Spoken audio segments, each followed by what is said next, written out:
Reincarnated by Liam Dale. Chapter 1. The Letter. Friday, November 15th, 1963. Good morning, Julie. Good morning, Mr. Keene. Looking forward to the weekend? Yes, sir. Good. Now let's see if you can find me the scoop that we are looking for. I want something really special that will make the dailies jump and take notice. Has anything important happened over the last couple of days? You know what I am after, not the usual nonsense of births, deaths, and marriages. Something that will make people sit up and beg for more? Vicar Rogers' choirboy kind of material. Dog bites off owner's testicles, you know, that sort of stuff.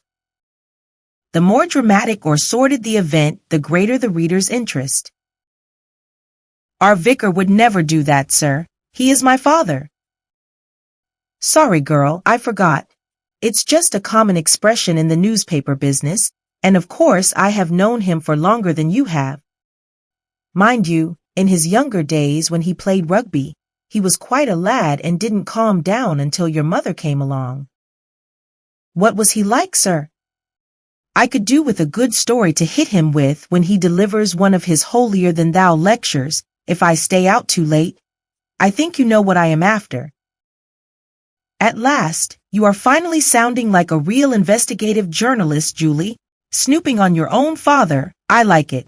No morals, no scruples, no compassion, and no feelings.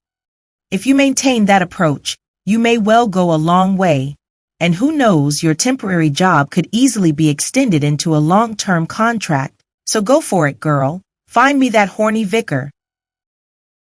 There is something that has come up, sir, but I think that it is a hoax. I received this letter today, and for some strange reason I would like to follow it up. Let me see. Dear Julie, please do not throw this letter away until you have read and digested it thoroughly. I can help you with your career by telling you the future. I have lived the future.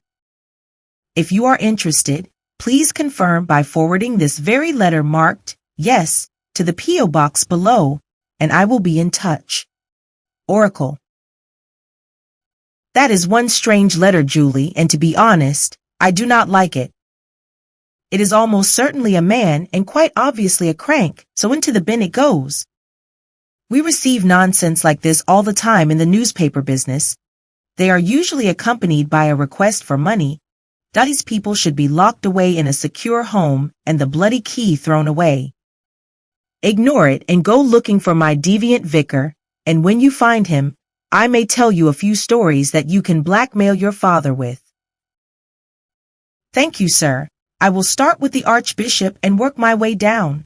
Father knows him quite well and has invited him round the vicarage a couple of times. You won't need to work your way down from there, girl. I promise you that. Why is that, sir? Stop taking the Michael, Julie. You may be only 17, but you are a little more worldly wise than you make out. All sexual misdemeanors begin with the Archbishop. None of them can resist the odd choir boy or two. I often wonder if that isn't the reason they joined the clergy in the first place. You seem to forget that I have been in this business since before you were born, so never try to bullshit a seasoned bullshitter. On second thoughts, follow your nose and run with the letter, but be careful. Sometimes these cranks can be dangerous, so beware of any form of meetings until you clear it with me. Is that clear? Yes, sir, and thank you. I have a good feeling about it, sir. You have always told me to follow my instincts, so I will, and I promise to be careful. Chapter 2. The Assassination. Tuesday, November 19th, 1963. Julie Johnston shook her head in disbelief as she gazed at the newly arrived letter. What's wrong, Julie? It's the Oracle again, Mr. Keene. I only returned his letter on Friday, and this is his reply. Let me have a look. Hold the front page on Friday the 22nd. The biggest story of the decade is about to break. I know the shooter's name. If interested, reply on this letter. Never hold on to any of my letters. Oracle. What do you suppose he means, sir? I have no idea, Julie. Either he is some sort of crank, or if anything does go off, he must have some involvement to know about it. Just hold on to the letter for the time being. He said not to do so, sir. Why do you suppose that is? Do you think that we should inform the police? No, of course not. On the 1,000-to-1 chance of this having any relevance whatsoever, I cannot hold the front page because of my deadlines. Write back and ask him what time the cataclysmic event is scheduled to take place. That should shut him up if he isn't genuine. I would rather use his letter, sir. I have a feeling that if I don't, I will lose him. Okay, but don't spend too much time chasing rainbows, Julie. You come up against too many dead ends in this job. You need to know when to back off and change direction. Yes, Mr. Keene. Julie, I know that your father is a stickler for manners and always has been, but how often do I have to tell you this? For God's sake, call me Jack. Both Sir and Mr. Keene make me feel old, and this is the newspaper business. No one is known as Mr. or Sir. We do not operate like that. Sorry, sir. I mean Mr. Jack. Julie. Thursday, November 21st, 1963. Mr. Keene, I have just received a new letter from the Oracle. The post was a little late today. Go on then, Julie. What does it say this time? I didn't expect to hear from that idiot again. Just a time and place, sir. Let me see. 12:31 p.m. Central American Time. Oracle. What time is that over here, sir? Let me see. We are now in November, so there should be 6 hours difference if we don't go too far to the west. That will make it 6:30 in the evening then in the UK. So what is happening in Texas and the Midwest tomorrow, Julie? No idea, sir. How would I find out? It's your job to find out, so check it out and let me know. Start with Reuters. Ring Dougie Wilson.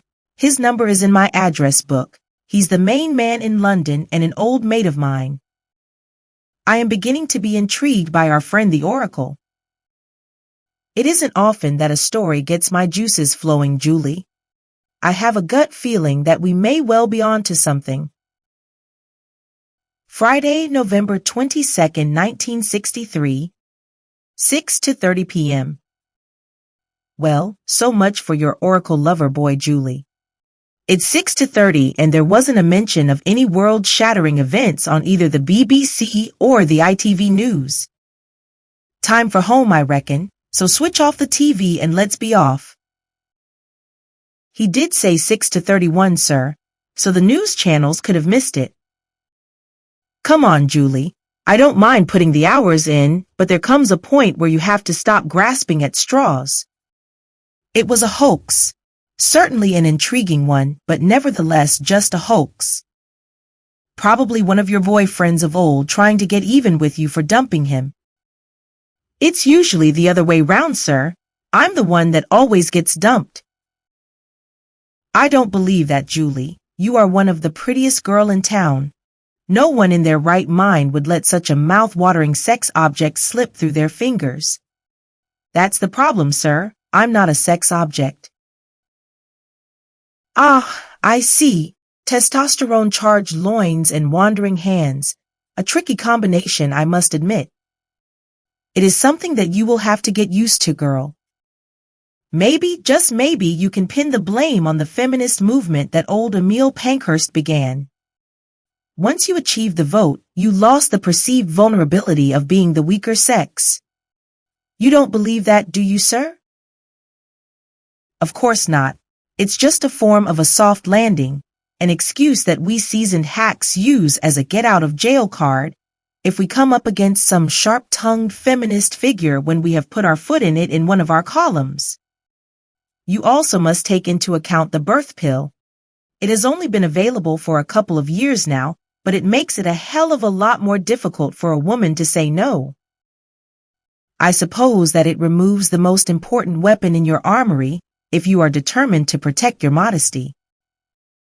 You can be so old-fashioned sometimes, Mr. Keene. No one protects their modesty anymore. We simply say piss off. Julie, I have never heard you swear before. I will have to have a word with the vicar about you. Now grab your coat and let's go and have something to eat. Just a quickie, sir. It is past 6:31, so I would like to ring Mr. Wilson at Reuters again. I still haven't given up on the Oracle. If you must, but make it quick. I'll lock up and switch off the lights. 6:36 p.m. What is it, Julie? You look like you have just seen a ghost. It's President Kennedy, sir. He was shot at 6:31 in Dallas, Texas, 5 minutes ago, and may well be dead. Oh, bloody Jesus, what have we let ourselves in for? I don't like this one little bit. This is something I most certainly do not want to become involved in. Do we go to the police now, sir? Do we? Hell. This is way beyond a tuppenny halfpenny provincial newspaper. This is big time, and this is serious, possibly dangerous. We don't say a word to anyone about it, Julie. What about the Oracle, sir? He doesn't exist and never did. Forget about him, Julie. You have to trust me on this one. Unless he has some form of supernatural powers, he definitely has some form of involvement. Either way, we do not want to know. Now go home and not a word to anyone, not even your father. Do you understand? Yes, Mr. Keene. Chapter 3. Worried. Monday, 26th of November. The letter, Julie. Is it from who I think it is from? Yes, Mr. Keene, I think so. It is the same type of envelope as before. I didn't want to open it after what you said on Friday evening. I barely slept all night. I couldn't get the Oracle out of my mind. You and me both. I did a lot of thinking over the weekend, and to be honest with you, the journalist in me began to kick in. What puzzled me the most was what he said in his first letter, something about having lived the future or something like that. How on earth can he have lived the future?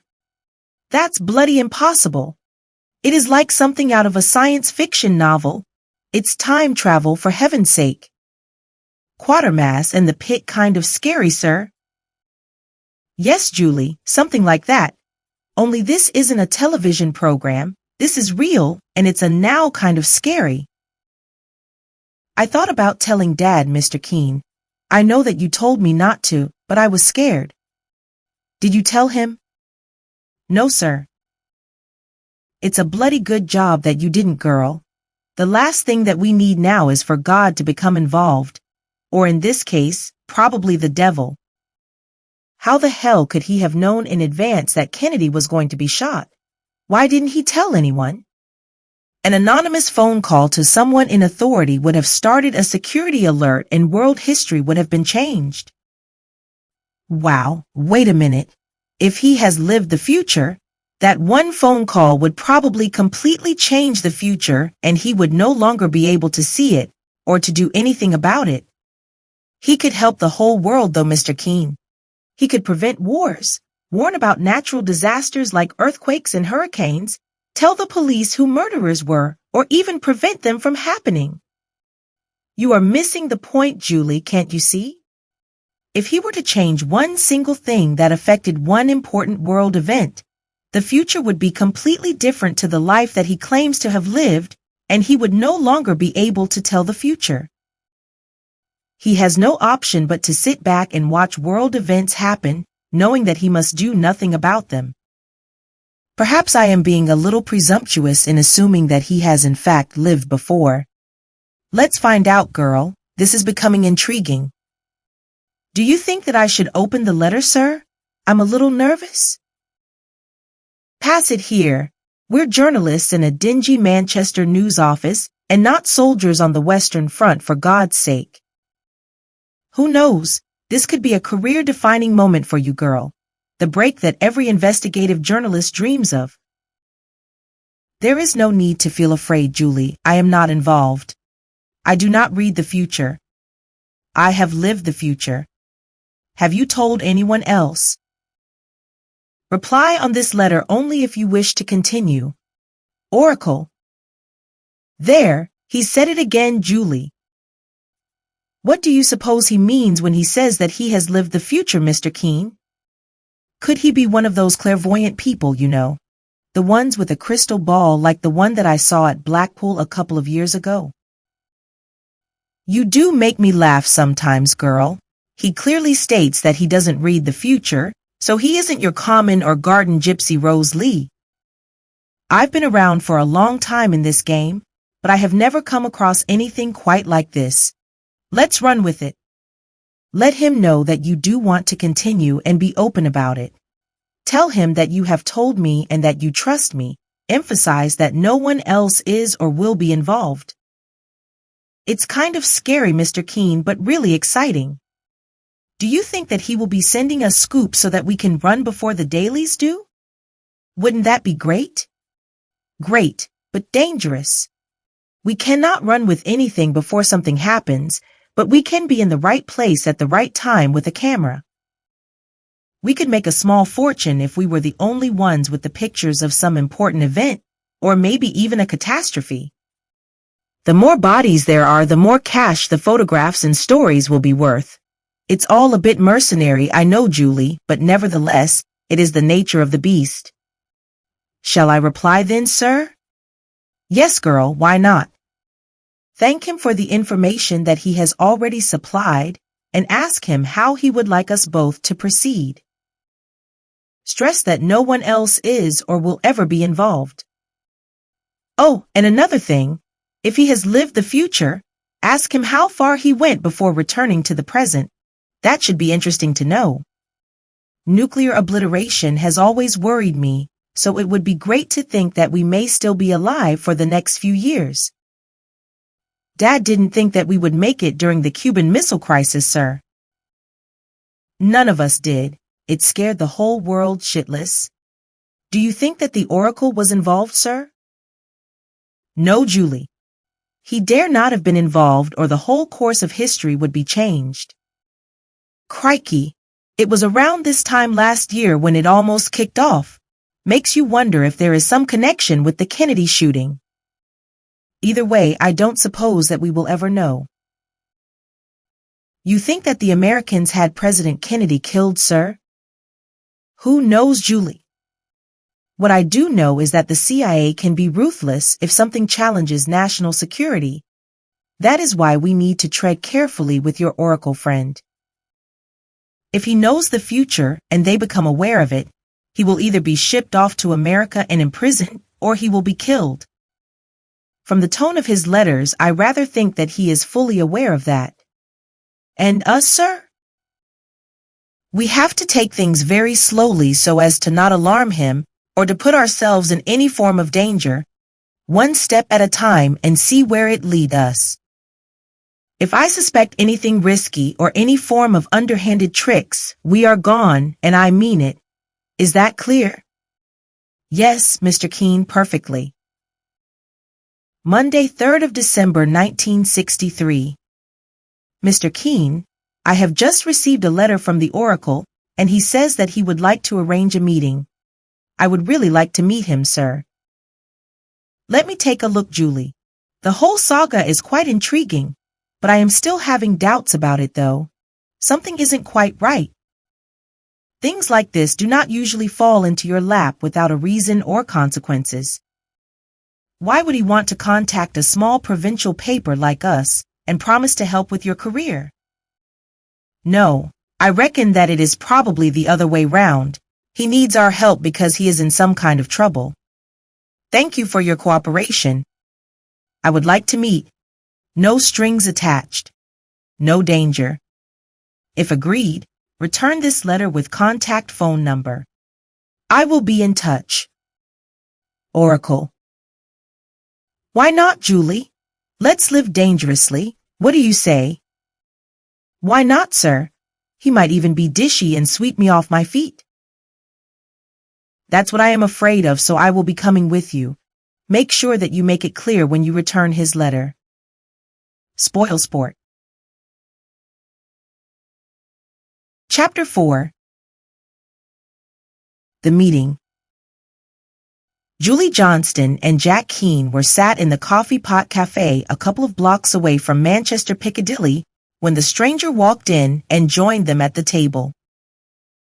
He wasn't very old, maybe in his late teens, possibly 20, with quite a boyish yet handsome face. His hair looked a little strange. It was much shorter than most of the young men of around his age and had no defining style. "Hello, Julie. I am Daniel Leather. Please call me Dan as you always used to. And you, sir, must be Mr. Jack Keane." Jack Keane stood and shook the stranger's hand. Julie cocked her head to one side, her eyes opening wide, questioningly. What did he mean when he said, "as you always used to"? A waitress walked over and Keane ordered 3 coffees. Julie Johnston's eyes met those of the stranger, and for some inexplicable reason he looked familiar. No, much more than just familiar. It was as if they had been friends, possibly even lovers forever. Where on earth had she met him before? She felt a warm inner glow together with an overwhelming desire to throw her arms around him. He was certainly handsome, as had been most of her boyfriends, but there was a tingling that ran through her body, an overwhelming possessiveness bordering passion that she had never experienced before. He returned the stare, eyes seemingly lost in some distant memory. Keane looked on in surprise as he remembered his first love. It had been a wonderful experience, but the intensity that he was now witnessing was quite unique. "Can you remember anything, Jules?" Leather broke the silence. "No one ever calls me Jules. Why do you call me that?" Without averting her eyes for even a second, Julie Johnston slowly shook her head from side to side. "We were married for a little over 10 years, Jules." Her jaw dropped almost far enough to rest on her chest. "We had 2 children, Kathleen and Kevin." Jack Keane's eyes opened wide. For Julie Johnston, time stood still. She had been having dreams for the last few days ever since the arrival of the first letter. Dreams which, whilst pleasant to begin with, often turned into a nightmare from which she would awake both shaking and covered in sweat. They were both murdered, weren't they?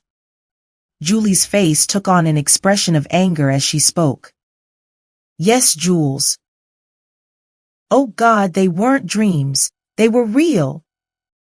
Julie Johnston burst into tears and between sobs continued. "You killed them. The paper said so. That's why you disappeared." "Hold on a minute, you two," Keane interrupted, perhaps a little too loudly. "Things are moving along much too quickly for my liking. As if it isn't enough to have one time traveler in the room, I am now confronted with the 2 of you in what is a potential double murder sometime in the future. We have got to take this very slowly, and I must insist, Julie, very calmly and discreetly. I want no more histrionics from you, or I am out of here and you are out of a job. Is that clear?" "Yes, Mr. Keane." "And as for you, Danny, you haven't exactly covered yourself in roses, have you? Why the hell did you have to go in so quickly?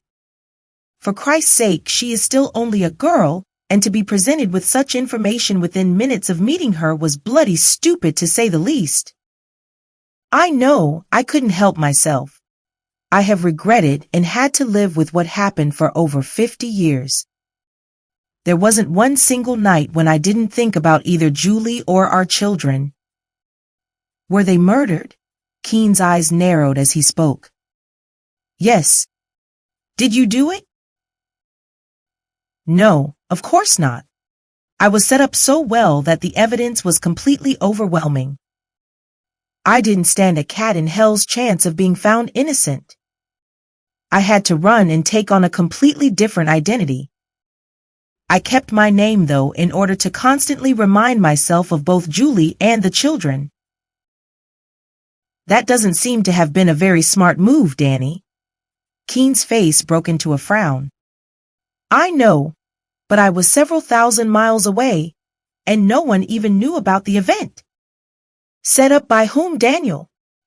Julie was now composed and wiped her eyes as she spoke. By the government. They had witnesses and judges all lined up against me. It was one gigantic cover-up, and I was the patsy who had to take the blame in order to avert attention away from the real culprits.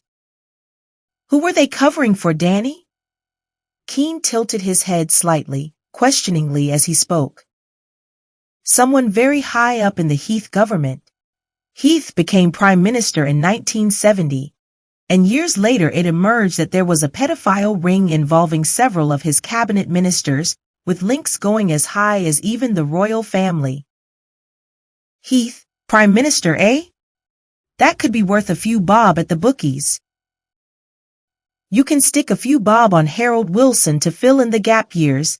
Douglas Holmes' days are numbered. What year was this, Danny, that Heath came, or should I say, comes to power? 1970 to 1974. It was the end of February 1974 that Kathleen and Kevin disappeared, just a few days before Heath was ousted and Wilson took over. You said murdered originally. That's what the paper said. I was supposedly seen picking them up from school, taking them for a boat ride and returning alone. It was bloody freezing at the time, so there was no way that I would take my children out on a boat. They were almost certainly taken out to a moored yacht, and it wasn't me that took them. A couple of planted witnesses swore under oath that it was. Up shit creek without a paddle, then. Exactly. Why you, though? I was employed by a Sunday newspaper as an investigative journalist and was working on the pedophile story following a tip-off from the father of a young kid that had been abused on board a yacht by a prominent politician.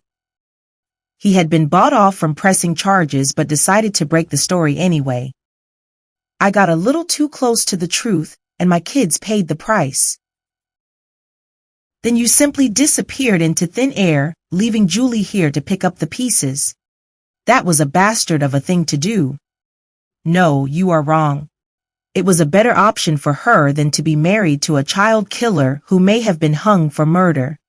I made the decision for the sake of Julie. Don't you see, there was a 100% certainty of a conviction. You cannot beat the government, plus they wanted to get even with me. I worked on the Profumo scandal in this very year 68 years ago, and my cards were marked from day one after that. Hadn't they abolished hanging by then, Danny? It certainly appears to be heading in that direction. They abolished hanging in 1964, Jack. I hope you don't mind me calling you that. The papers were clamoring for its reintroduction during Heath's reign, mainly because of my supposed crimes, mind you. Hanging would have been preferable to life in prison branded as a baby killer.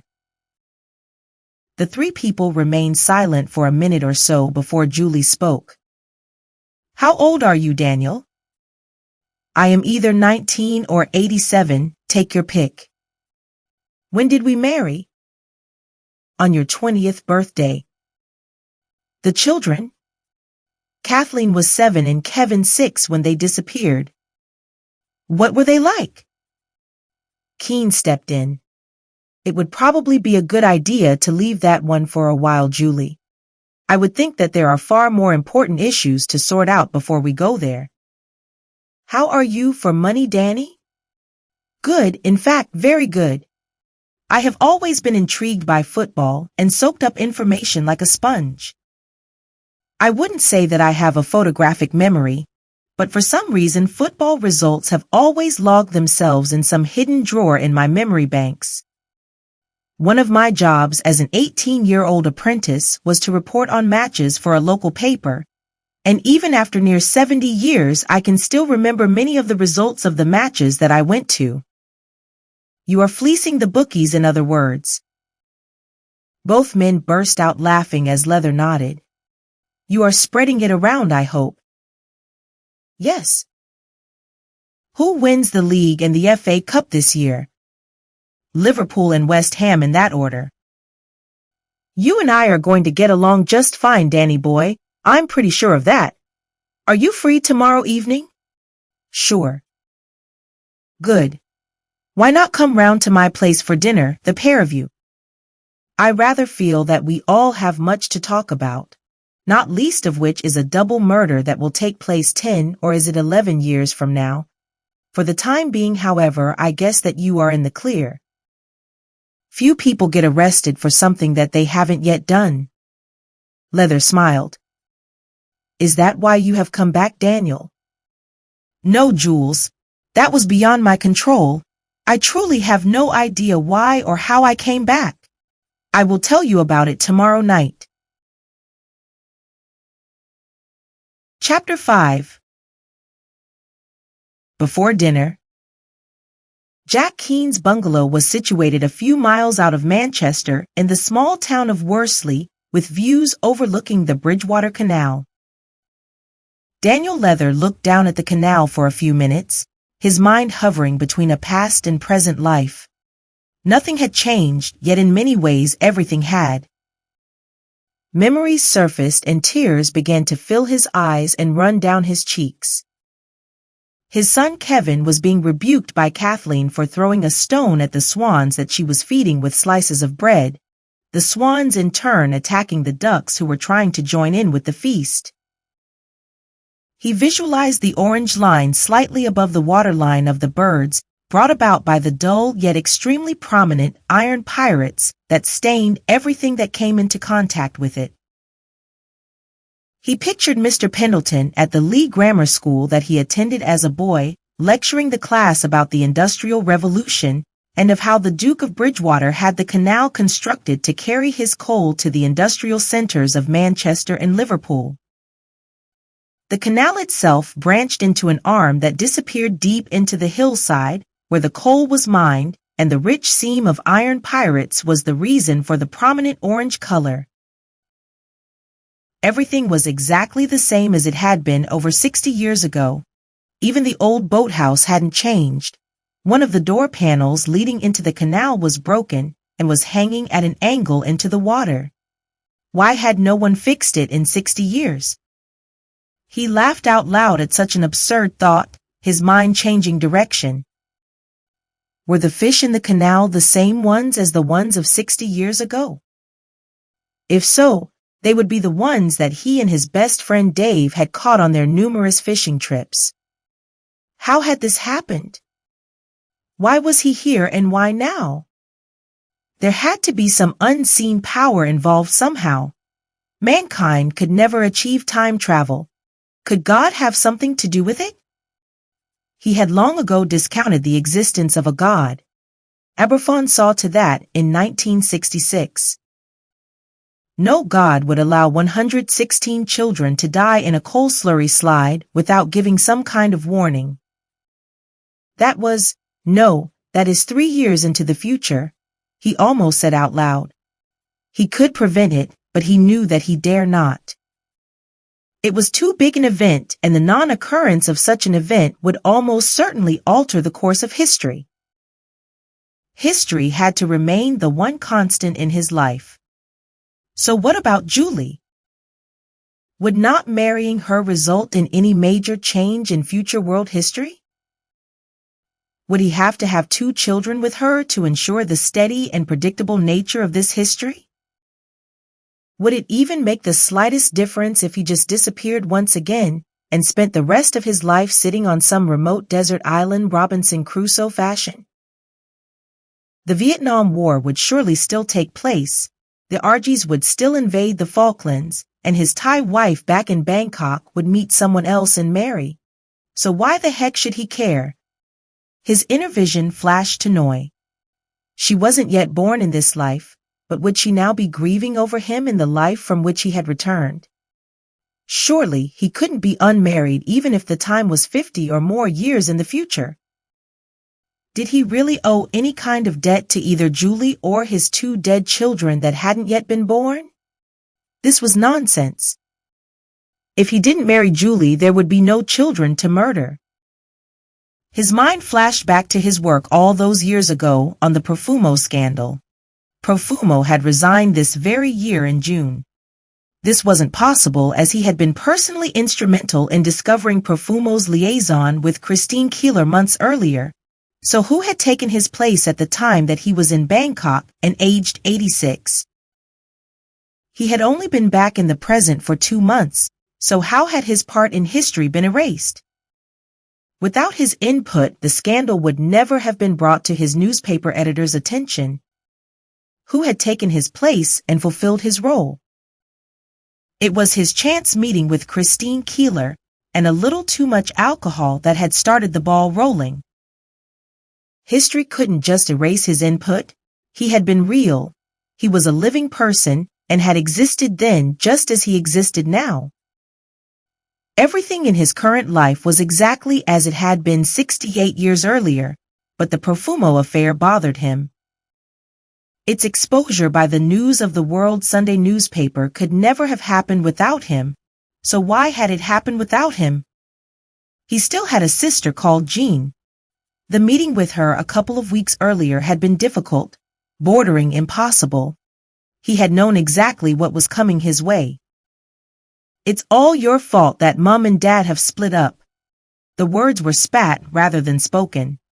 Just because you think that you are so damned smart, you can just up and sod off on a whim and break up the family. Mary Morton is threatening to commit suicide since you walked away. You have been screwing her for months, and now she reckons that she is pregnant. I hope that you are proud of yourself. He knew that Mary Morton wasn't pregnant, and even if she was, what did she expect? Everyone in the village had been there. That was why she was known as the village bike. As for Mum and Dad, they hadn't been an item for years and almost certainly hated the sight of each other. His leaving home had been the push that his mother had needed to bring her out of her lethargy.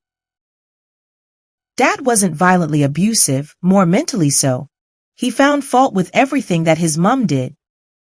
He had to get out of the family home, or he knew that someday in the very near future he would explode and turn violent towards his father. That had all been in the past. However, his meeting with his sister brought back all the painful memories of growing up in a family as dysfunctional as the Osbournes. He smiled. Ozzy would be around 15 years old now, and not quite ready for stardom. Had his fabulous heavy metal voice developed yet, he wondered? What a way to make a fortune. Catch a train to Birmingham, locate Ozzy and become his manager. Surely that would not change history. He would also become the group's songwriter as he knew the music and words to every song that Black Sabbath ever made. What about Julie? He said out loud as he left the past and returned to the present. Yes, what about Julie? He repeated himself as he opened the gate to Jack Keene's pleasant and well-tended garden and made his way up the shrub-lined pathway to the brightly painted door of the rather small and beautifully restored old cottage. Chapter 6. Dinner. Come on then, Danny boy. Who really shot Kennedy? It was Lee Harvey Oswald, Jack. Why, who put him up to it? Daniel Leather smiled before bursting into genuine laughter. The meal had been surprisingly good, and for the first time in a couple of months he was beginning to feel relaxed. Would you believe, Jack, that in 60 years' time people will still be asking that question, and the American government will still be denying any form of complicity? Were they involved? The word in the newspaper world is that his brother Bobby was causing too many waves with his threats to clamp down on the Italian mafia. They get him as well, you know. Those guys don't take prisoners, Jack. Go on. When? Keene shook his head in disbelief. Were the government and the mafia working in cahoots? Sometime in the late 60s, 68, I think, somewhere in California by a chap called Sirhan. A pretty dodgy affair as well. 13 bullets were fired, yet the gun used by Sirhan only held 8, so someone wanted him out of the way pretty badly. I'd put my money on the U.S. government having killed the pair of them, Danny. Not all the government bigwigs were involved. He had many admirers, but there was a lot of bad blood between those who were happy to push Russia to the limit during last year's Cuban Missile Crisis and those who wanted to roll over and have their belly tickled. Kennedy took the middle road, and as Oswald was an avowed communist who had spent quite some time in Russia, recruiting him was a simple enough task. Russian collusion was probably a major factor, and plans were in place to smuggle him out of the country and simply lose him somewhere along the way. The Russians then reneged, and so someone, probably the CIA, got Ruby to shut him up permanently. Most of the investigators were in the government pay and threw a few mafia red herrings into the mix for good measure.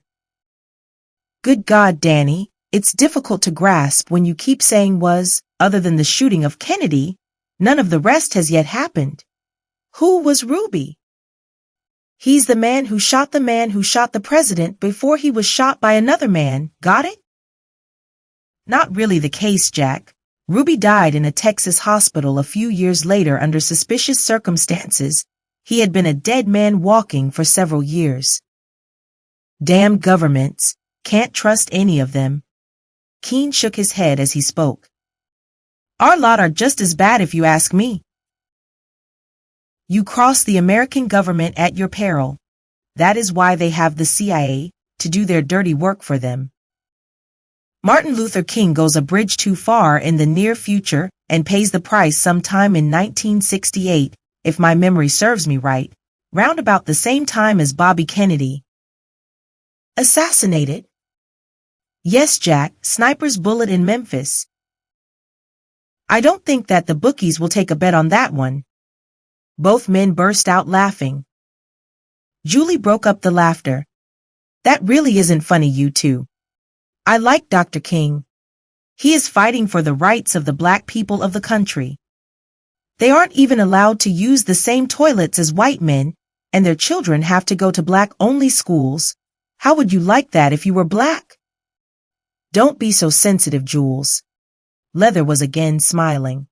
It will all change in the next few years. The government will even allow them to be shot in Vietnam along with the white boys. A bullet has no racial preferences. Vietnam, Danny. You mean that the Americans do go to war there? They have been meddling in the politics of the country for a couple of years now. They sure do, Jack, and what a bloody fiasco it turns out to be. In 1964, yes, that's the year, next year in fact, they engineer what becomes known as the Gulf of Tonkin incident, all lies and totally fictitious, I might add, and begin sending in the troops. The war lasts for years and the Yanks lose close to 60,000 military men. All told, there are near 3 million casualties. I suppose that the Americans win easily enough. Vietnam is a third world country even though the French have had it pretty rough with them. No, not at all. They may win on the body count, but eventually American public opinion turns against them and they are forced to withdraw from the country, which then becomes communist. Supposedly their reason for entering the war in the first place. They call it the domino theory, working on the assumption that if one Asian country falls to communism, then the one alongside it will fall next and so on. I guess that the Americans went into Korea in the early 50s for the same reason. Jesus, Danny. Armed with this knowledge, you are the most valuable, if not the most dangerous man on the planet. You really must keep your head down. It's not that easy, Jack. Someone else already knows. How do you know that? Someone was following me a couple of days ago, a woman I think, but I managed to shake her off. It's only a matter of time before they find me. How would anyone know of your past? It hasn't happened yet. Maybe I am not the only one to be reincarnated. Who knows how many of us there are? Daniel Leather raised his eyes as the clock on the wall struck 8 in a comical, rasping tone.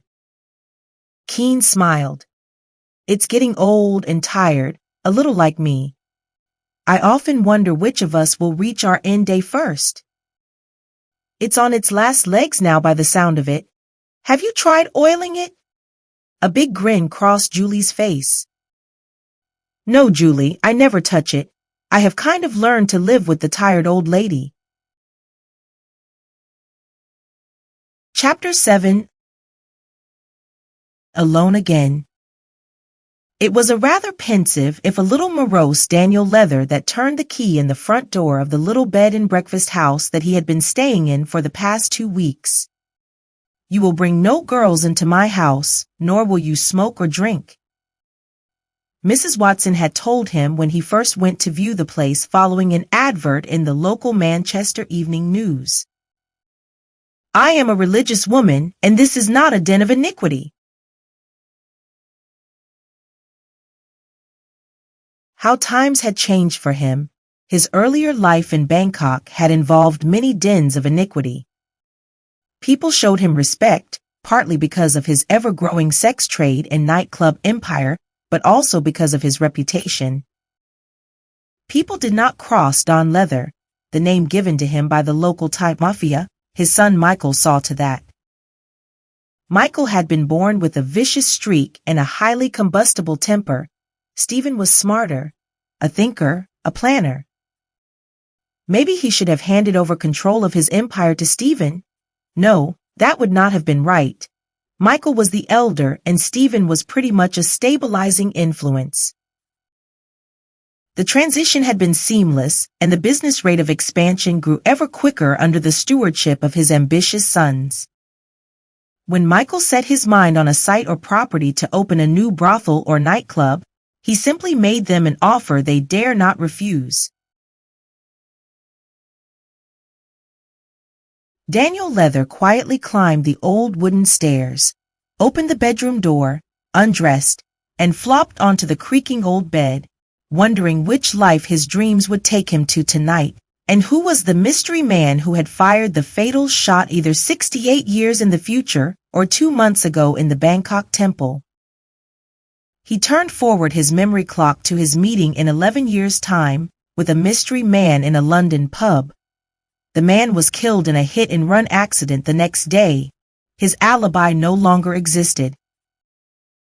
Shortly after his missing children were reported to the police, he was arrested for questioning.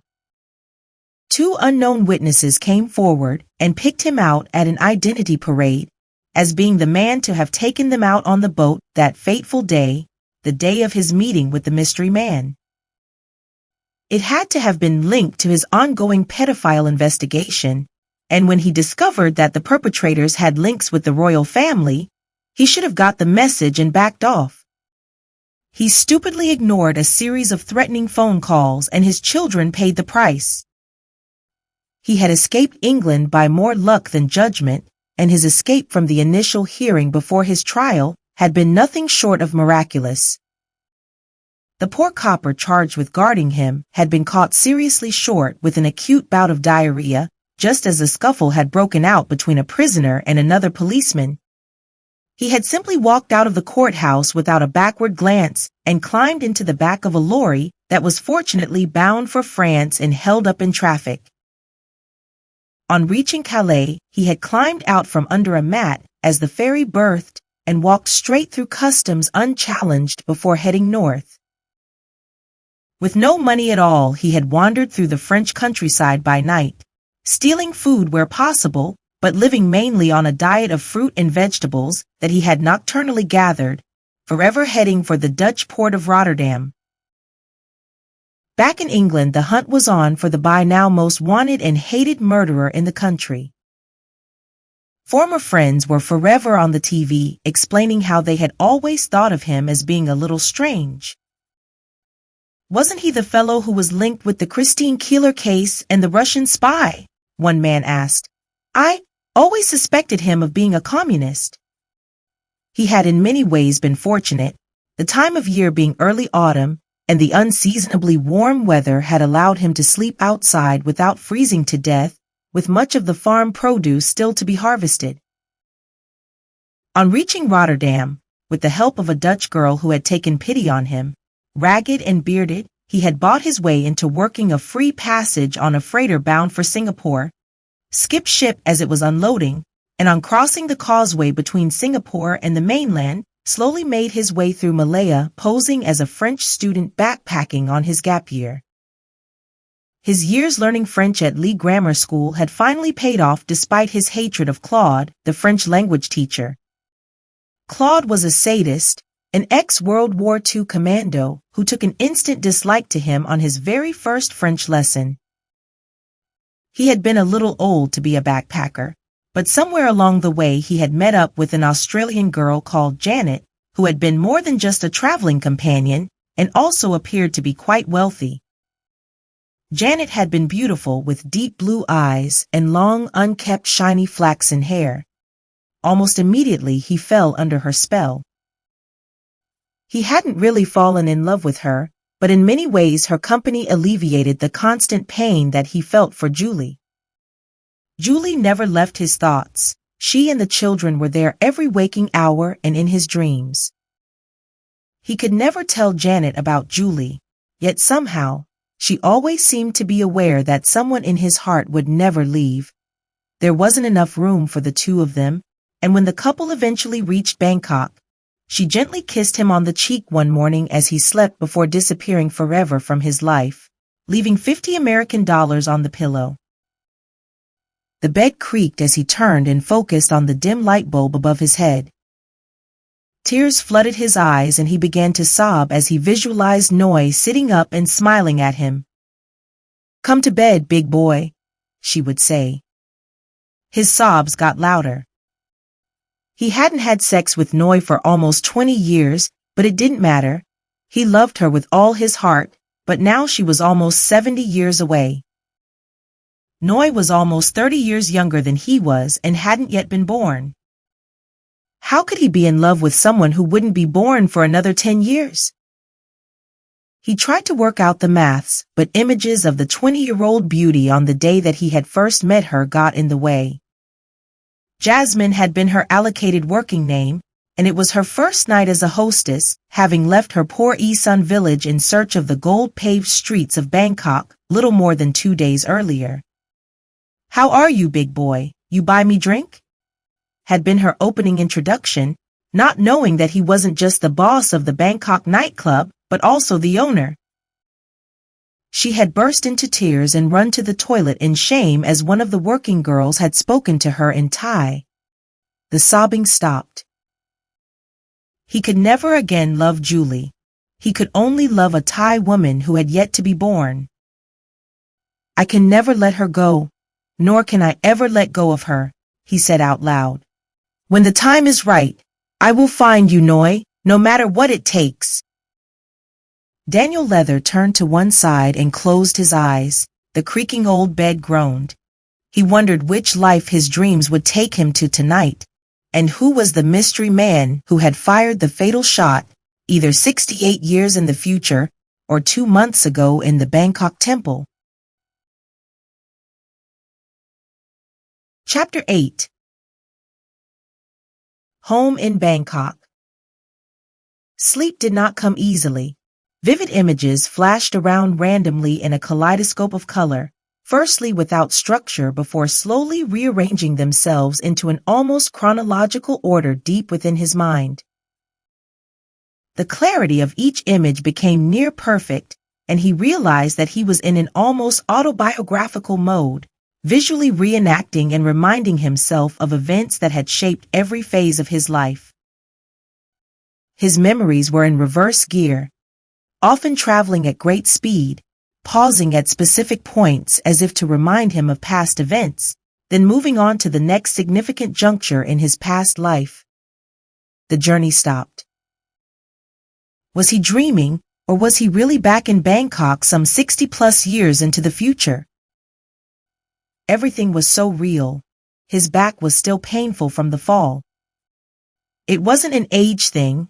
He simply did not see the raised tile in the middle of the pavement, and despite the effort of Noi to steady him, he had landed face first on the pavement, the muscles in his back taking the strain. He moved slightly and felt the stabbing pain of the inflamed muscle. God, this was so real. He had been walking around Greater Manchester for the past 2 months with no problems, so where had the pain suddenly come from? He shook his head and felt the cooling draft of the ceiling fan in his Bangkok bedroom. Was this still part of the dream? The realism was intense. His left arm reached out and he heard Noi moan as his hand made contact with her face. He gently stroked her long black hair. It felt good, it smelled good, fresh with a hint of honeysuckle, a scent identical to the fragrance she had worn ever since the day that he had met her. He was an extremely wealthy man and had enough money to buy her the most expensive perfumes in the land, yet she always smiled and shook her head at his offer. Noi liked Noi perfume. She had told him 100 times. Noi rolled to one side and wrapped her arm around him as she had always done. What was happening? This was no dream. He opened his eyes and stared at the slowly revolving bedroom ceiling fan. Gently, he lifted Noi's arm and lay it alongside her body before painfully climbing out of bed, slipping on his dressing gown and flip-flop sandals, and stooping slightly, he silently left the bedroom, carefully closing the door behind him. It was a hot, humid night, and the wall clock chimed 5 times with a croaking rasp as he sat down in his favorite armchair. A big grin crossed his face as he recognized the clock. It was exactly the same as the one in Keen's cottage. Even the near-strangulated rasps were identical. "I haven't got a bloody clock," he said out loud. "How the hell did that get there?" He lit a cigarette and inhaled deeply. His mind flashed back to England. He had hated the idea of smoking, so why was he smoking now? He hadn't smoked his first cigarette until he was deep in the Malayan countryside with Janet, and after initially gagging and near choking, the first physical shudder had caused him to twitch almost convulsively as the cannabis and opium fusion had begun to work its magic. He had smoked cannabis ever since and always kept a stock for emergencies when the pressure of running a successful string of Bangkok nightclubs had raised his own blood pressure. Was it for emergencies? He mused, knowing full well that a day without cannabis was unimaginable. He smiled as he looked down at the packet of Marlboro on the small circular coffee table in front of him, and wondered if the tobacco company were aware that many of the seemingly authentic packets now sold throughout the Thai capital were commercially rolled joints. Stephen, his younger son, had managed to secure the sole import rights for the illegal drug-infused cigarettes from a company in China, the profits adding to the growing wealth of the Leather family business empire. Slowly, the narcotic influence of the drug began to take effect. The pain in his back eased and his eyes closed as his body floated around the room in assumed, luxurious weightlessness. He looked down on himself. Yes, it is definitely me, old and decrepit. He was now speaking out loud in the voice of a tired old man. If only I could be 19 again. He was joyously happy at being reunited with his beloved Noi, yet the dream had seemed so real. Was he dreaming now, or had his 2 months back in England been the dream? He shook his head in disbelief as his eyes traveled around the familiar decor of the room. Everything was exactly as it should be. No, it wasn't. There had never been a clock on his living room wall. It was identical to the one in Keen's cottage. He had even remarked on its uniqueness and laughed out loud at the rasping, croaking sound emitted as it had struck the hour. "It's getting old and tired, a little like me," Keen had remarked. "Have you tried oiling it?" Julie had replied. The effect of the cigarette brought on a euphoric drowsiness, as he entered the twilight zone between consciousness and sleep. He pictured his children, Kathleen and Kevin, feeding the swans and ducks on the canal at Worsley when he had taken them to visit his mother. He had invited his father to come and see them on many occasions, but he never came. He visualized the bar somewhere in Soho where he had spent the afternoon with a mysterious man who had refused to reveal his identity, and on arriving home, he found Julie, his wife, in a state of blind panic. The police were waiting for him. The children had gone missing from the school playground that afternoon. "Look, Mr. Leather." The man sitting opposite him in the bar was white with fear. "I am putting my life on the line telling you this, so I cannot give my name. You must trust me because I am telling you the truth. I have seen it with my own eyes. Naked children are being dumped overboard in the channel from this politician's yacht.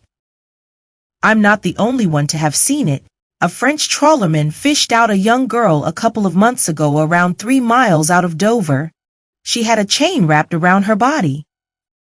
I never read about it. Nor did I, Mr. Leather.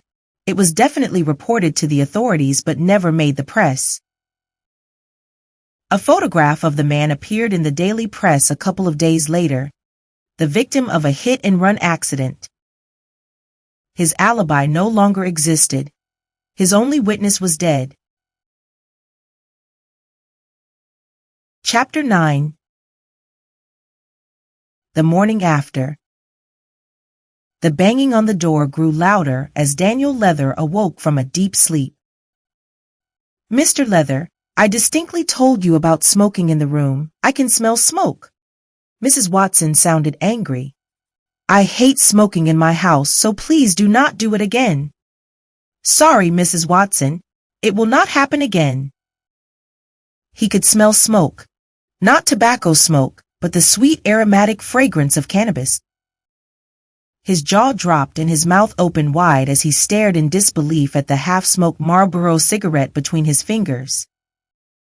Almost involuntarily, he raised his hand and took a deep draw before jumping out of bed and doubling over in a fit of coughing. "I haven't started smoking yet," he tried to say, but the coughing was the only sound leaving his mouth.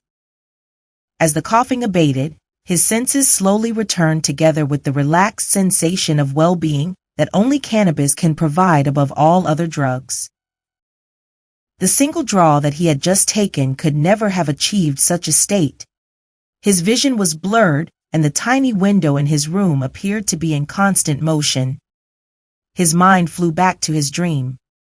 He had been well into his second cannabis-infused with opium Marlboro cigarette when he had closed his eyes back in his own home in the Bangkok suburbs. How could he still be feeling its effect almost 70 years before he had actually smoked it? Tears began to well up in his eyes, contributing to even more blurred vision as he once again pictured Noi. He had stroked her hair, smelled her perfume, and she in turn had lovingly wrapped her arm around him. Would she wake up in the morning and find him gone? Gone forever without even saying goodbye? No, that wasn't possible. That had not happened. It was a dream and not in the maelstrom of confused memories that were swirling around in his brain. Noi would be by his side in the Buddhist Temple as the blood from the 6 bullet holes in his chest had drained the life force out of him. And what about the clock? Where had that come from, and what was the significance of it? Was it still hanging on the wall in Jack Keene's cottage, or was it in his Bangkok home? He needed to speak to someone but was at a loss. There was no one other than Jack and Julie that were aware of his predicament, but he hated the thought of involving Julie. He could remember truly loving her in what had been an ideal marriage, their children cementing an unbreakable bonding. It had to be Jack. He was worldly wise, he thought before speaking, and was a good listener. Still, there was a problem. Would he be putting Jack Keene in imminent danger by confiding in him? There had to be a purpose for his reincarnation. There had been 2 sets of murders, one involving his 2 children in a few years' time, and his own shooting almost 70 years into the future. That would involve a time difference of around 60 years, far too long for there to be any connection, surely. After throwing the cigarette stump out of the half-open window, he had a quick wash, dressed, and on leaving the house made his way on foot in the direction of the bus stop. The 10-minute journey to Worsley passed by in a flash as his mind went into overdrive, reliving the night's dream and his journey through time. Why had there been pauses along the way? Each pause was at a specific juncture in his life. One in particular had been most vivid. He had been in Kuala Lumpur, the Malayan capital, with Janet. Ah yes, Janet. There had always been something mystical about Janet. Not only did she seem to live off cannabis, but occasionally opium was infused into the joint, and for hours her mind would drift far away, off into another world, her eyes closed as she spoke in a strange foreign language, barely a word being recognizable, the only truly comprehensible word repeated over and over again being master. She had never spoken about religion, so who on earth was she referring to? Who was her master? Maybe she was dreaming of being back at school, as at times it did sound a little like headmaster. The bus stopped at the end of its route, and he returned to the present as everyone alighted. He was the last one to leave the bus and stood looking around for a half-minute or so before taking his bearings and setting off for Keen's cottage, again taking the canal towpath. The swans were now present exactly as he had remembered them when with his children, each one sporting the distinctive orange line around their bodies. The old boathouse door still hung at a strange angle, and the barges laden with coal still made their way to the industrial heartland of Manchester. His mind flashed back to his Lee Grammar School days when, as a particularly mischievous kid, he would jump on the front of a barge as it passed under the bridge by the school and hitch a ride to Butts Bridge. From there he would catch the bus home and save himself a penny on the journey. Most of the bargees were quite happy to go along with this and usually slowed down as the vessel passed under the bridge. Those that weren't screamed abuse, but were powerless to do anything. He simply remained at the front of the barge as the angry bargee hurled a procession of profanities in his direction, having to remain at the back to steer. It had been a hard yet in many ways a good world to live in as an early baby boomer. The war hadn't been finished for long when he had been born, and rationing was still in force. People accepted that they were all in the same mess, and often this brought them closer together in a kind of communal brotherhood, many having lost family members in the war and were heavily reliant on family and friends to simply survive. He had been lucky. Coming from a small mining village, his father had been a reserve occupation man, and despite volunteering for service, his mining skills were deemed too valuable to the country to allow Herr Hitler to blow him to pieces. As he had reached his late teenage years, he began to wonder if the increasing tension and growing enmity of his father towards his mother could have something to do with this. His father had lost many friends during the war, and perhaps he was carrying a guilt burden at having stayed at home digging coal instead of killing Germans. He walked up the shrubbed pathway leading to Keen's cottage and knocked on the door, to be greeted by the sound of breaking glass and someone screaming out in pain.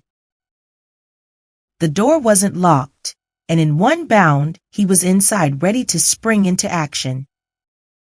He was 19 years old in this life with no special skills, but in his previous life he had been a skilled exponent of Muay Thai, the deadly Thai martial art. There were 2 men in the cottage, one of whom was holding a knife to Keen's throat. The second man advanced in his direction. He was a tall, heavy-set man with a prominent scar running down one cheek and disappearing somewhere below his chin. His eyes narrowed as he crossed the room and attacked, throwing a roundhouse right-hand swing. Leather leaned back slightly out of reach, the fist inches away from his chin. With his weight firmly on his left foot, His Muay Thai training involuntarily and almost unconsciously took over, resulting in the lightning-fast, well-placed sidekick exploding in the man's brain. He dropped like a stone. The second man moved forward, paused, then retreated, before again holding the knife to Keen's throat. Jack Keen was a big man and no one's idea of a pushover. Nevertheless, steel trumps muscle and bone, and having taken part in the Normandy landings, he had seen enough blood to know who the money would be on if he were to resist. Move a muscle and he dies. The man's eyes radiated a calm yet threatening malice as he spoke. Daniel Leather read the eyes. They were the eyes of a trained killer. He himself had often employed such men when the Thai mafia had tried to muscle in on his Bangkok nightclub empire. To have surrendered to their demands would have led to a lifetime of cowed obedience and constant payment of protection money. He had made a short phone call, and the top 2 men of the North Side Mafia mob died the same day. The message delivered was understood. Michael, his son, showed no mercy and took no prisoners. Do as he says, Dan. Keen spat blood as he spoke. The first man slowly got to his feet and made a move in Leather's direction. Leather's open hands raised into the Muay Thai defensive position, and his feet parted to better his balance and to prepare for a strike. The man backed away, recognizing the danger confronting him. He was a big man when collecting money from normal people, but the young man in front of him was not normal. He had heard of such people, and without a gun, retreat was the sensible option. Take a seat, young man, and stay calm. The man was dressed in an immaculately tailored gray suit, complete with tie and the near-obligatory handkerchief peeking from within the breast pocket.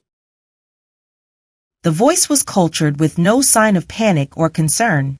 The accent was completely neutral, with no regional inflections. We will be leaving now, and both you and your friend may well see us again sometime in the future. Leather sat down, both eyes focused on the big guy who was still a little too close for comfort. Again the cultured voice spoke as he removed his knife from Keen's throat. Leave it, Tiny. We have to go now, and you two will stay put if you do not want the rest of my arsenal to put in an appearance. I believe that a bullet can be quite painful. Keen and Leather remained motionless as the 2 men left the room, calmly closing the door behind them. Chapter 10. The Bloody Clock. Keen climbed slowly to his feet and flopped down on the settee before speaking. Stick the kettle on, Danny. I could do with a cup of tea, and grab the whiskey bottle from the cabinet by the window and pour me a stiff one. What happened, Jack? Leather remained seated. What the hell was all that about? You've been writing stories about the wrong people. Those were pros, not just gorillas sent to rough you up. Who have you been upsetting in your paper? How the hell do I know, Dan? All they wanted was the bloody clock. Looks like they took it, so why work you over then? Because I haven't got the bloody thing. It's gone missing, and they seem to think that I had hidden it. It was a worthless piece of junk anyway, cost me a $5 from a shitty old second-hand shop, and never kept the right time.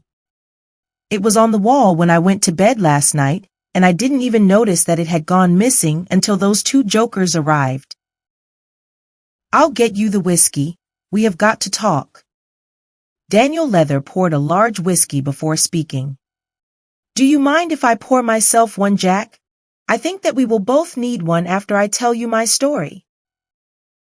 Go ahead, son, and just for the record, I have a feeling that I am aware of what you are about to tell me. How come? I had a strange dream last night. Maybe, just maybe, that damn clock is in some way involved. Leather told Keen the story of the recent events. You said that it was identical to the one on my wall last night. Jack Keen tilted his head to one side as he spoke. Honestly, Jack, it even had the same strangulated, rasping chime as it struck 5 in the morning. I don't know how long that I was there for, as I was pretty well stoned, and fell asleep before waking up this morning holding the same joint that I had been smoking 60 bloody years later, if you can even imagine what I mean. Keen smiled before taking a long swill of his whiskey and leaning back on the settee. This really is a story without precedents, and something that I will never be able to get my head around. The whole concept of reincarnation is daft enough, but to be reincarnated is absurd. I assume that is the opposite to reincarnated. Both men laughed. Keen continued. I suppose that if you think about it, you are the luckiest individual on the planet. You lived to the ripe old age of, 87, and you now have a second chance at life at the unripe young age of 19. Why not just disappear from Manchester, better still the country, and start a new life? No questions asked by anyone, and no one knowing you. It's certainly beginning to look like an enticing option, Jack, but what about Julie, and what about our 2 murdered children? Forget Julie. She will simply follow a normal course in life, fall in love, marry, and have kids. Will those kids be murdered, Jack? Even if they aren't mine, can I allow it to happen? That will not apply. Without your being present, the whole course of Julie's history will be different. Not enough to alter the course of world history. Just an insignificant blip that will never be noticed. So why am I here then, Jack? There must be a reason. Surely it can only be linked to the pedophile ring that was responsible for murdering my kids. No, Danny, you don't know that. There have been millions of murders over the years, so why you? Far better to reincarnate an assassin to murder Hitler, which would have saved millions of lives. I have a feeling that you are barking up the wrong tree here. Do you think that you will marry Julie? Do you still love her? No, Jack. I am unable to love anyone other than Noi, my Thai wife, and she hasn't been born yet. Jack Keen burst out laughing. How can you love someone that hasn't yet been born, Danny? Just think of the absurdity of such a statement. Daniel Leather shook his head and grinned as he spoke. Okay, Jack, I know where you are coming from, but you really have to accept it the way it is with me. Julie is a no-no, and I would certainly like to keep her at arm's length for her own safety. Neither of us knows where this damned clock is going to lead us. Bloody clock, never worked properly anyway, damned ugly as well. I can't think what came over me paying a $5 for the blessed thing. Was there anything written on it, Jack? A maker's name, perhaps? No name, just some old scribblings, possibly Arabic, maybe even Chinese. I can't remember now. Certainly nothing that I could understand. Have you got any photographs of the clock, especially the inscriptions? Somewhere. There was a time when I thought that it may be a valuable antique, so I took a few shots. I intended taking them down to the museum but never got round to it. Dig 'em out, let's take a look. Keen walked over to an old bureau with a curved sliding top and took out a rusting old biscuit tin, and grabbing the half-empty whiskey bottle returned to his settee. There! Keen's voice was triumphant. I knew that I had kept them somewhere. See what you can make of these. Leather took the 3 black and white photographs, one of the clock face and the other 2 close-up shots of the inscriptions, which he carefully studied before speaking. Can't make them out, Jack. Your guess was partially right, as there is probably some Chinese influence there, as I speak a little Mandarin, but the rest of the writing appears to be a combination of Arabic and hieroglyphics. Why would those 2 want it then, Danny? I've had it on my wall for at least 10 years and hardly anyone has ever seen it. Do you suppose that it is valuable? Damn, why didn't I take it to the museum and check it out? Too late, mate.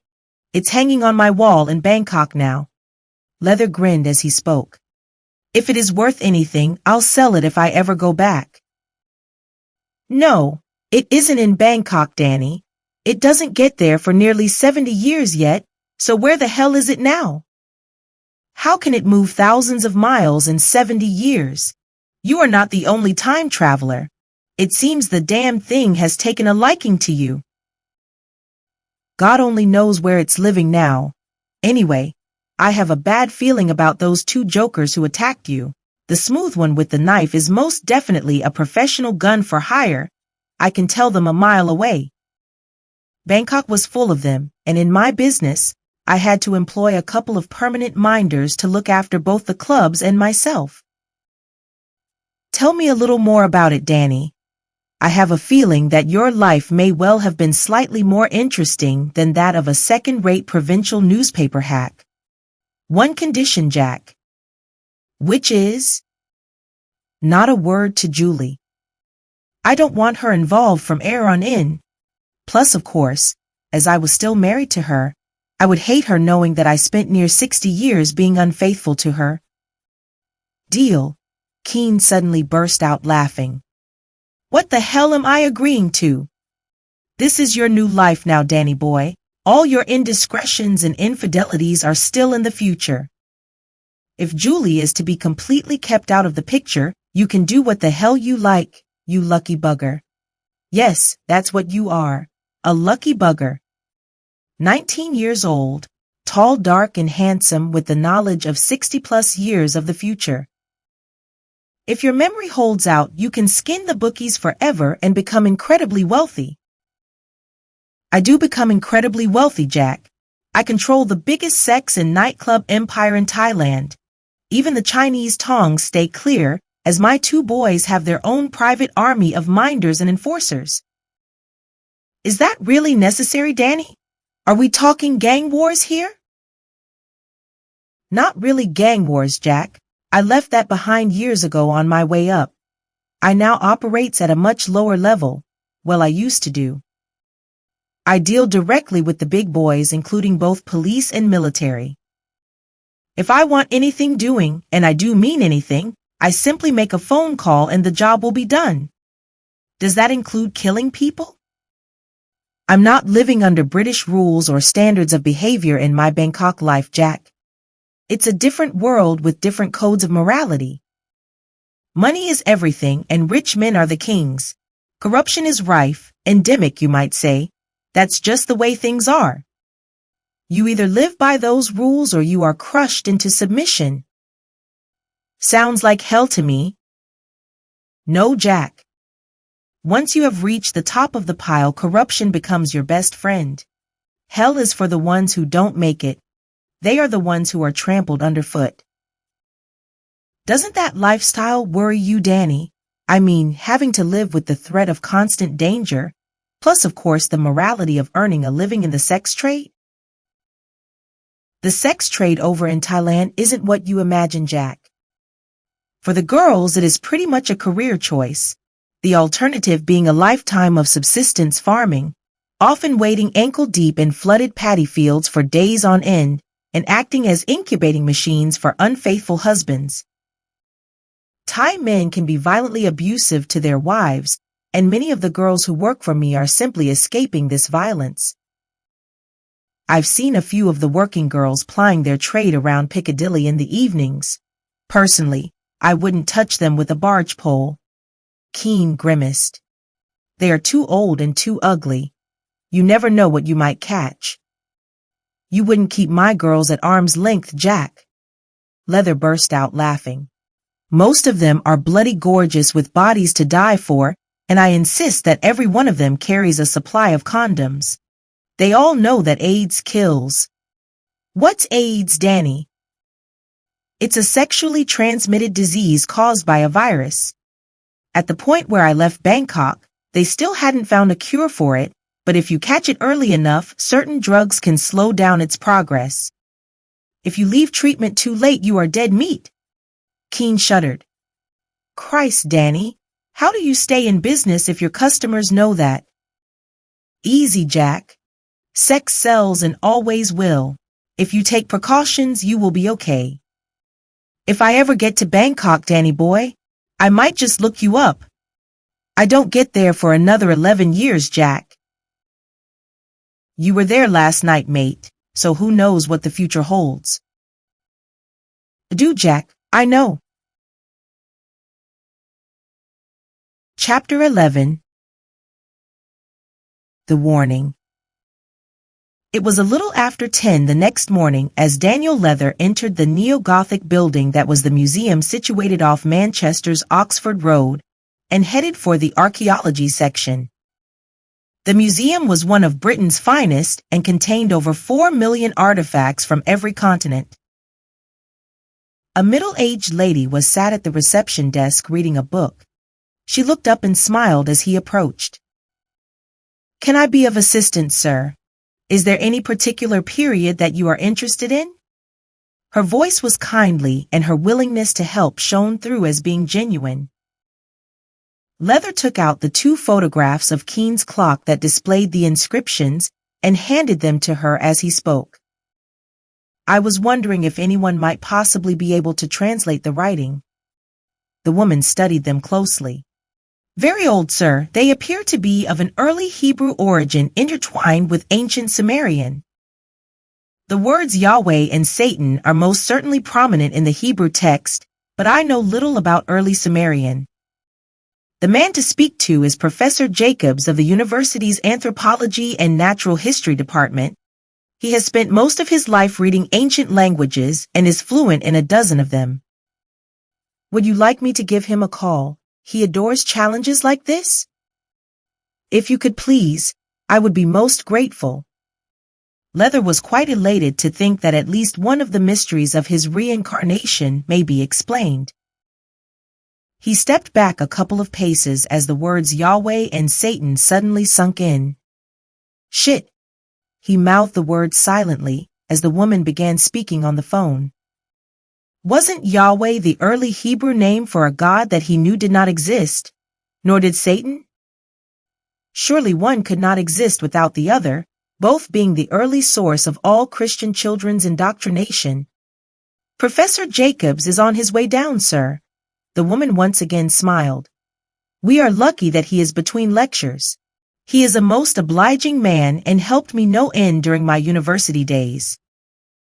He was the man who first ignited my interest in the late Babylonian era and the reason that I now work at the museum."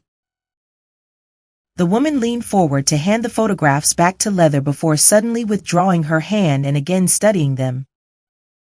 "I am sure that I have seen these inscriptions before." She shook her head as she continued.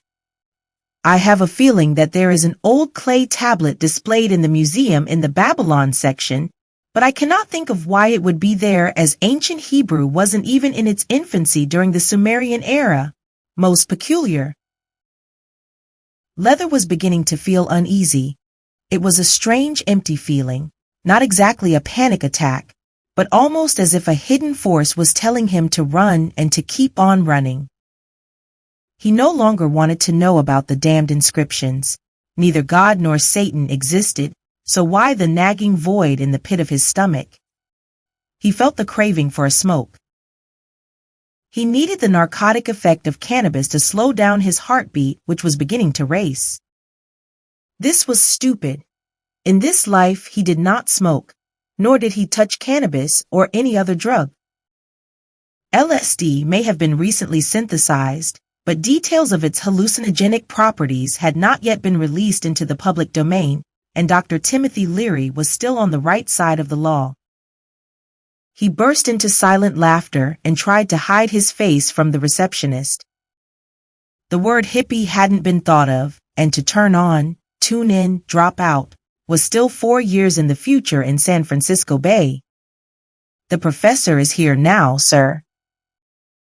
He tried to compose himself as the bespectacled, balding old man, possibly entering his early 70s, walked in his direction and held out his hand.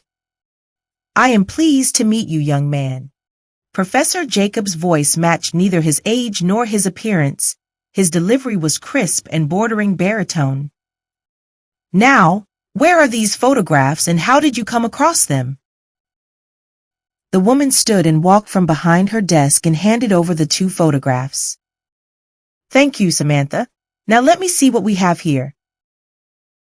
The professor took little more than a glance, the color suddenly draining from his face as he spoke. Oh my God, Samantha. This could be the missing text from the old tablets found during the excavation of Ur, the one piece of the jigsaw that has puzzled scholars for over half a century. What are you talking about? Leather's unease was accelerating in the direction of panic mode. Please don't tell me that they are related to some ancient religion, a curse, or something even worse. Professor Jacobs smiled and placed a hand on Leather's shoulder as he spoke. Fear not, young man, for I bring you tidings of great joy. Leather recognized the biblical words. During his time at the grammar school, there had been considerable emphasis on Bible studies and Christian teachings. When will you be free, Samantha? Jacobs asked, raising his head slightly. Not for a few hours yet, Professor. I have an appointment with the university board this afternoon. Jacobs looked genuinely disappointed. More's the pity. I can't wait to match up these photographs with the original tablets. Would you like to come to my office, Mr. Leather, sir, Daniel Leather? And the answer is most certainly yes, as I am as intrigued as you are to find out exactly what the inscriptions mean. Good, please follow me. We don't need to collect the tablets. They have been photographed 1,000 times and have appeared in numerous books and periodicals. Thank you, Samantha. You never know where this is going to lead. I do hope that my assumptions are correct. The doyens of the British Museum in London will be envious, if not furious, if I manage to solve the Sumerian paradox. They have been trying for over 50 years. Chapter 12. The Sumerian Paradox. Daniel Leather followed Professor Jacobs from the museum into the main university building and along a series of corridors before reaching an old oak door with the professor's name inscribed on a polished brass plate. On entering the room, Leather looked around and smiled. This was exactly as he had imagined it would be during the walk. The furniture was old, accompanied by the distinctive musty smell of fading leather and old manuscripts. The shelves were filled with dozens, if not hundreds, of books, each one adding to the aged odor that was almost tangible. Jacob's desk was of a solid oak construction and reeked of antiquity, almost certainly older than the professor himself, and was covered with a dozen or more sheets of paper, each one seemingly scattered in a form of disorderly order. Take a seat, Mr. Leather. May I call you Daniel? The professor's rich baritone voice was now much more decisive. It still contained a tinge of excitement, but his mannerism and confidence was much more prominent now that he was back on home territory among his books and manuscripts. Certainly, Professor. Daniel, Dan, Danny boy, take your pick. No one has ever asked me before. Professor Jacobs walked over to one of his many bookshelves and took down an old leather-bound book, blew away the dust, and sat down in front of his oak desk before speaking. I believe that this work on the ancient Sumerians contains a copy of the paradox, so give me a couple of minutes and I will dig it out. Why is it known as a paradox, sir? Ah, that is a good question, Daniel. Jacob's eyes left the book as he gazed towards the ceiling of the room.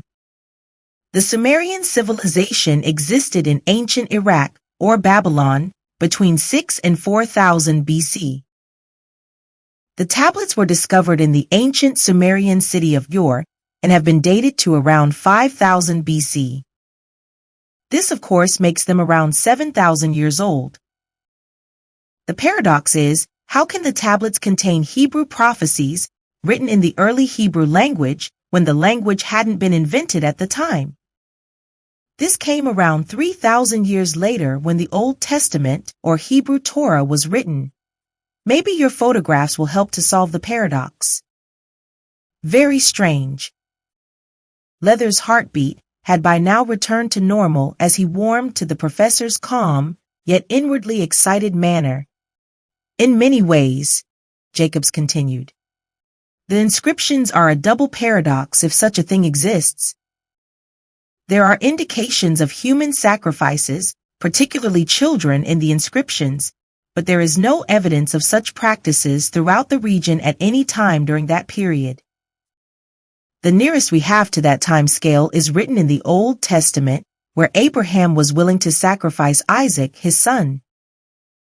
That, of course, was 3,000 years after these inscriptions were written. There is also reference to Ereshkigal, the Sumerian goddess of death and gloom. Yahweh didn't arrive on the scene for another 3,000 years, so why was he included in the text? It is as if two civilizations 3,000 years apart lived alongside each other, perhaps even an example of time travel. Then, of course, we have the story of Lilith, Adam's first wife. She appears in both Jewish and ancient Sumerian mythology and reputedly preyed on children. There are people who have put forward that theory, although that is more my good friend Professor James' speciality. I will speak to him in the morning and ask him to pop over and take a look at these photographs. He is only across town at the Salford faculty. Ah, here they are. Jacob handed the book over to Leather. They look similar to the photographs. Originally I thought that the hieroglyphics were Chinese. Very similar, Daniel. It could be that traders brought back bits of Chinese culture with them, so there may well be a little Chinese influence, but it is highly unlikely. The Sumerian civilization is considered to be the first and therefore the oldest known one on Earth. Leather passed the book back together with the photographs. Glasses are not quite good enough at my age, Daniel. Jacobs opened a drawer in his desk and took out a magnifying glass and looked closely at them. Yes, that's much better. He stroked his chin and his brow furrowed, his face taking on an intensely concentrated expression. This is most strange, Daniel. Jacobs put down the magnifying glass and looked directly into Leather's eyes as he spoke in hushed tones. It appears that for the last 50 years the assumptions made by the world's scholars have been completely wrong. The battles mentioned on the tablets were not historical battles between Sumerian cities as was always thought. They were the never-ending battle between Yahweh and Satan, a battle that has been going on since time began. Yahweh and Satan? Yes, Daniel, God versus Satan. And if my initial interpretation of the scriptures and the photographs is correct, it is once again in our midst. Daniel Leather tried and failed to suppress a shudder. I'm going to need a little more time to study these photographs, Daniel. Will you allow me to keep them for a few days? Sure, but why are you speaking so quietly? Is something worrying you? Just a little concern, Daniel, nothing for you to worry about. There are certain prophecies that supposedly exist, again in old tablet and manuscript or parchment form, that are directly linked to these Sumerian tablets. It is rumored that they are contained in the Vatican, having been taken from Jerusalem by the Knights Templar during the First Crusade. They were instantly removed from the official version of the Old Testament, the reason being that the power of Satan was proven to be greater than the power of Yahweh. Of course, the Catholic Church could never allow such information to get out. They have only been viewed by a handful of people in the last 900 years, and each time resulted in a natural disaster that contributed to their death. Originally, there were 80 books, from which the Bible was translated into Latin in 1611, but in 1684, 14 of them were removed, never to be seen again. In the 1920s, a Russian professor called Genrikh Ludwig was given access to the Vatican vaults and discovered 35,000 volumes of catalogs stretching across some 53 miles of shelving. Good grief, you have to wonder what they are hiding. Exactly, Daniel. Over the years, the Catholic Church have sanctioned over 70,000 exorcisms. many of them directly linked to the missing 14 biblical volumes and the ancient prophecies. There are many rumors circulating, none of which the Vatican will comment on. What are the rumors, Professor? Just a load of old nonsense, I'm sure. The manuscripts allegedly tell of Jesus' last hours on the cross and Yahweh, or God, as we now refer to him, returning a soul back to earth in order to kill the offspring of Satan. I wouldn't worry too much unless, of course, you are that celestial soul. Daniel Leather froze as the words left Professor Jacobs' mouth, his eyes unable to hide the overwhelming tide of panic. Jacob's eyes opened wide as he gazed at the ashen-white, completely immobile young man stood before him. "Oh dear, Daniel, oh dear." The professor sat down as he spoke. "I think that you should perhaps tell me about it." Chapter 13. Reunited. On leaving the university building, Daniel Leather walked zombie-like across the road and entered the Black Horse pub. Professor Jacobs had been a good listener, and to have told his story to someone with great knowledge of the time period relating to the clock inscriptions offered a small degree of comfort. "Of course, if your reincarnation is indeed true, Daniel," Jacobs had said, "it would be highly coincidental for it to be in any way linked to the prophecies. You have simply stumbled upon a couple of photographs and had the foresight to have them checked out, nothing else. I personally was always of the opinion that the person sent to kill the son of Satan had already been returned." "You mean Jesus?" "Indeed, I do, Daniel. There is also the possibility that Jesus himself was the son of Satan. Who knows what secrets the documents now residing in the Vatican hold, or should I say hide? I very much doubt that we will ever know." Dark thoughts rebounded within his head as the professor's final words began to strike home. Jesus, the son of Satan? That was impossible. Neither God nor Satan existed. All religions were based on faith, not facts. Every civilization since time began had worshipped different gods, many of them multiple gods. He was sat at a table with a pint of beer in front of him, yet realized that his mind had been totally preoccupied with damned religion from the moment the professor's words had left his mouth. He wondered which of the 3 draft beers he had ordered, remembering nothing at all, not even his walk to the pub. His head was spinning, his mind a fog of blurred images, visions of an imaginary Satan momentarily flashing deep within his inner soul before instantly disappearing, leaving little more than a void of panic. Could Kevin, his own son, be the future child of Satan? He wouldn't be born for quite a few years yet. Maybe he did kill him. Maybe the papers were right, and he was a murderer. "That's nonsense," he muttered under his breath. If that was the case, he had already accomplished the task, so why return him back to the future? He smiled as visions of the DeLorean car from the film appeared. "Are you from the university?" The voice was friendly and belonged to a rather tall, attractive girl whose long, shiny flaxen hair partially covered her face as she smiled, before casually flicking the stray locks away. "No," Leather replied, "just visiting. Yourself?" "I occasionally turn up for the odd lecture between drinks." The girl winked as she spoke. "It can be rather frustrating being gifted with genius when all around you are idiots." "Yes, I am aware of that."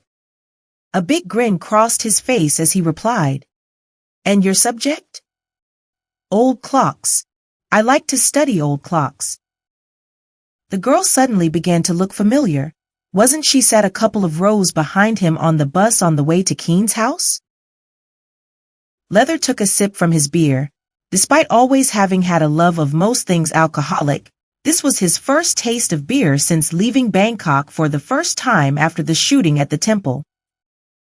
His face suddenly burst into a grin as he consciously suppressed an almost overwhelming urge to burst into laughter.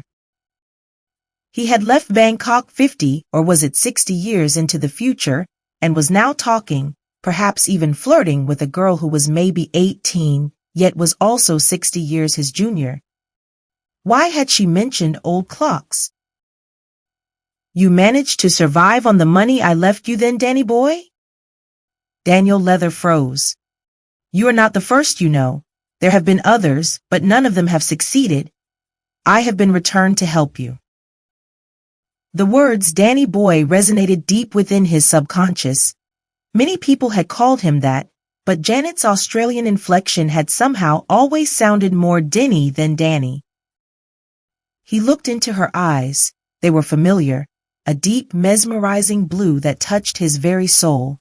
The hair was different, still wild with the yellow flaxen sheen, but arranged in a slightly different style, only moderately different from the unkept, tangled jungle, as he had often described it 60-plus years ago.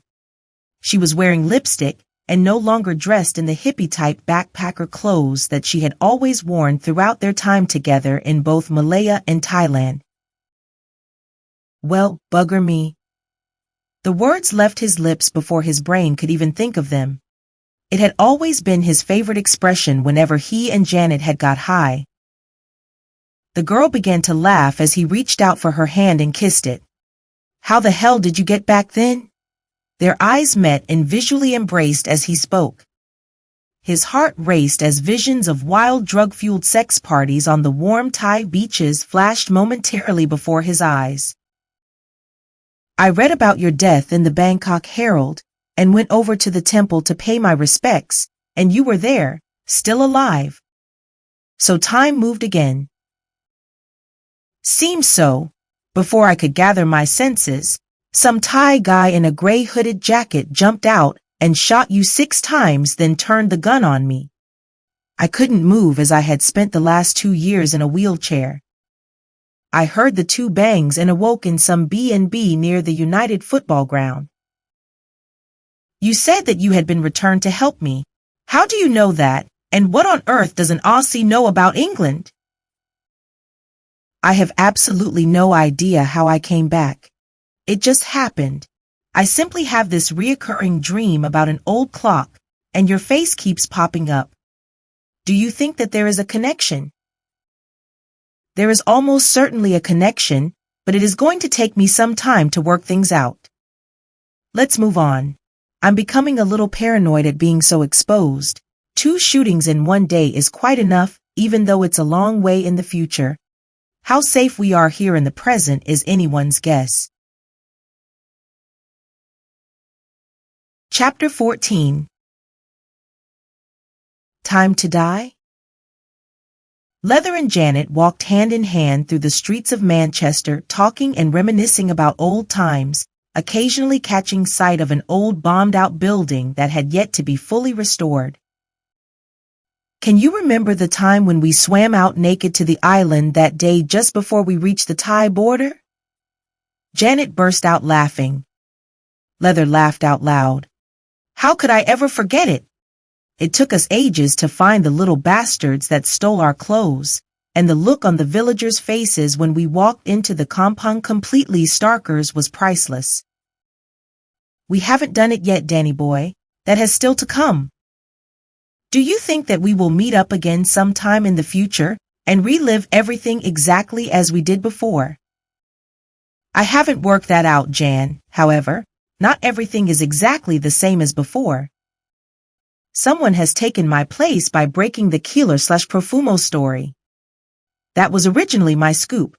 Other than that, everything else seems to be following the same trajectory as the first time around. The couple left the White Hart pub slightly inebriated at 10 o'clock in the evening, kissed, and reluctantly went their separate ways. Leather had been placed on curfew by Mrs. Watson. I go to bed at 10:30 every night, Mr. Leather, and the chain will be on the door. Slightly disorientated, he made curfew with minutes to spare and quietly climbed the stairs before entering the bedroom and collapsing onto the old creaking bed. A smile crossed his face as he visualized Janet lying alongside him, slowly and quietly gyrating so as not to wake Mrs. Watson. He had so wanted to make love to Janet all evening and had told her so several times. His eyes were closed as he entered the twilight zone, the brief interlude before sleep and dreams take over, his smile growing ever wider as Christine Keeler explained details of her evening's work. 50 quid, Danny. He paid me 50 quid and lasted no more than 2 minutes. Do you suppose all Russians are like that? The scoop would make him a fortune. Tomorrow he would present the information to the News of the World editor. He had photographs and had recorded much of what she had been telling him for the past week. He liked Christine, but her reputation had to be sacrificed along with that of both Profumo and Ivanov. He could not allow his conscience to get in the way of such an earth-shattering scoop. He would still report on football matches that paid the bills, but the real money was always drenched in sex and corruption, and one Sunday newspaper in particular glorified in the sordid world of reputation trashing. Daniel Leather opened his eyes as the clock struck 5 times with the by now familiar rasping croak. The half-smoked Marlboro cigarette smoldered between his fingers as his senses returned, the aging ceiling fan slowly revolving with its mesmeric, almost metronomic precision. Noy groaned in the bedroom as a motorbike disturbed the morning silence, awakening a cockerel. It wouldn't be long before the dawn chorus of cockerel and dogs began their serenade. Living on the outskirts of the city could often be noisier than city life itself. He looked up towards the clock, wondering what secrets it held, and why had the 2 men been so violent when trying to steal it from Jack Keene's cottage?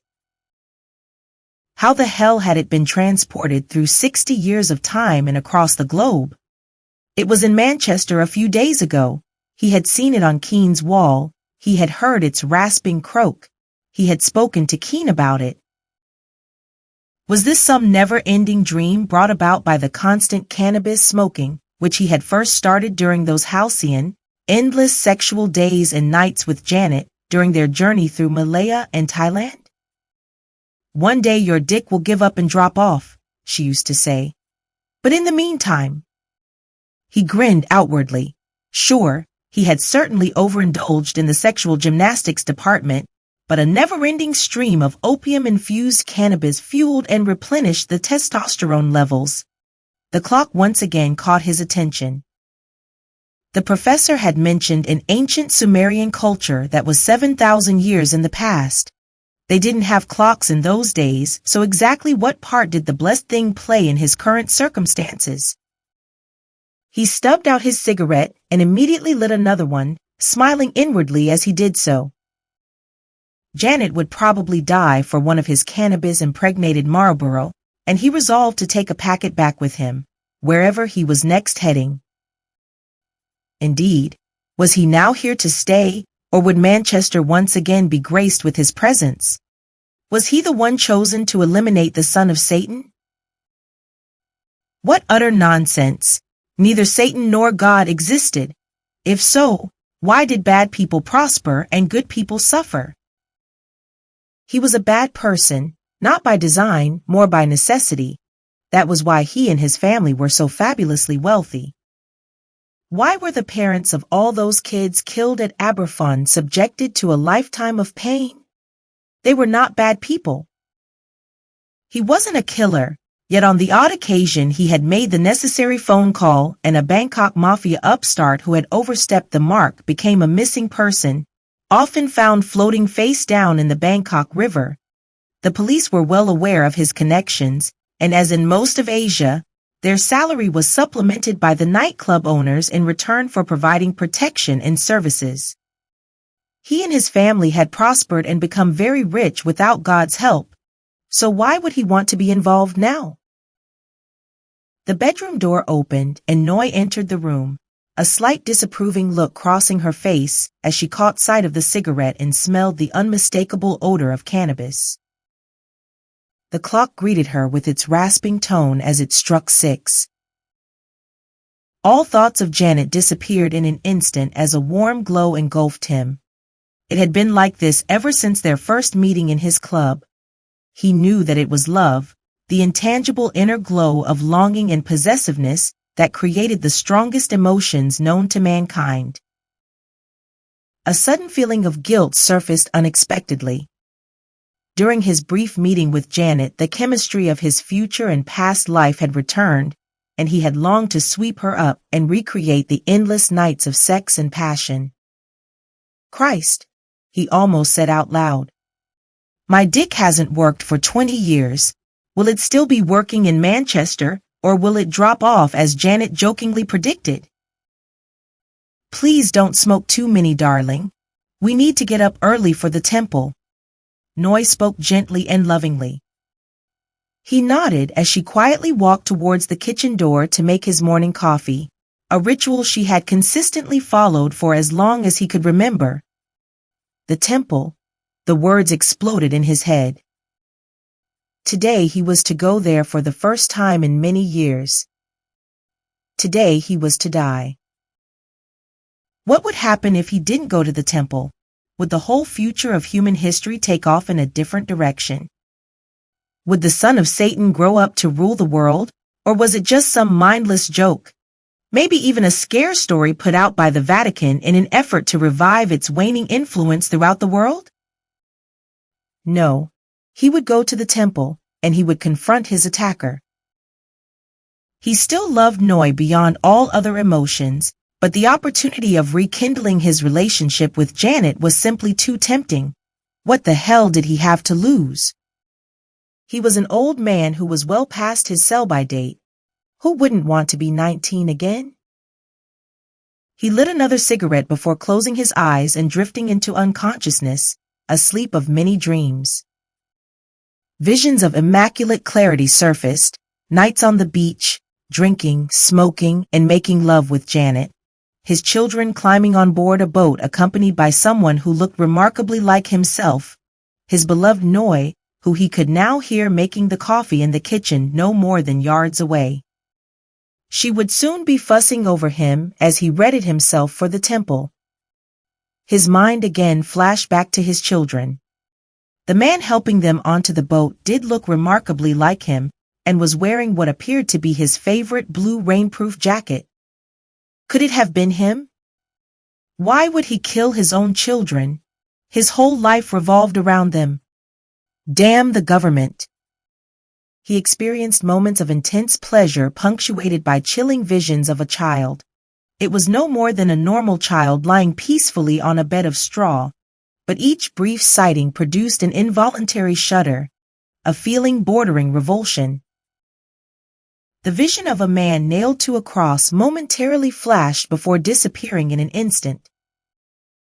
Was this child the son of Satan, or was it Jesus?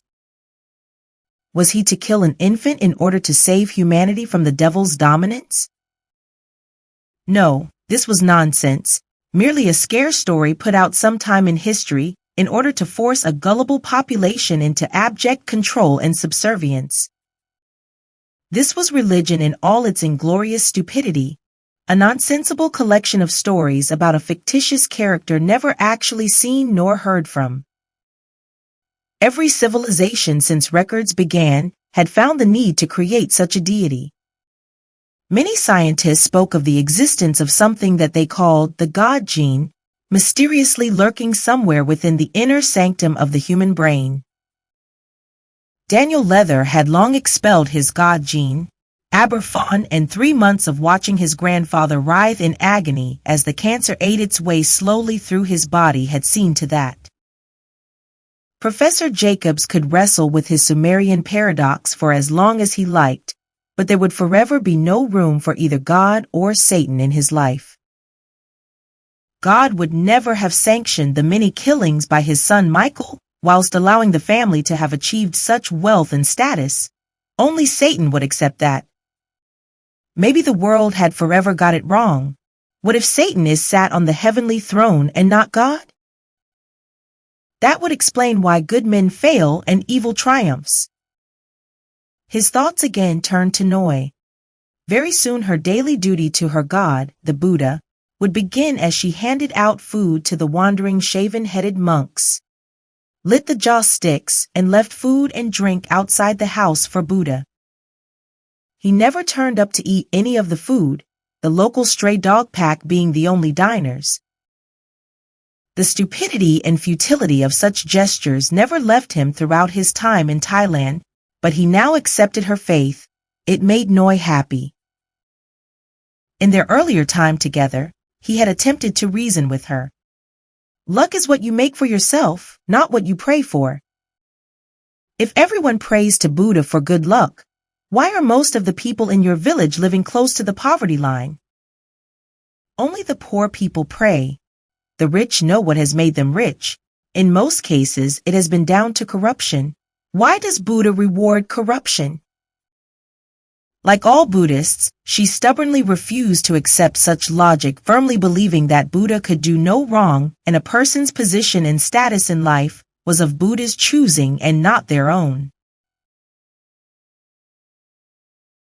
Chapter 15. The Schrödinger Theory. Daniel, Leather, and Janet entered the professor's office at the prearranged time to find 2 cups of tea and a long-haired, bearded man in his mid-30s awaiting them. He had been fortunate, as he awoke that morning in the creaking old bed with the room smelling of cannabis. Mrs. Watson had been out, and the largely unsmoked Marlboro cigarette between his fingers was still alight. Once again, he forgot that in this life he didn't smoke, and one single lungful led to a fit of coughing. A genuine smile on Professor Jacob's face relieved Leather's tension. Surely there was good news to follow. Daniel, my dear boy. The professor was still smiling as he spoke. I would like you to meet my good friend Professor Jeremy James, an accomplished physicist and a lecturer at Salford University, who can perhaps shed a little light on your perceived dilemma. But firstly you must introduce me to this attractive young lady. This is Janet, sir. Leather shook his head slowly as he spoke. We first meet in approximately 11 or so years' time, and 1 day ago for the second time. Perhaps now you would like to call in the men in white coats carrying the straitjacket. Eureka! Schrödinger was correct. Professor James could barely contain his excitement. The inventor of quantum mechanics long expounded the theory of a parallel universe, and if what you say is true, we now finally have proof. Schrödinger? Yes, Daniel. He was a Nobel Prize-winning Austrian theoretical physicist who sadly died a few years ago without ever seeing living proof of his work.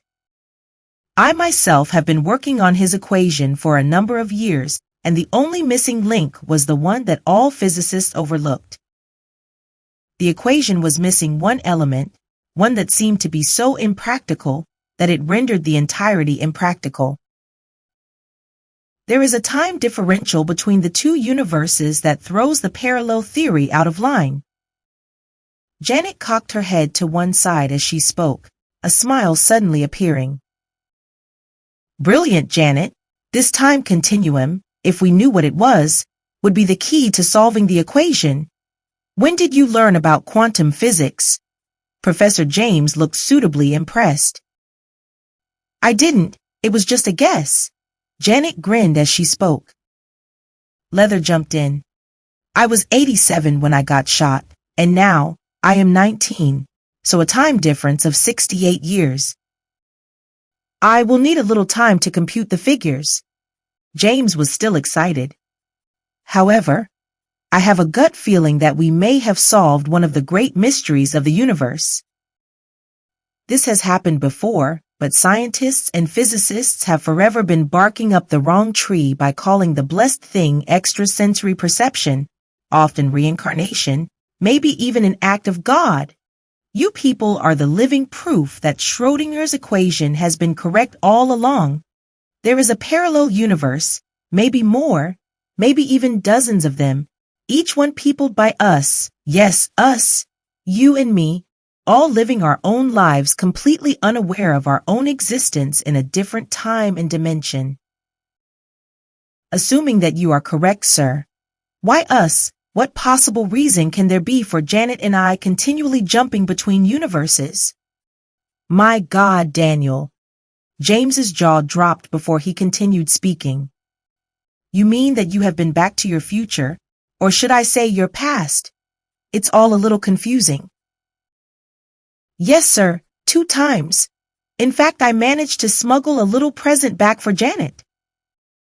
Leather continued speaking as he removed the packet of Marlboro cigarettes from his inside pocket. They are highly illegal, sir, and contain cannabis and a small quantity of opium. What on earth? You mean that Marlboro are now selling drugs? Professor Jacobs looked suitably disgusted. Leather laughed. Of course not. These are just one of the thousands of copies of everything from toothbrushes to rockets that the Chinese copy. At the time of falling asleep last night, in 68 years' time, China was, or should it be is, on the verge of becoming the world's #1 economy. What else will we be doing in 68 years' time, Daniel? Professor Jacobs stroked his chin as he spoke. Leather and Janet looked into each other's eyes, both professors catching the obvious raising of eyebrows. We will be much too old for that, Danny boy. Janet burst out laughing and continued. We have to meet up in Malaya before you have your wicked way with me. Leather blushed. What say you we have one of those cigarettes for starters, just for old time's sake? I don't smoke yet, girl. You were the one who got me into the habit. Okay, you too, Professor Jacobs interrupted. Not here, for God's sake. I may be old, but I don't want to be evicted from my own office just yet. Anyway, let's get down to some serious business. There is the little problem of the inscriptions. I have been delving into a little Sumerian history and, as always, the paradox of the Hebrew language appearing 3,000 years before it was invented keeps cropping up. What if there was some form of interaction between the parallel universes at the time of the inscriptions? Maybe they were a warning. Dare I even mention Satan and Yahweh? What if the warnings were ignored and are again about to surface? Leather was fishing, pretending to play along yet keeping an open mind. Certainly something worth considering, Daniel, and definitely an indication that there is indeed more than one parallel universe, again operating in a different time and dimension. We are now looking at thousands of years and not 68. This indicates a logarithmic progression, albeit an inverted one. A regression, in fact, and extrapolating the curve should eventually lead us to 0. 0 being the birth date of Satan's son, the Antichrist. Leather continued his little game, this time with a hint of hesitancy in his voice. Correct, Daniel. Professor James turned white as he spoke. An inverted logarithmic progression produces a rapid acceleration in time. We could be looking at weeks, maybe even days. The child has to be destroyed. I believe in neither God nor Satan, and I'm no killer, especially not a child. Half smiling, Leather shook his head as he spoke. You become one, Daniel. Everyone in Bangkok knows that. The Leather family were no different to the Italian mafia. Anyone who got in your way, you killed. Not true, Janet. I only ever made a phone call. I never harmed a fly myself. Same difference. The outcome was just the same. Even the Bangkok mafia stayed well clear of you. Not really, Janet. Leather smiled. Most of them worked for me. Bangkok mafia, very interesting, Daniel. However, I feel that we have something a little more important to discuss. Professor Jacobs cupped his jaw in one hand and gently stroked his chin as he spoke. As I was examining the photographs under a microscope in the physics laboratory, I noticed a rather peculiar feature tucked away in the top right-hand corner. Unless I am mistaken, it very much looked like a clock, which of course is quite impossible as such things are quite recent innovations and were most certainly not around several thousand years ago. Daniel Leather felt his blood pressure rising as he suddenly became unbearably hot. The inscriptions are on the back of the clock, Professor. So if they are several thousand years old, then so is the clock. I have a photograph of the clock in the room that I am staying in. My God, Daniel! Professor James was once again becoming animated. You know what this means then? Janet chuckled as she spoke. Simple, really. 3 parallel universes coming together at the same time, the ancient Sumerian, the one before Jesus, and a pretty darn recent one, possible in your lifetime, Professor James. Brilliant, Janet, Daniel Leather burst out laughing as he spoke. And who were you in your previous life then? Cassandra, or perhaps even Nostradamus? The 4 people laughed, Professor James being the first to speak. She was neither Daniel, don't you see? We are no longer talking about reincarnation. We are simply ourselves living ordinary lives in separate universes. That is why Schrödinger's equation could well be correct. Now we know that the universes are running parallel on an uneven time scale. All we need to work out is how and why certain people can jump from one universe to another. And back again. Yes, Daniel, that is even more intriguing. Professor James slowly shook his head as he spoke. Also, there is the little question of what impact your knowledge of the future will have on the future of the planet. Will it change the future of all the parallel universes, possibly even retrospectively? The only impact so far, Professor, has been felt by the bookmakers. The 2 men looked puzzled, not so Janet. And the boffins at the British Museum down in the capital. Professor Jacobs grinned. They are going frantic trying to find out about my newfound source of information after so many years of getting it wrong. I, in turn, am taking great delight in putting one over them. The clock appears to be the link. Leather's brow furrowed as he spoke. It was on the wall of Jack's cottage a couple of days ago, and also on my Bangkok living room wall last night, some 60-odd years later. Now you are telling me that it is in the photograph of a 7,000-year-old inscription. Jack. Who is Jack? Jack Keene is the editor of a local provincial newspaper, Professor. My ex-wife Julie now works for him.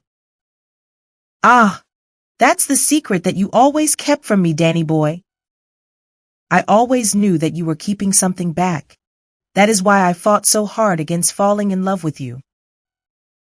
I'm sorry about that, Janet. I could never let go of the memory.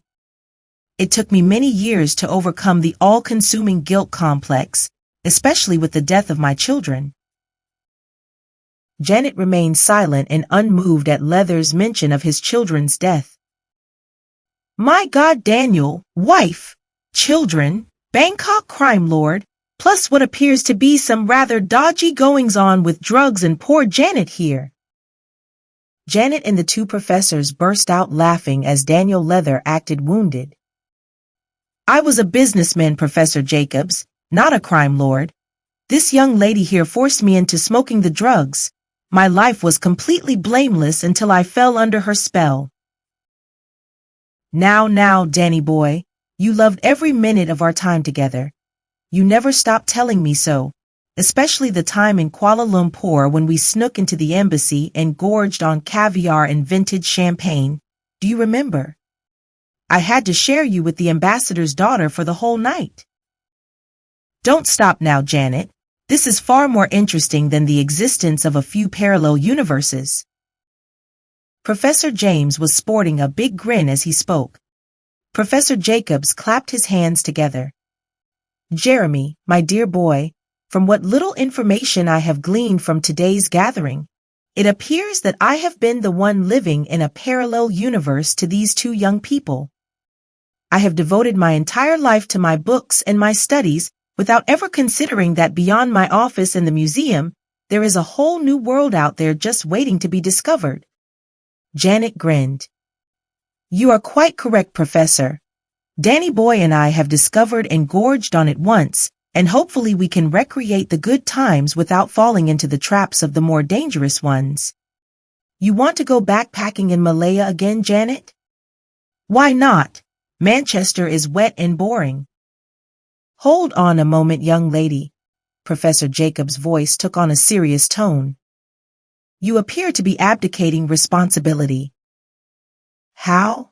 Leather asked questioningly. Can't you see, Daniel? You haven't both crossed universes in order to once again indulge in the hedonistic delights of a misspent youth. There has to be a reason, and whenever the names of Yahweh and Satan crop up, you have to take things seriously. Your lives may depend on it, and running away to the other side of the world isn't going to change anything.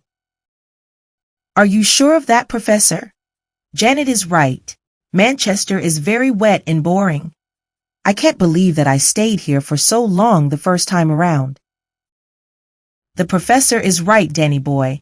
We must have been returned for a reason, so we must follow through with it. Janet's voice indicated a finality far removed from her previous flippancy. Daniel Leather wondered why. Janet was never serious, not even when the two of them had been held up at gunpoint one night when out on the town in Bangkok. She had simply told them to bugger off as they had no money, grabbed him by the arm and walked away. Chapter 16. The Ambassador's Daughter. Not a bad pint of bitter, Danny boy. The two were seated in the Black Horse pub once again, and as always, Janet refused to observe convention and insisted on drinking pints of beer. It wasn't too out of place, as being so close to the university, many of the more confident students did the same. Female liberation was on everyone's lips, and workplace equality, particularly wages, was the holy grail. I've been thinking about what you said earlier, Janet. Why don't we just sod off from this damn place and head back to Malaya again? We've done it once, and all this parallel universe nonsense is beginning to get to me. It's an obsession with Professor James. Personally, I don't believe a flippin' word of it. Let's follow the same route as before and live the same life. We know exactly what to do as we have already lived it. Besides, I haven't had sex since I arrived back. Add to that 20 years of abstinence in Bangkok. God, I've forgotten how to do it. Maybe my dick will drop off if I start again. They both laughed out loud. Memories of long passionate nights under the Thai moon surfacing. You are overlooking something, Danny. We don't do it now, and I'm not talking about the sex. You were 30-ish when I met you in Malaya. So we don't meet up for another decade or so. That means that everything that we do now will be different to what we did then. Leather grinned as he spoke. Ah, yes. The ambassador's daughter will only be around 8 years old now, so the threesome is definitely a no. Will you please be serious for a second or two? Let's hang around for a few weeks and wait to see what the two professors comes up with regarding the extrapolation of the various times that we have been able to isolate. It's a pity that they haven't invented proper computers yet, or we could have had an answer while still in the university. Didn't Turing invent the computer during the war? Not really, Danny. Certainly nothing portable like the modern-day laptops. The next time that you feel like popping over to Bangkok, try to smuggle one back here. Which reminds me, what about one of those special cigarettes that you brought back? You can still smoke in pubs. Remember, the smoking ban is still many decades away. They could do with banning them on the buses, though. I almost choked a few days ago when I sat behind you. Why were you following me? You should have sat with me. We could have gone straight to your place and, you know what I mean. We've got the rest of our lives for that, Danny boy. Now how about titillating our taste buds with a stick of dynamite? I will probably cough my guts up. I haven't started smoking yet. Just take your time and don't inhale too deeply. Where are you staying, Janet? Some poky little B&B close to the football ground. Are you allowed visitors? What do you have in mind, Danny boy? There are no sandy beaches nor endless sunshine in this life, and Manchester is too cloudy to even have a moon? Drink up and let's be off. I have something that I want to show you. It hasn't dropped off yet. Not until I have smoked at least one more of these delicious sticks of ecstasy. God, I've missed them. Where did you go to, and what did you do after you left me that morning in Bangkok? I spent weeks looking for you. I got married to a rich German doctor with a practice near to the center of the city, had a couple of kids, and lived happily ever after until my accident. That was why you were in the wheelchair at the temple? Yes. My husband was killed and I was paralyzed. Things kind of went downhill after that. I often thought about meeting up with you again, but you were flying too high and too married. I would have helped, you know that. Of course. It wasn't a money problem. I was well taken care of. It's just that life seemed to lose all meaning for me. I couldn't even be bothered meeting up with the kids. Mind you, they were grown up by then. Leather closed his eyes as he thought out loud. I wonder if Noy and my boys are stuck in some kind of time warp. Is everything exactly the same as it was when we left our previous life? On the 2 occasions that I have been back, it was exactly as I had left it. The only difference being that damned clock stuck on the living room wall. Why do you suppose that is? Janet took a deep draw of her cigarette and held her breath, her mind also returning to Thailand and the endless nights of drugs and sex under the Thai moon, the warm sand once again becoming near reality.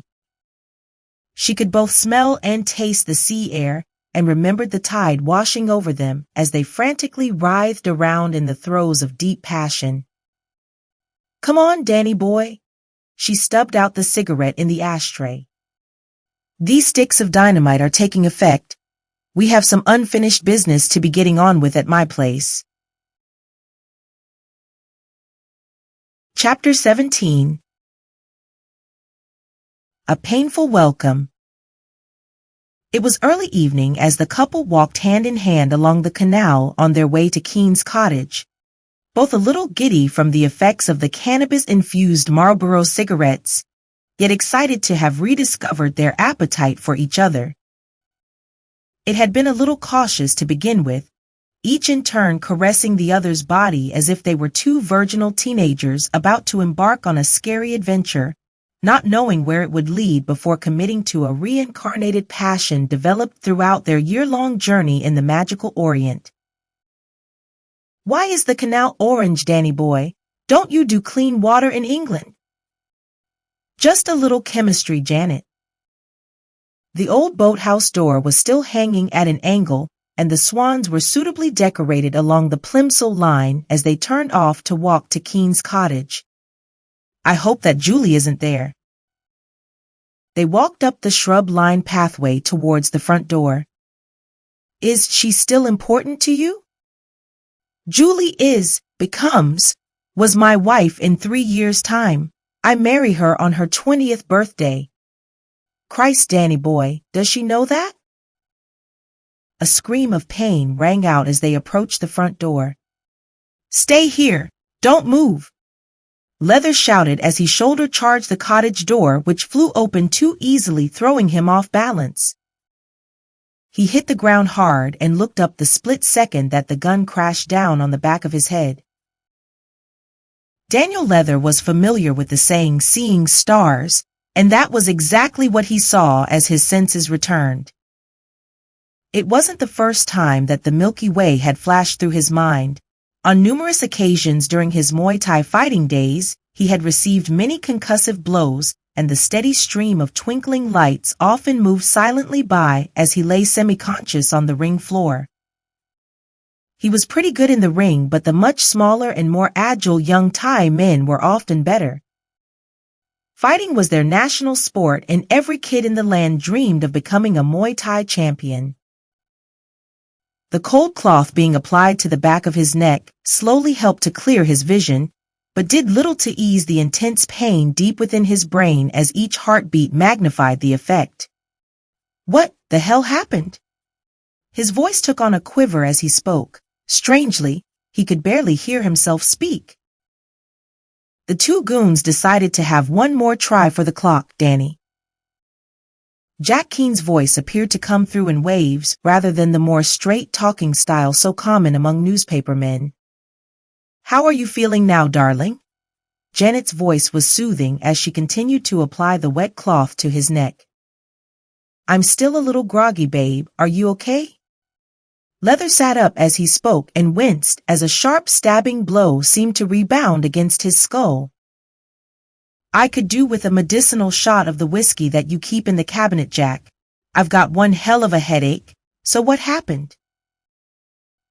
Keene stood up from the chair and, limping slightly, headed for the whiskey bottle as he spoke. Exactly the same as last time, Danny, only this time they decided to use a little more friendly persuasion.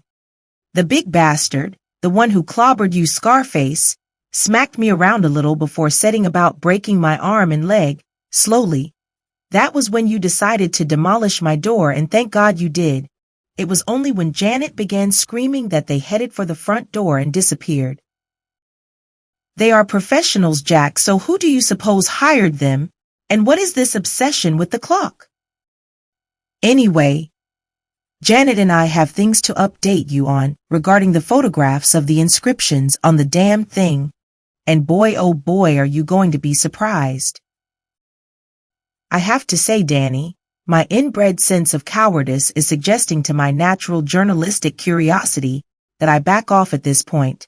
I didn't sign up for torture, nor having a gun rammed down my throat. And all this for a 2-penny halfpenny clock that couldn't even keep the time. There were occasions when it suddenly raced on during the night. And when I got up in the morning, it would have moved on 6 hours for no apparent reason. Daniel and Janet looked at each other and smiled knowingly. 6 hours was the time difference between Bangkok and Manchester. Do you want out, Jack? There really is little point in putting your own life in danger. I am pretty sure that this whole thing revolves around me. Not on your Nelly, mate. I'm in this up to my neck now. That is where I am staying, and when I catch up with those two jokers, you will see how an ex-British commando really handles himself. My only concern is for Julie. She has to be totally kept out of the loop, so let's have a whiskey or two and you can update me. Bloody hell! Keene shook his head and gasped several times as both Daniel and Janet pieced together their story. Parallel universe? You will be telling me that there is a man on the moon next. There will be 2 men on the moon in 7 years' time, Jack. Really? Russian or American? American. In years to come, people will be able to talk to each other while thousands of miles apart, anywhere on Earth, even on the moon, without the need for connecting wires. They will also be able to see each other as they do so.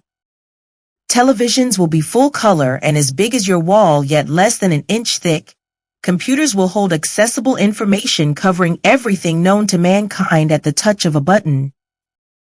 Computerized encyclopedia?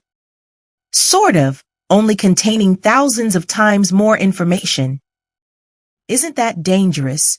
Governments don't want their populations too educated, you know. Never have and never will. I guess so, but not in the way that you think. The world is storing up shitloads of trouble for the future. It is called AI, which is short for artificial intelligence. Smart brains are progressing it, and even smarter brains are warning against it. When you make computerized robots that can self-replicate, that is, rebuild copies of themselves without any form of human input, there will come a point where they are smarter than we are, and we become surplus to requirement. In years to come, there will be futuristic films made about robots taking over the earth. It hasn't yet happened in real life in my previous world, but that day comes ever closer. Keene looked puzzled as he spoke. Surely we will simply destroy them if they become too dangerous. Leather burst out laughing.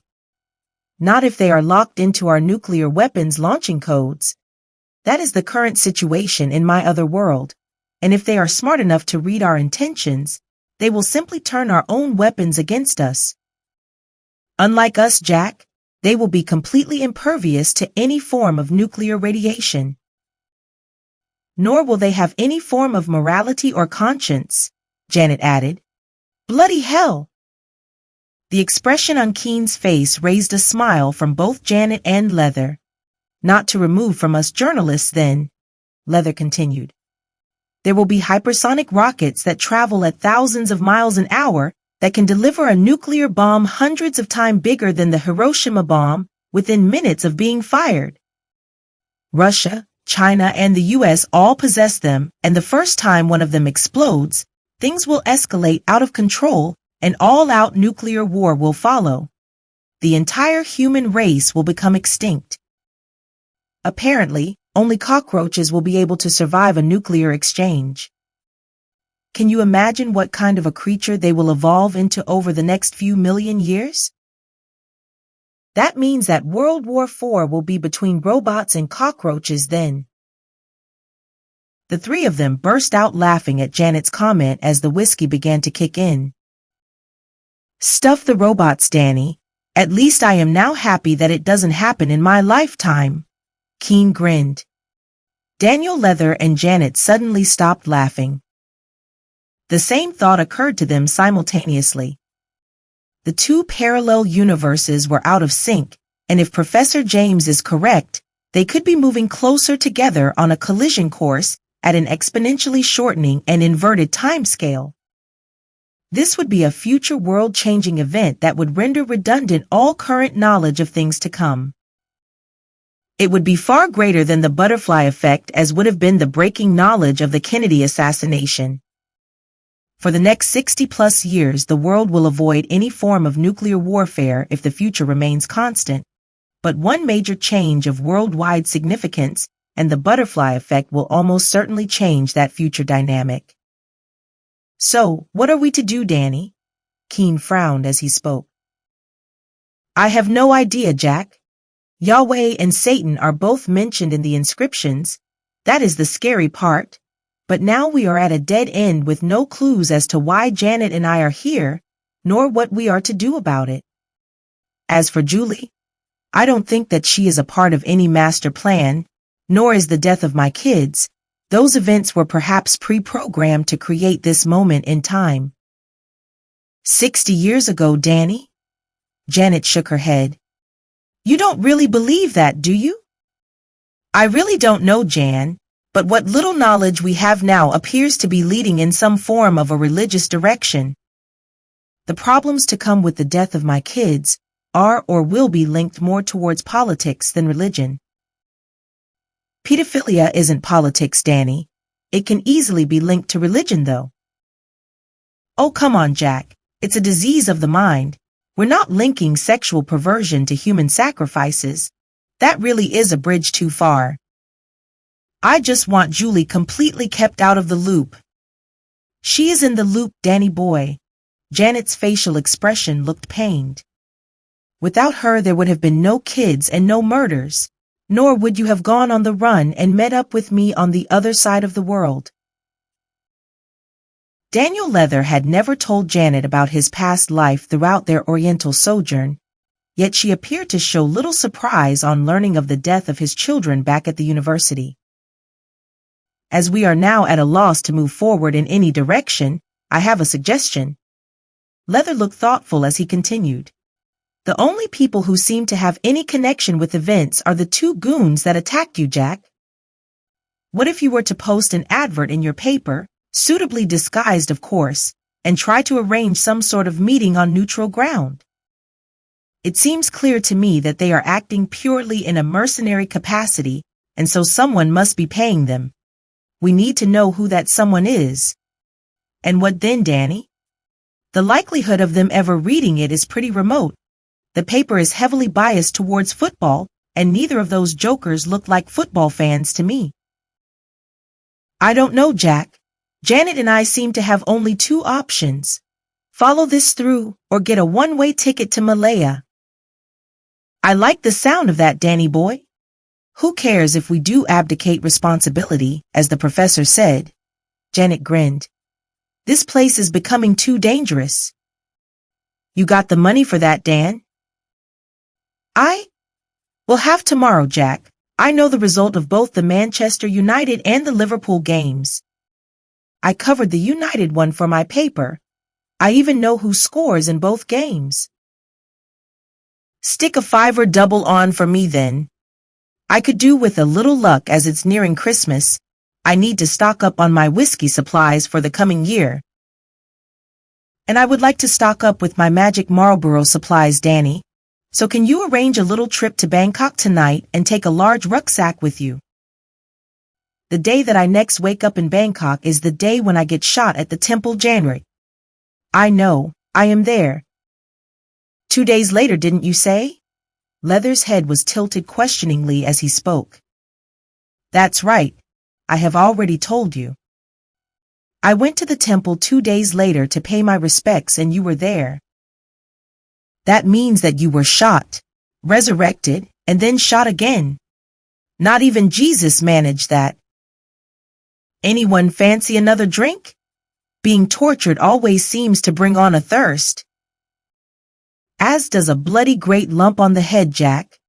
Let's get totally blotto. Janet can be the buxom serving wench. On one condition, boys.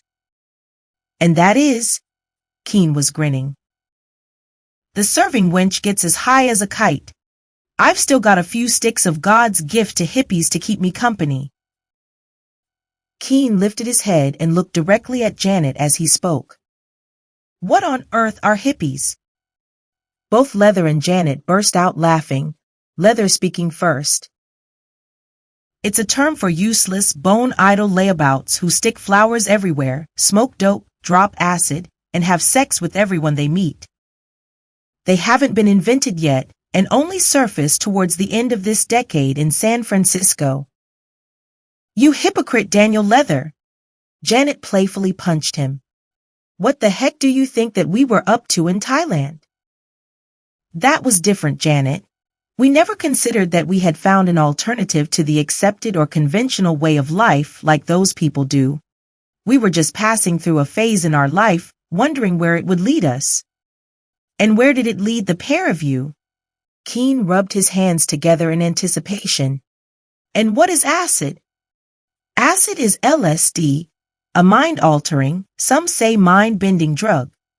Janet tilted her head to one side, her eyes closed as memories of long hallucinating hours lying on the warm Thai beaches came flooding back.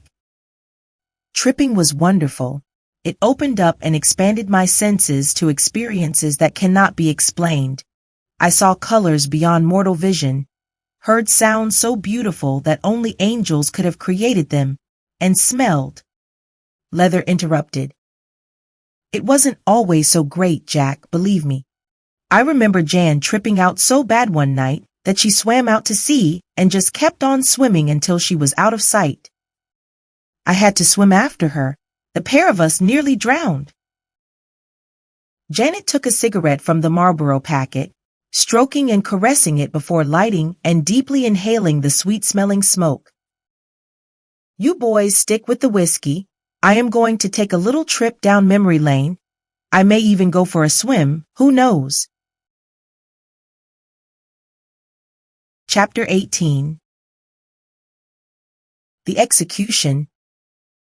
Another 5 minutes and you would have been locked out, Mr. Leather. The time was a little before 10:30 and Mrs. Watson had a disapproving look on her face. I can smell alcohol on your breath, the devil's curse. Remember, there will be no drinking nor smoking in my house. Of course not, Mrs. Watson. He smiled as he made his way up the stairs to his room. Memories of the evening's exertion with Janet still alive both physically and emotionally. He was too exhausted to either wash or undress, and simply flopped down on the creaking old bed, a warm feeling of satisfaction encompassing, almost embracing him. There had been no warm, soft sand, and the gentle rhythm of the waves had given way to the sound of endless traffic, voices, and a noisy procession of drunks making their way home. He closed his eyes, and as sleep slowly overwhelmed him, it transported his very soul between continents. He pictured the moon spying on the pair of them as they rolled over and over in the warm surf, the gentle lapping of the waves synchronizing their movement. There was no need to seek paradise. They had found it and indulged in everything that it had to offer. His dreams became painful as he searched the Bangkok bars carrying the only photograph that he possessed of Janet. Thai girls are small with jet black hair, so a tall, flaxen-haired, fair-skinned beauty should have been easy to locate. Weeks passed without anyone seeing her. Why had she left him without so much as a goodbye? His mind began to move along the familiar path of his past life, accelerating as his Bangkok years came into view. He watched in silent awe as Noi had given birth to his 2 sons and tearfully consoled her as their newborn daughter had died within minutes of being born. They had both badly wanted a little girl to complete the perfect family. His elder son Michael had always been a problem, his quick temper leading to many childhood problems, yet Stephen was a near opposite in temperament. He was thoughtful with an analytical mind which perfectly suited the financial side of the burgeoning leather empire. His visions began to blur as a deep sleep overtook his dreams. The familiar rasping noise filled the room as the clock struck 5. The old man winced as a sharp pain shot deep into his spine. Today was decision time. Should he smoke a few dope-impregnated Marlboro and chance falling into a semi-comatose sleep, or should he stay awake? If he were to sleep and reawaken back in Manchester, there would be no shooting and possibly no chance of discovering the mystery of the alleged parallel universe. He lifted his head and stared at the clock whilst thinking out loud. If I am not shot, then how can I return to the other life? Staying awake ensured his early trip to the temple with Noi and his execution, for an execution is surely what it would be. Someone had to have ordered it, but who? Sure, he had ordered more than a handful of assassinations during his reign as the Bangkok nightclub kingpin, but his sons now ran the show, and his involvement was little more than advisory.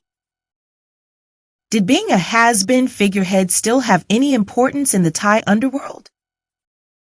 The police were always well rewarded, and his reputation ensured that, while not exactly omnipotent, to move against him would be foolish. So who the hell was it that was about to sign their own death warrant? Someone would have information, and Michael would leave no stone unturned, and quite probably a trail of bodies floating down the Bangkok River until he got an answer. He reached out and took a Marlboro from the packet on the circular coffee table in front of him, contemplating whether or not to light it. Its narcotic effect would ease the pain in his back as he was sure to be stuck in the temple for a considerable time with Noi. Damn, why not? He spoke out loud. I can't sit, and I can't bloody stand. He lit the cigarette and took a deep draw, the soothing effect engulfing him within seconds. He closed his eyes and drifted effortlessly into the surreal twilight zone. You don't really have any choice, Mr. Leather. The general wore a supercilious smile. The king himself has declared that there will be no brothels in Thailand and has appointed me to enforce that directive. Daniel Leather stroked his chin and looked directly into the man's eyes. They were cold and unflinching. This was a man that he did not want to do business with. Throughout the building of his nightclub and sex empire, he had made many police commissioners extremely rich and ensured that he was invulnerable to any form of prosecution or harassment. This man was different. This man was military, and the recent coup against the elected government was the latest in a long line that made Thailand the coup capital of the world. Was he some form of religious zealot with absolute loyalty to the king, or was he simply on the make? The question was soon answered. A thin smile crossed the general's lips as he spoke. We will start with 5 million baht a month and double this figure when the high season begins, unless of course you would like to return to what awaits you in England. How did the bastard know of his past? Leather wondered. Was this the ultimate blackmail? He could afford the money, but at this time of year he would have to draw on his reserves to cover the running costs of an empire so big that every police commissioner within 100 miles radius was unofficially an employee. Leather closed his eyes for several seconds before nodding. The general smiled and offered a contemptuous half-salute.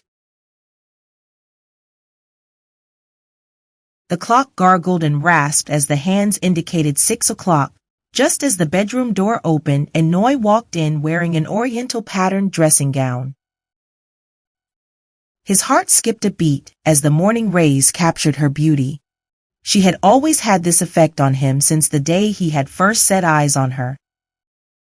Few Oriental women retained their beauty into middle age, yet in his eyes, Noi had grown ever more beautiful with each passing year. Being surrounded by dozens of readily available young 20-somethings that worked in his nightclub empire held both its attractions and its temptations, yet at no time had infidelity ever crossed his mind. A feeling of deep, painful guilt suddenly engulfed him with an intense force. Last night he had shared a bed with Janet, and for the second time since he had met Noi all those years ago, he had been unfaithful. Noi smiled and headed for the kitchen to make their morning coffee as she had done every day since they first set up home together. "I wasn't unfaithful," he said quietly as she closed the kitchen door behind her. "I hadn't met you. You hadn't even been born last night." He felt a little better, but there was still the overriding nagging feeling of guilt nibbling away deep within his being. The time differentials between his two worlds confused him. He had been in a different dimension for several days, yet time in this dimension had not moved on at all. Noi had slept through his time away, and he had returned on the same day that he had last left. It was a strange out-of-body experience that suddenly took control over his earthly presence. He felt a sense of destiny, a little fear perhaps, certainly more than mere anticipation, possibly even a tinge of excitement. This morning he was about to die. What if he stayed at home and allowed Noi to go to the temple alone? Was his death all to do with some master plan? If so, would the gunman come to his home to assassinate him? No, that wasn't possible as Janet had been at the temple and had witnessed the shooting. Then again, she wasn't. She had gone to the temple 2 days or so after reading about it, yet saw it happen, so she had moved backwards in both time and space. On entering the temple, Leather looked carefully around. On the right-hand side of the Buddha was a man wearing a gray hooded coat and facing away. He felt neither emotion nor fear as the man turned around and walked towards him holding a 9mm pistol. Daniel Leather looked deep into the gunman's steely eyes. They were the eyes of a killer, a professional assassin, a man with no conscience and no remorse. It was just a job, nothing else, and someone had to do it, so why not him? The job paid well, and if the client was well-heeled enough, money would ensure that there was little chance of the hitman's identity ever being known. Daniel Leather knew otherwise. Michael would find him and kill him, slowly, very slowly, and very painfully. Out of the corner of his eye, he noticed a woman in a wheelchair. "Who?" Leather asked seconds before the gunman pressed the trigger for the first time.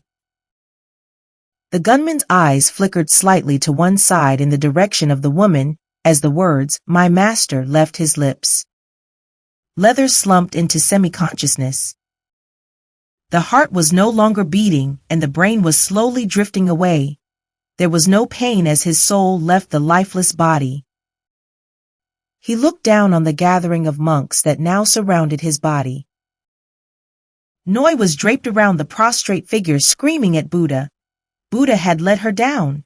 He had deserted her in her hour of need. Chapter 19. No Return. It was just before 8 in the morning when Daniel Leather awoke in Mrs. Watson's bedroom, his mind still full of vivid memories, his only thought being Noi. She would be devastated, inconsolable. She had just witnessed her sole reason for living gunned down before her very eyes. Why had Buddha deserted her? She always fed the wandering monks from this very temple every morning before filling Buddha's plate with food. She religiously lit the aromatic incense or joss sticks, the ones Leather laughingly called Buddha's cigarettes. So where was he when she needed him most? No, this can't be true. Tears streamed down his face as he broke down. I can never see you again. Why did you have to be involved? He knew that his sons would look after her and the gunman was already a dead man walking, but the great wealth within the family would be little compensation for her loss. Suddenly, there came a familiar rasping croak as the clock struck 8. "Oh shit," he said out loud. "The bloody thing has followed me." "Who are you talking to, Mr. Leather? Have you got a girl in your room with you?" "No, Mrs. Watson, I was just talking to myself." "I do hope that you haven't been smoking those dreadful cigarettes again." "No, Mrs. Watson, I have quit." "Good. I will be out for the day, so remember to lock up and take your key with you when you leave." Before he had time to reply, he heard her footsteps disappear along the landing to the stairs, followed shortly after by the slamming of the outside door. He liked Mrs. Watson. She was a kindly old soul, everyone's idea of a virgin spinster with simple old-fashioned values and a devotion to God that ruled her life. He tried to change his focus from the previous day's events in Bangkok before realizing that it was the same day. He had been shot at 8 o'clock in the morning Bangkok time, which was 6 hours before UK time, so it would have been 2 in the morning UK time. Somehow there was a missing 6 hours.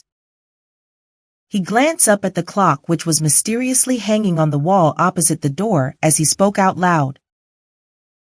"Who the hell turned you back 6 hours, and how the hell did you get here?" Was the 6 hours important, he wondered? "Damn," he again spoke out loud. If Professor James had been correct, that is now the time differential between the two parallel universes. It is no longer 68 years. The professor was right. The gap is closing exponentially. It has moved on from 3,000 years to 2,000 years to 68 years, and now it is only 6 hours. Then what? He shook his head violently. There is no bloody parallel universe. The whole concept is absurd. I have been reincarnated and that is it. He sat on the side of his bed and once again stared at the clock before cupping his head in his hands. If he did run away back to Malaya with Janet, would the bloody thing still follow him? Why him? What was it that he had done in his previous life that had marked him out for whatever he was supposed to do in this life? The whole thing had no rhyme or reason. What was the connection between a bloody clock with a mind of its own and the murder of his children?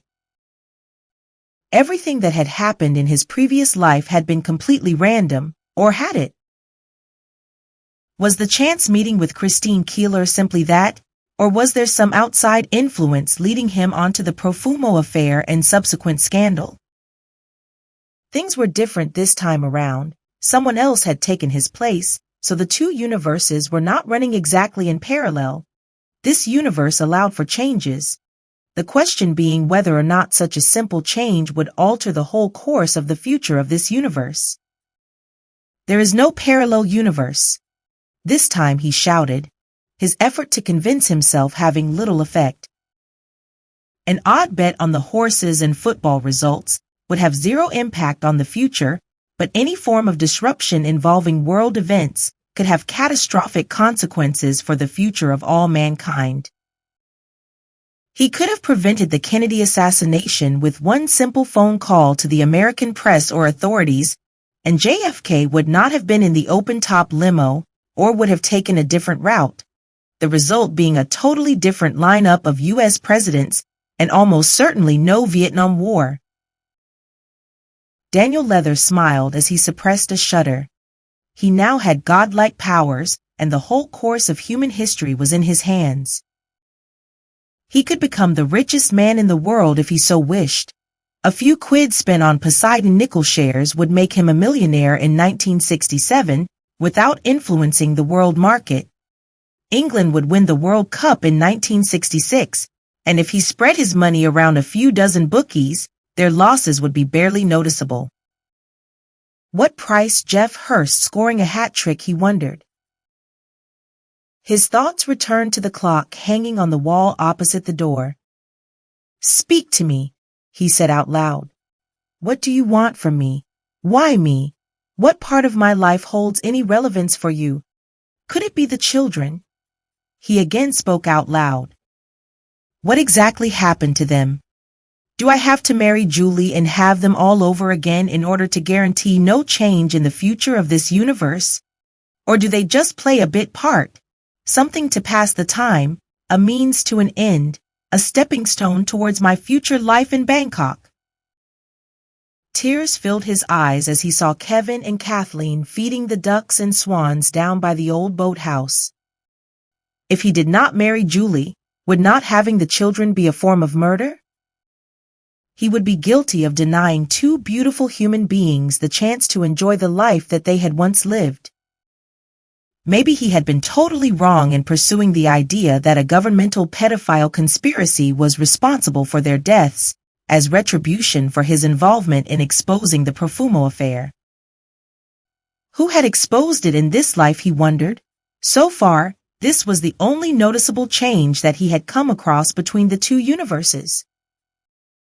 Someone must have taken his place in bed with Christine Keeler in order to get the inside story of the supposed Profumo affair. She had charged him quite a fair amount for his first bite of the cherry. That is what she did for a living, but he must have made some form of an impression, as every other session had been ex gratia. Maybe this was the opening that he was looking for. Maybe the reporter that had taken his place in the scandal could shed a little light on proceedings. If the story had been an exclusive, locating the journalist wouldn't be too difficult, but once confronted, exactly how much of his past life dare he reveal without appearing to be completely mad? Chapter 20. Deja Vu. It was 11:30 in the morning as Leather stepped off the train at Euston Station and made his way towards the Fleet Street offices of the News of the World Sunday newspaper. He had a difficult task ahead and wondered how he would approach the man who had first exposed the details of the Profumo scandal. John Profumo had been the British Secretary of State for War and had been having an affair with a rather beautiful showgirl called Christine Keeler. This in itself caught the imagination of the British public, and when it was discovered that she was simultaneously sleeping with the Soviet naval attaché, Yevgeny Ivanov, all hell broke loose, ultimately leading to the collapse of the Harold Macmillan Tory government and the introduction of Harold Wilson's Labour administration in 1964. Peter Earle was the chief reporter for the News of the World and the man who first broke the news. This was to be Leather's target. Unknown at the time was that Earle was to become a communist spy, this information being the leverage Leather needed to get to the bottom of the story. Arriving at Fleet Street, he made his way to Ye Old Cheshire Cheese Pub, one of the traditional watering holes for many of the semi-alcoholic Fleet Street hacks, and took a seat in a quieter corner away from the more hardcore drinkers that never seemed to be at work, yet somehow managed to pull off the occasional scoop. A tall, slim man, perhaps in his mid-30s, entered the building, and after looking around and greeting a cluster of rival journalists, approached him and held out his hand. "Mr. Leather, I presume." The voice was courteous yet displayed a hint of caution. Unlike the other journalists in the bar, Earle was immaculately dressed in a smart pinstriped suit and was the only man wearing a tie. "Indeed, Mr. Earle. Please call me Daniel." Then as always, I am Peter. I apologize for being a little late, but deadlines must be met or heads will roll. I am also due in an important meeting shortly. We will have to be brief. So what is it that is so urgent that you have traveled down from your northern stronghold? I would like a little information on the Profumo/Keeler affair that you so skillfully exposed, as I can perhaps fill in a few of the missing pieces for you. I cannot reveal my sources, obviously, but they are pretty much tied in with your activities with the Czech Communist Party. Leather was taking a gamble, knowing full well that Earl didn't begin spying for the Czechs for another 4 years. Nevertheless, his communist pedigree was an open secret. Earl remained quiet for several seconds, his demeanor changing little before he spoke. I will of course deny everything, so how much do you want? I am not interested in money, Peter. All I need is a little information. I may well be heading down a blind alley, but at the moment, you are all I have. Shoot then. What was your first inkling that Profumo and Ivanov were linked with Keeler? Earl laughed quietly. Forget the accolades that I received for my superlative journalism, Daniel. I met Christine Keeler at a party one night and fell instantly in love with her. Well, with her body, that is. The irony of it all was that the government were worried about pillow talk between her and Ivanov, when in fact the pillow talk was between Christine and myself. I plied her with drink and money, and the story unfolded. It was, of course, pretty much nonsense, but together we made quite a packet, even more when Mandy Rice Davis came along. The British public couldn't get enough of it. I suppose that I was a bit of a bastard really, as I destroyed a good man's career, but that is what we do. Never let truth, emotion, or sympathy get in the way of a good story. You know how it works. It was now Leather's turn to laugh. I followed a similar line 68 years ago, but that is a story that you cannot print, Peter. I am aware of that, Daniel. Leather's eyes opened wide in surprise as Earl continued speaking.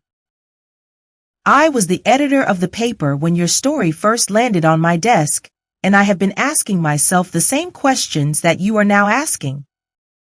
I always knew that someday someone would contact me. Were you shot? Yes. So was I. There is possibly a parallel universe closing in on the present one, Peter. Are you aware of that? Nope. I just thought that I had been reincarnated. It's a Buddhist thing, so somewhere along the line I assumed that someone must have got their wires crossed. There didn't seem to be much point in chasing a past life that no one would believe and a story that I could never tell. There was also a constant fear of foreboding that has never left me. I always felt that someday I would become a target for someone, and now you turn up. If only it was so simple as just a few crossed wires, Peter. Fortunately, we appear to have been given a second shot at life for a purpose, and as of now I am no nearer to an answer than I was before I met you.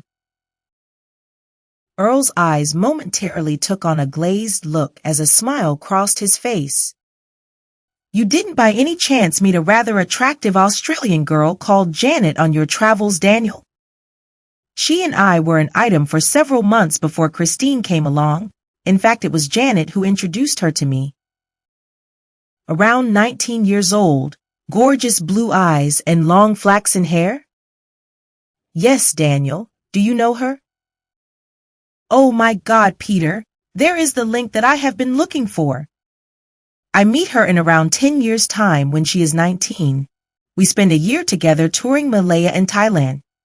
She is here now, back in Manchester, and still only 19. I fell in love with her, Daniel, and one day she just disappeared without a word. That would be little more than a couple of months ago. She left a few quid on the dressing room table and nicked an old antique clock that I picked up at a jumble sale when I was around your age. Daniel Leather took a long swallow from his pint of beer. The more things fell into place, the more complicated they became. So, Daniel, where do we go from here? Are you seeing Janet at the moment? Leather nodded. Terrific, isn't she? Quite insatiable. Leather smiled and nodded before bursting into laughter. I get 2 bites of the cherry, Peter, possibly even 3. Lucky bugger, how come 3? Still smiling, Leather continued. I have already spent a year with her in my previous life, a few sessions in the here and now in Manchester, and in 10 years' time, I meet up with her again in Malaya. Peter Earle shook his head in disbelief as he smiled and checked his watch. Christ, Daniel, I've got to shoot, as I am due a meeting with the editor and the biggest big wig of them all, the paper's owner, one of the Carr dynasty. That is why I am dressed as a penguin. My jeans and jumper are stuffed in an office locker. I have a sneaky feeling that I may well be offered the position of editor. The current chap is a professional alcoholic and spends most of his day looking for ways to get the paper sued. It's costing the owners a fortune. Leather laughed out loud. Ah, yes. I remember the Carrs. Of course, Murdoch doesn't buy the title until around 1969. Try not to plan too far ahead, Peter. He closes you down in 2011. I guess that you will be long retired by then. Where are you staying, Daniel? I hadn't planned to stay anywhere. The delectable Janet will already be warming the bed for me back in Manchester. Lucky blighter. Book into the Gerard Hotel just down the road from here and ask them to charge it to my account. I will meet you there tomorrow morning for breakfast at 9. I think that we have serious things to discuss. Got to dash. Peter Earle rose smartly from his chair and headed for the door through the developing smoker's haze, nodding in acknowledgement to the growing band of journalists embarking on their daily pilgrimage and worship of the alcohol and tobacco gods. Chapter 21. The Missing Link. The Gerard Hotel porter eyed Leather suspiciously as they both entered the lift. You stayed here before, sir? His voice held a touch of caution. No, Leather replied, feeling as if he was being interrogated. You are a friend of Mr. Earle, I see. Not really, just an acquaintance. Why do you ask? You are Old Bill, then? No, of course not. Why do you think that? I would be very careful with my choice of friends if I was you, sir. The lift came to a halt and the door opened, both men stepping out.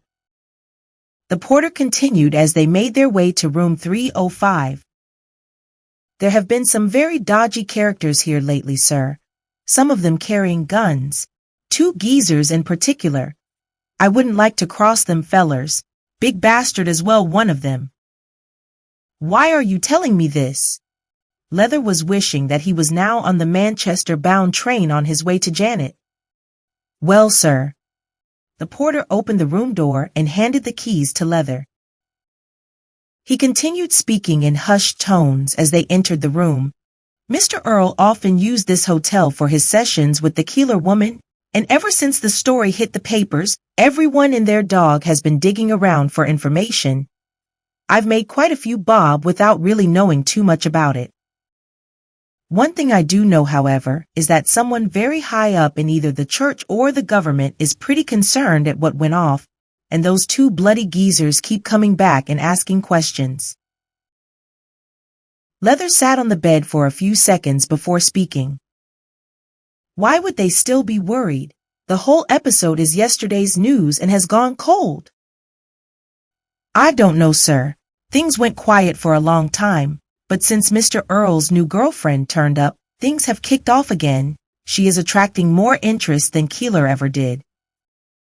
Funny thing really, sir, on a couple of occasions the 2 geezers turned up with a priest. Why do you suppose that was? Did one of them have a scar on his face? Visions of the encounter at Keene's cottage flashed before him. How did you know that, sir? The porter shuddered as he continued. He sure did. Real ugly bastard and built like a brick shithouse. The other bloke seemed to be in charge and asked all the questions, especially about the girl. What did you tell them? Nothing really. I explained that Mr. Earl occasionally brought her to this room, and they stayed the night, that's all. I presumed that he was married and was just after a bit on the side. One thing that was strange was on a couple of occasions they asked me about a clock. The only clock in this room is the hotel clock on the wall, and that has always been there. You said this room? Yes, sir. Mr. Earl always preferred this room, room 305, whenever he stayed. Leather rose slowly from his seated position on the bed, reached into his trouser pocket, and handed the porter a $5 as he spoke. This conversation hasn't taken place, and if those two apes turn up, give me a ring. Oh, while I remember, can you please ask reception to book me a call at 8 in the morning? Will do, and thank you, sir. We have never met. The porter exited the room, carefully closing the door behind him and leaving Leather deep in thought. Things weren't exactly falling into place, but every episode of his life, well, both of his lives, seemed to have a common thread running through. Janet and that damned clock. His mind returned to his conversation with the two professors. Didn't they mention something about the Vatican? Why would those two professional thugs bring a priest into the room on two separate occasions? Did the existence of three, maybe even more parallel universes, dispel their God theory and signal the end of all religion as we know it? It had long been theorized that the Bible only contained the material that the Catholic Church wanted displayed, the rest of it being closely guarded deep within the inner sanctum of Vatican City. He felt tired, having slept poorly the previous night. Janet had been insatiable, and what little time he had to catch his breath was spent pondering how to approach Earl. Now his mind was in complete turmoil, filled with questions without answers, and an inner foreboding as to where his life was heading. Why couldn't he be more philosophical and simply assume that his resurrection was little more than reincarnation? Earl had managed it, or had he? Tomorrow morning, he would perhaps find out if Earl was as straight and simplistically innocent as he outwardly appeared to be. Earl was holding something back, he was sure of that. Outwardly, he exuded a casual confidence, but an inner demon was ever present. The eyes never lie, nor can they disguise deep-seated emotions or fears. He lay down on the bed and tried to relax, his inner mind back in the Bangkok temple with his beloved Noi. The assassin would be long dead by now, his sons would have taken care of that. But what exactly did he mean when he had said, "my master," in response to his question? Who was his master, and why had he looked over to the woman in the wheelchair as he had spoken and fired the fatal shots? It was too early for bed, but his eyes were heavy. He smiled and spoke out loud.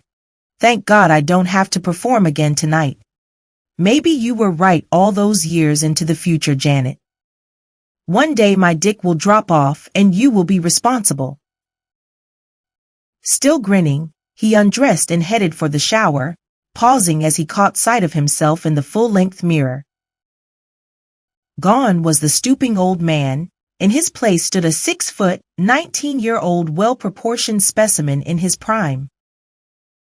He suddenly burst out laughing as his eyes followed the contours of his body before focusing on the crown jewels. "Still attached, Janet," he said out loud. "Tomorrow, I will show you." He wore no pajamas, just a pair of shorts as he slipped between the bed sheets, wondering where his dreams would take him tonight. "They are not dreams," he said out loud. "They are real. I am real." His eyes closed as he opened the door to the twilight zone. "Come with me, sir." There was a hint of sympathy in the voice. "No, I have got to look for my children. Take your bloody hands off me." "If you do not come peacefully, I will have to arrest you, sir." Daniel Leather looked deep into the eyes of the man who now held his arm in an iron grip. He had claimed to be a detective, but something wasn't right about him. His whole demeanor smacked of MI5. He had dealt with these people several times after he had broken the Keeler/Profumo story, and whatever they said projected an air of finality embedded deep within a threat. Julie was frantic. Her parents were with her, but she needed him. His support was vital. The people of the village had been mobilized and were searching the surrounding fields and woods. A helicopter passed overhead. A siren sounded in the distance, drowning out the noise of the tractor as it churned up the skylark's nests in the local field. "Where have you taken them, sir?" The man clenched his fist in an obviously contrived threatening gesture of intimidation. "You were spotted at the school this afternoon." "I've been in London all day on an assignment with a source. I have him as a witness." "His name and address, sir?" "I haven't got his name and address."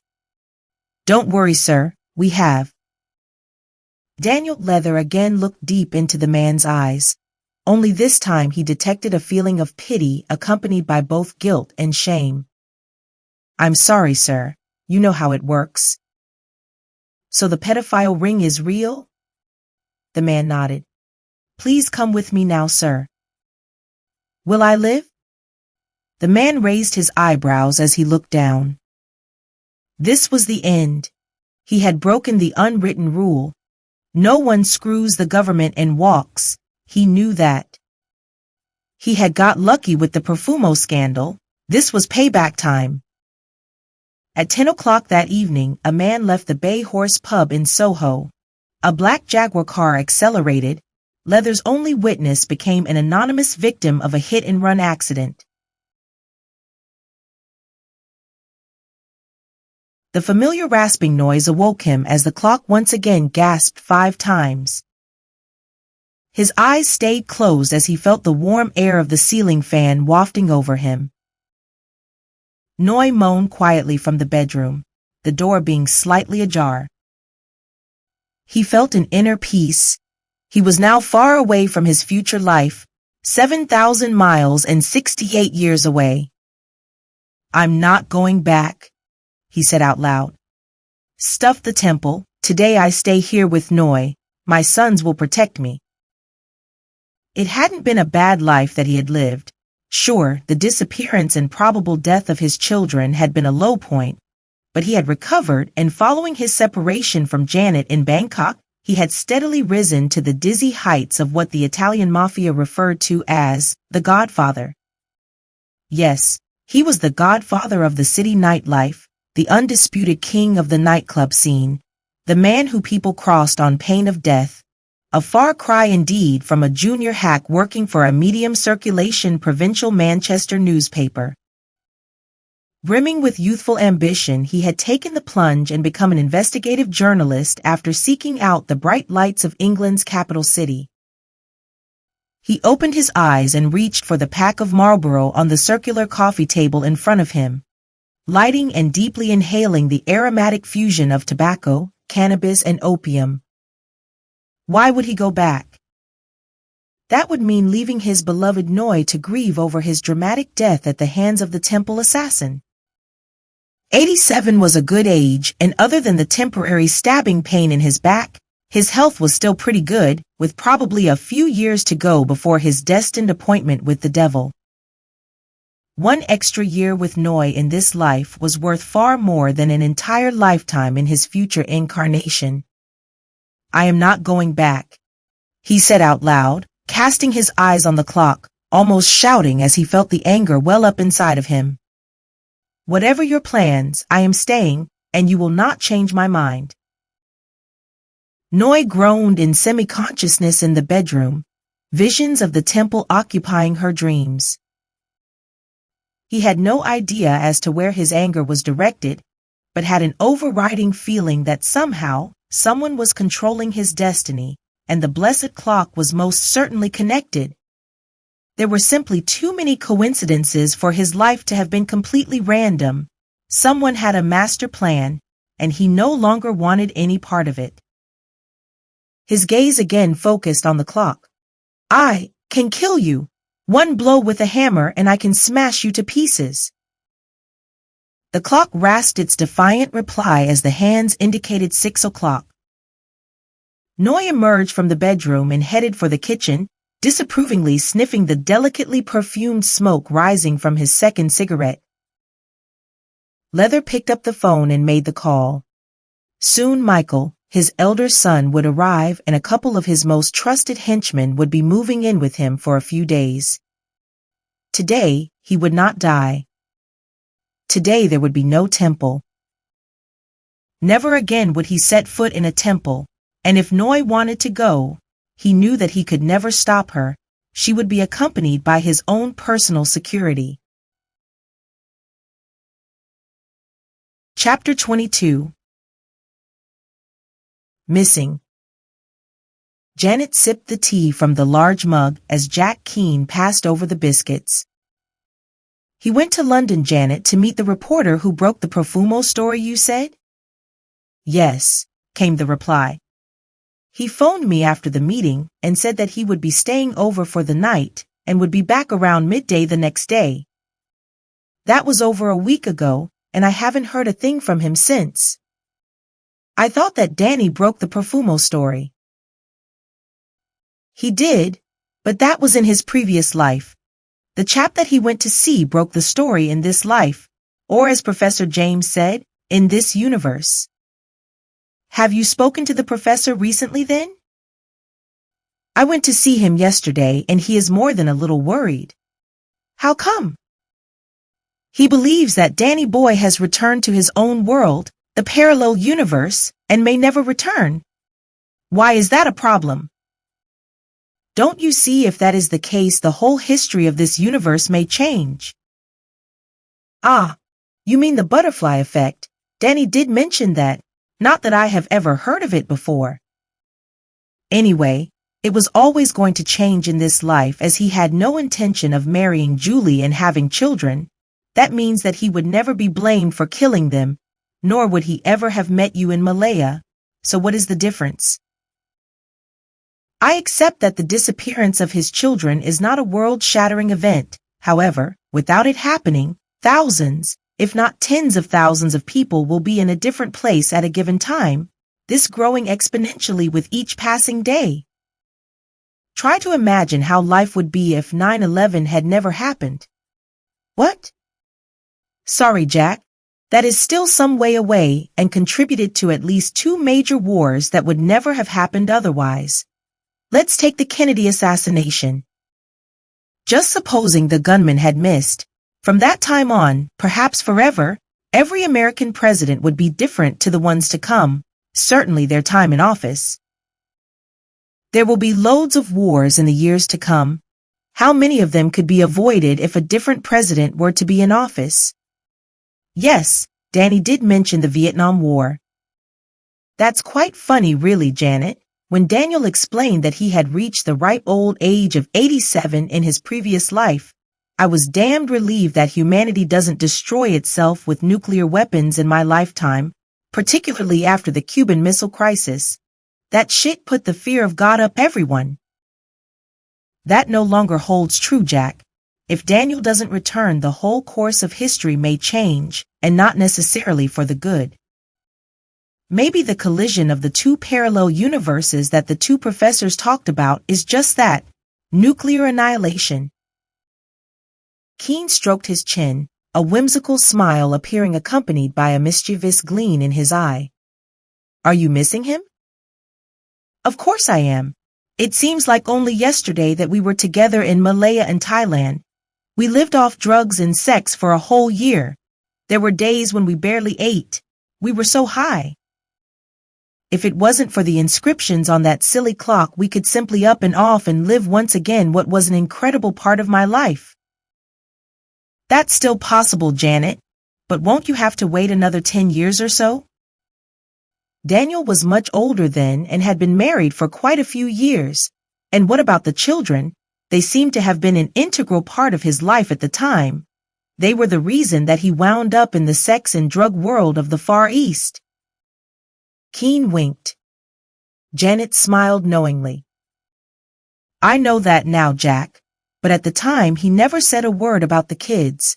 I always knew that his heart had never really left someone in England, and even after a whole year together, there was a part of him that I could never capture, if that is the right word. I guess that is the reason that I eventually left him. I was in love, but I don't think that he ever truly loved me. Yes, Julie obviously had a hold on him, but now he appears to be completely indifferent towards her and avoids all contact with her. Surely this will accelerate the butterfly effect. The longer that they stay apart, the more people will do different things than they did in his previous life. None of this actually matters at this point in time. If he is back in his old world or universe, the whole course of human history may well take a different direction. God only knows which one. God, Janet? Possibly Jack, quite possibly. Don't you think that if there are indeed parallel universes, the likelihood of a creator being responsible becomes ever more likely? Not if the damned collision that you keep mentioning happens. Why create and then destroy? 99.9% of all creatures that have ever existed on Earth have become extinct, Jack. So God's record isn't too great. Maybe he is going for the full set this time. Since the Earth was formed, there have been 5 major mass extinctions and several smaller ones. Damn near made it last year, girl. Kennedy and Khrushchev tried their best to help him out over in Cuba. I missed it this time around. I was still in Bangkok when it happened. Janet burst out laughing as she continued. 60-something years ago. Jack Keene shook his head slowly and with his eyes closed, repeated. 60-something years ago? What the hell is going off, Janet? Tell me, what other world-shattering events have I got to look forward to over the coming years? Janet grinned as she answered. Not a lot of difference to what you have already experienced, Jack. People still keep murdering each other, countries still go to war, and neighbors still quarrel with each other. The human race will never change. Every useful technological invention is accompanied by more effective systems of slaughtering each other.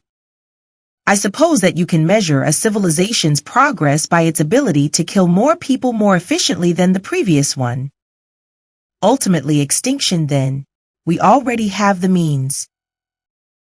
That seems to be the long-term plan. I guess that it isn't all bad news. British bands led by the Beatles begin to dominate the world of popular music. Ah yes, Elvis dies somewhere in the mid-70s. Britain gets a woman prime minister and America chooses a black president. Enough, Janet. I can't take any more of this. A woman prime minister and a black president indeed. You will be telling me that England retained the Ashes next. What are the Ashes, Jack? For heaven's sake, Janet, you're an Aussie. Even the kangaroos know what the Ashes are. Chapter 23. Life at Home. Daniel, do we really need 2 armed guards patrolling the grounds anymore? Don't you think that perhaps you have become a little paranoid? Noi sat beside him on the settee as she spoke. It has been over a year now and your sons are still calling you several times a day.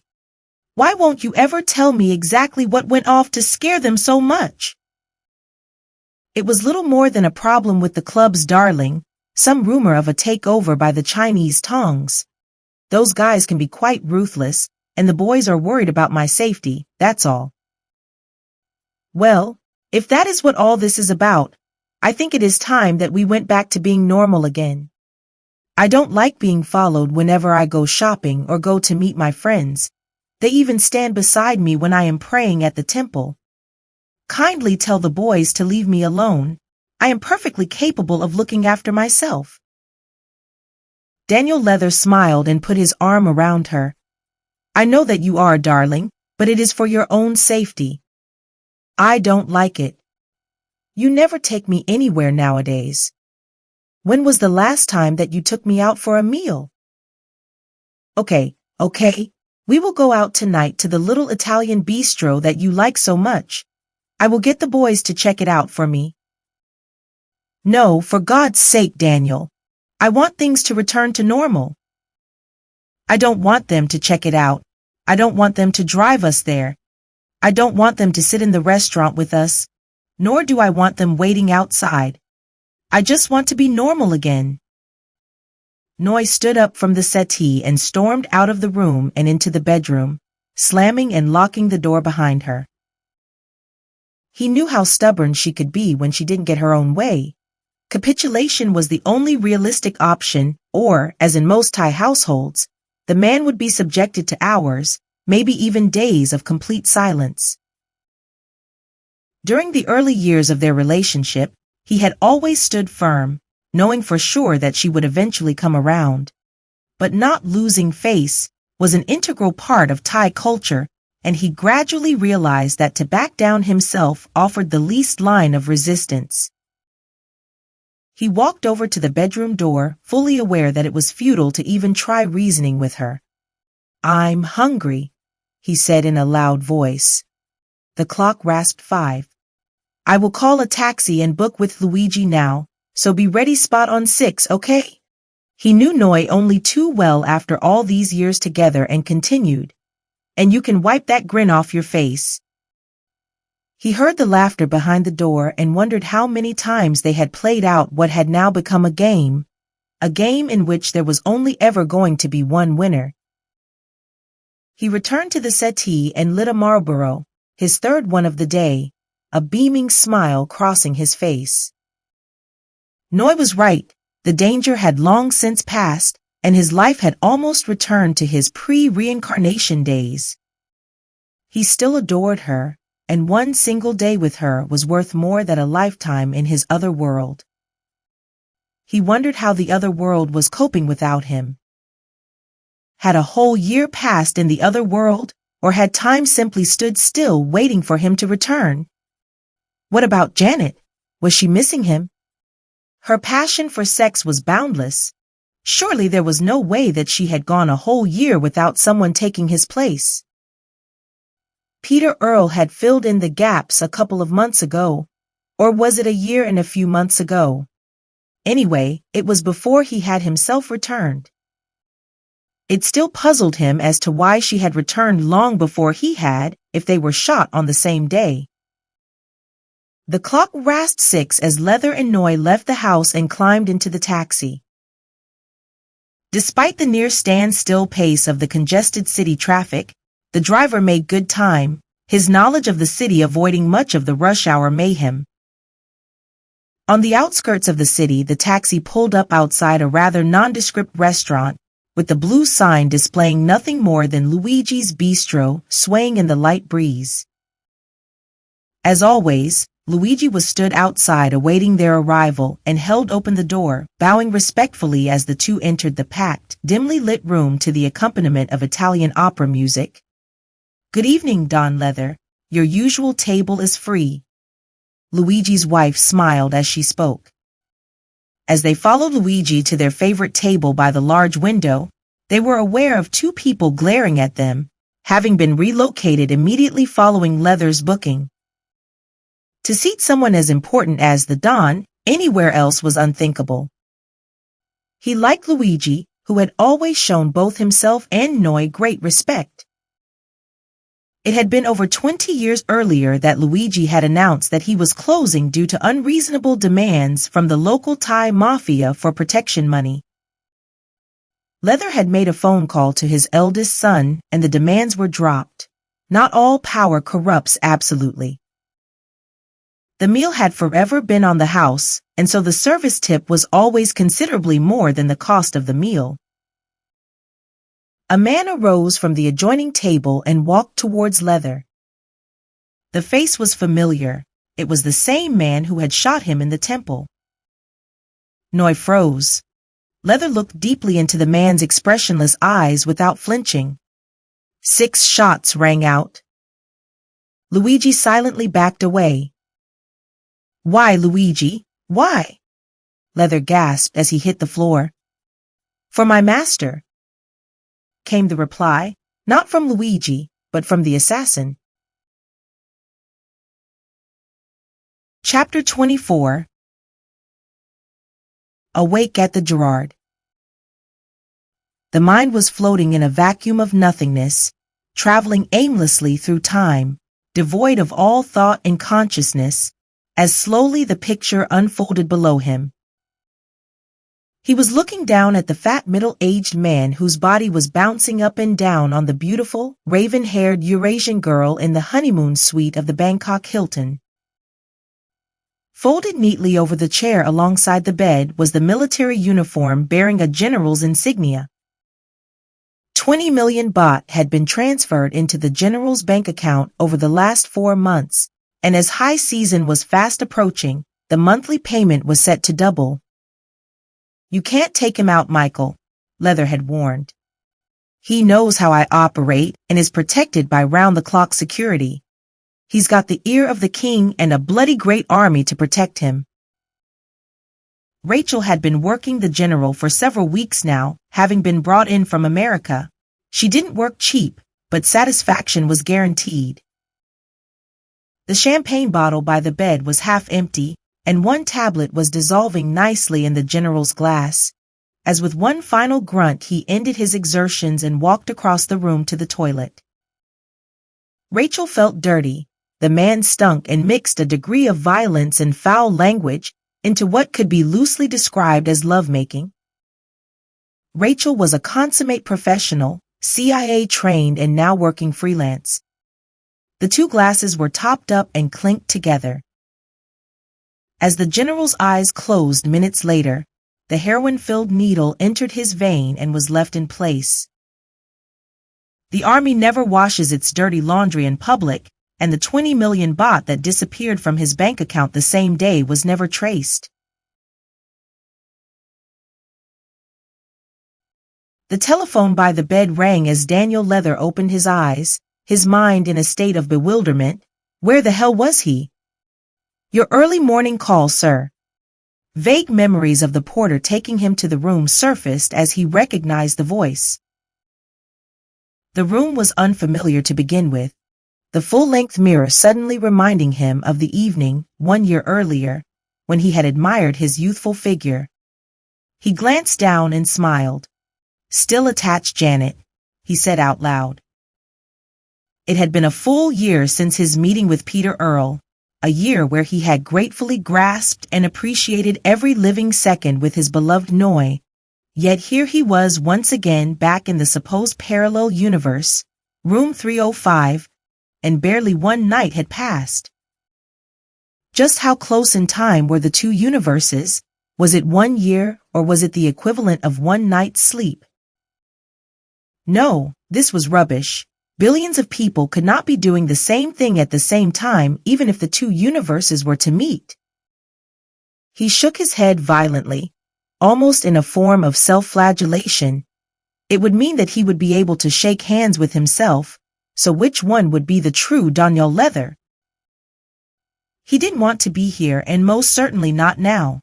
He wanted to return to Bangkok, back to his own time zone, back to his sons, and most importantly, back to Noi. Where was Noi now?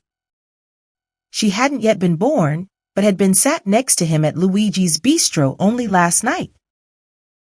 Why had Luigi set him up, and what did the assassin mean by my master? The assassin at the temple had repeated the same words. He was the same man. "Christ, I've been killed twice now," he said out loud. "I am bloody well immortal." He checked the time on the room clock and was relieved to find that the cause of all his troubles, Keen's old clock, was nowhere to be seen. He showered and dressed. 30 minutes later he was sat in the breakfast room of the Gerard Hotel when Earl walked in and glanced around before making his way to his table. Both men shook hands before Earl spoke. "You slept okay, Daniel?" "Yes, thank you, Peter. I have slept very well indeed. In fact, I have slept for 1 full year, so figure that one out." Peter Earle smiled before speaking. "Let's order breakfast first, Daniel. Mysteries always seem to be much more interesting when digested along with a full stomach. Oh, by the way, I was correct in my assumption yesterday. I was offered the position of editor of the paper and a whacking great pay rise. Congratulations, Peter. All you need now is for some young hack like me to find who is screwing who in government, and you are back in the saddle. Both men laughed. Indeed, Daniel, indeed I do. Earl proved to be a good listener, speaking only during pauses as Leather struggled to combine the past with the present. Years of investigative journalism had taught him to interrupt only when a temporary reluctance to speak openly threatened to stifle the narrative. I woke up at precisely 8 this morning when the telephone rang, and that is the story in its entirety, Peter, Leather concluded. Earl burst out laughing as he spoke. Have you checked out your chest for bullet holes, Daniel? By my reckoning, there should be at least 12 scars, seeing that you have been shot 6 times twice. That is up to now. Who knows what the future holds? 18 times, Peter. After the first shooting, Janet came to the temple 2 days later and saw it happen all over again. You are forgetting that it doesn't happen for another 67 years. Anyway, you said that you were also shot, so exactly what happened? Have you got any scars? Earl chuckled and shook his head slowly from side to side. This is now where our paths seem to cross again, Daniel. You remember that I told you that in what I will call our previous life, I was the editor of the News of the World when your story first appeared on my desk? Yes. It would be some 10 years later that 2 men burst into my office when I was working late one evening and put 6 bullets in my chest. One of them was a complete ape with a scar that ran the full length of his face, the other one a rather smooth, suave sort of guy. Before shooting me, they asked about a clock, and before I became unconscious, I definitely heard the word Vatican mentioned. Can you remember what story you were working on at the time, Peter? Yes, it was something relating to a child sex ring that went all the way up to government level. Ted Heath was in power and was surrounded by some pretty dodgy characters. Anger flashed across Leather's face. That is what I was working on at the same time, but I had contacted no one that I didn't trust, so no one was even aware of what I was up to. That was when my kids disappeared from school and those bastards at MI5 set me up. Why would the man who shot you mention the Vatican, and why would my assassin mention my master? The Catholic Church has a lot of secrets, Daniel, and will go to any length to guard them. The Crusades didn't just happen, and much of the material and documents taken from Jerusalem during the First Crusade have never seen the light of day. How do you know that? I had never heard of it before until the professor mentioned it.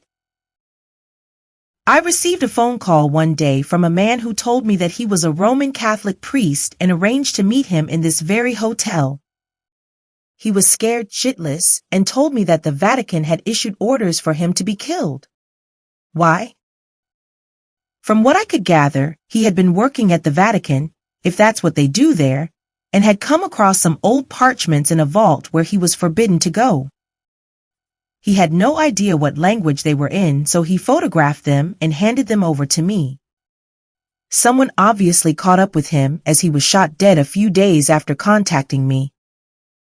Have you still got the photographs? Yes, but I advise you to stay well clear of them. I have never mentioned their existence to anyone. I really ought to have burned the damn things and been done with it.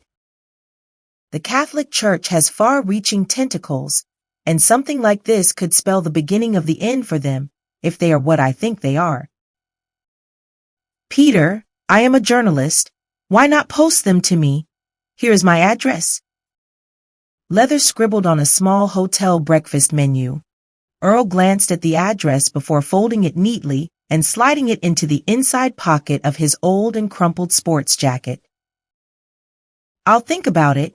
No guarantees, but not a word as to where you obtained them if they do turn up on your doorstep. I believe that if the priest had revealed that I had the photographs, you and I would not be having this conversation. So why 2 universes and why you, me, and Janet? What possible reason could there be for returning us to the present, and what power could be arranging it, Peter? I don't really hold by this two-universe theory, Daniel. Perhaps reincarnation is feasible, but to have billions of people all doing the same thing at exactly the same time in duplicate? Come on, mate. Even H.G. Wells wouldn't contemplate something so preposterous. Only one power could accomplish that, Daniel: God. I have thought about it for a long time, and only now is it beginning to make sense. Well, a sort of sense. Coincidences happen, but not on this scale. Somewhere between the inscriptions on the tablets that you mentioned and those on the clock lies the answer. As for me, I am as of now washing my hands of the lot of it. I haven't yet accepted the job of editor of the paper, and am seriously thinking of taking early retirement and buggering off to some sunny clime to fade into abject anonymity. I made enough money from the Keeler story to see me through to old age. Really? So much? I made very little? You are perhaps being a little naive, Daniel. No journalist makes so much. The real money was what we in the business call hush money. Once the story broke, I was contacted by the men in suits, almost certainly MI5, possibly even 6. You can guess the rest. Take the money or take the consequences. No contest, really. No one ever contacted me other than to threaten me when I broke the story 60-odd years ago, so I never really made too much money out of it. Earl laughed out loud. Daniel, oh my God, there you go again. Remember, I was the editor of the News of the World at the time. I controlled everything that went into the paper. They didn't need to contact you. I was the one who took the heat and made a packet out of it, not you. You bastard! Someone might shoot you again, Peter, and it may well be me. Only then will we ever meet again, Daniel. Only then. You mean in the afterlife?